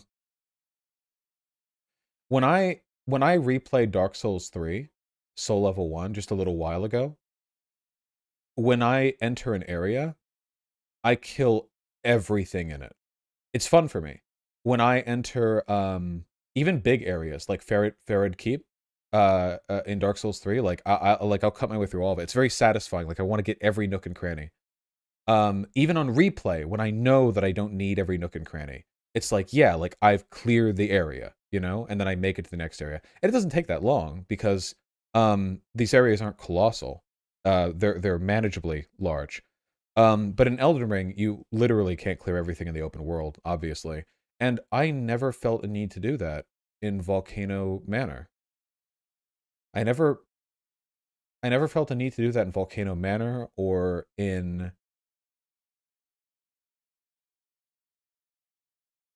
Caria Manor or in the Academy or in the Halig Tree or in the castle. Yeah, I don't think I did ever. I don't think there was a single legacy dungeon in all of Elden Ring where I ever felt a compulsion to full clear an area, even though those legacy dungeons were of a size and scope where it would have been possible to do so. I think Elden Ring kind of trains you to skip enemies, doesn't it? Yeah, I kind of think it does. And that's not great in a game that is primarily about combat. And it is, you know, it's a FromSoft game, you know. Maybe you're just getting older. I don't think so. I still feel magic about games. I just try to be critical about them. I think it's important to be critical. Vosh, you're asking for two opposing things: to make the open world necessary for progression, so you have a compulsion to experience the world, but that exploring the world shouldn't be a world tour for upgrading weapons. There are ways around it, but I think there might be an almost fundamental incompatibility. Oh, Princess in Yellow points it out. Elden Ring gives you the horse right before a nigh impossible combat encounter that's very easy to skip. Instead, it literally teaches you to skip them. Yeah, right after you get Torrent, there's that little entrance you can go through, and then there's a bunch of Godric soldiers with crossbows, and then a bunch of like barricades, and a troll will jump down, and you could fight all of them, and it's actually really, really, really difficult for that point in the game.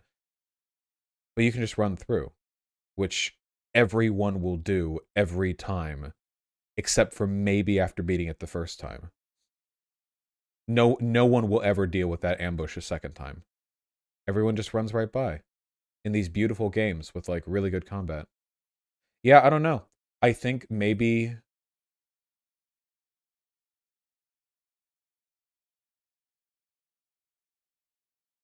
there's just something about the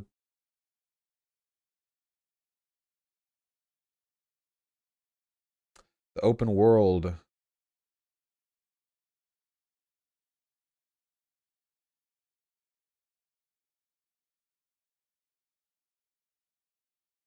It's epic for its first run. That's true. Well, no, I think games should get better on replay, right? Especially these games. I don't think that's acceptable. Every other From Software game gets like just as good or better on replay, right? Like all the rest of them do. DS1, 2, 3, I haven't played Demon Souls, sorry. Bloodborne, Sekiro, they all get better on replay. Because once you know what you're doing, you hit the ground running. Replaying one of those games and fighting the first enemies and fucking annihilating them is super satisfying. Like, really satisfying. Like playing Dark Souls 1 for the first time and you just like sort of, you just moonwalk your way through all of Undeadburg. Feels really, really good. It's super, I know, I just replayed DS1, 2, and 3.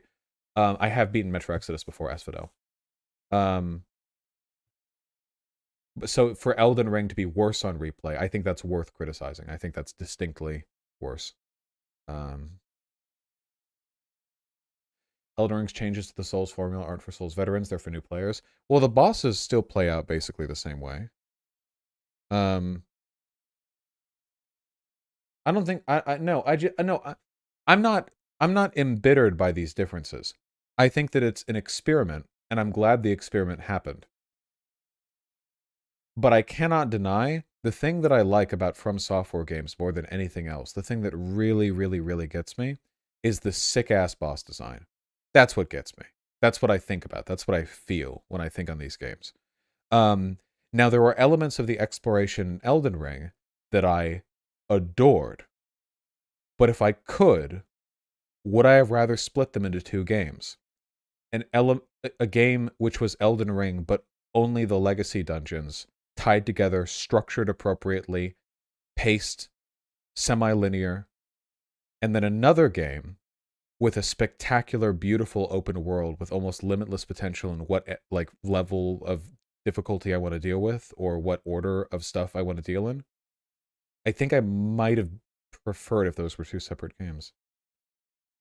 Don't you think the Dark Souls format had to evolve? Evolution is a tricky process.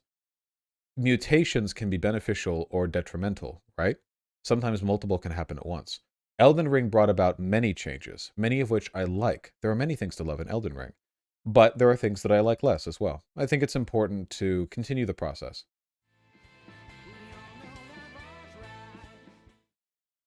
Did I miss a gem? Yeah. Oh, God, I'm sorry. It's midnight 20. I can't keep this up. Oh, I just realized I never closed Metro. Okay. Well, I guess we'll play Metro now. No, that's obviously a joke. I'm gonna head to sleep. I don't know if I'll stream tomorrow. But we did actually do a lot of politics earlier in the stream. We had a lot of fun trying not to fed post about Fox, so that's good. Where's the exit button? Chapters, continue, options. Where's the exit? Oh, quick game. Here. Yes. You all understand my thoughts, yeah? You don't have to agree with me on the tier list. I only ask that you try to understand the reasons why I arrive at the conclusions that I do.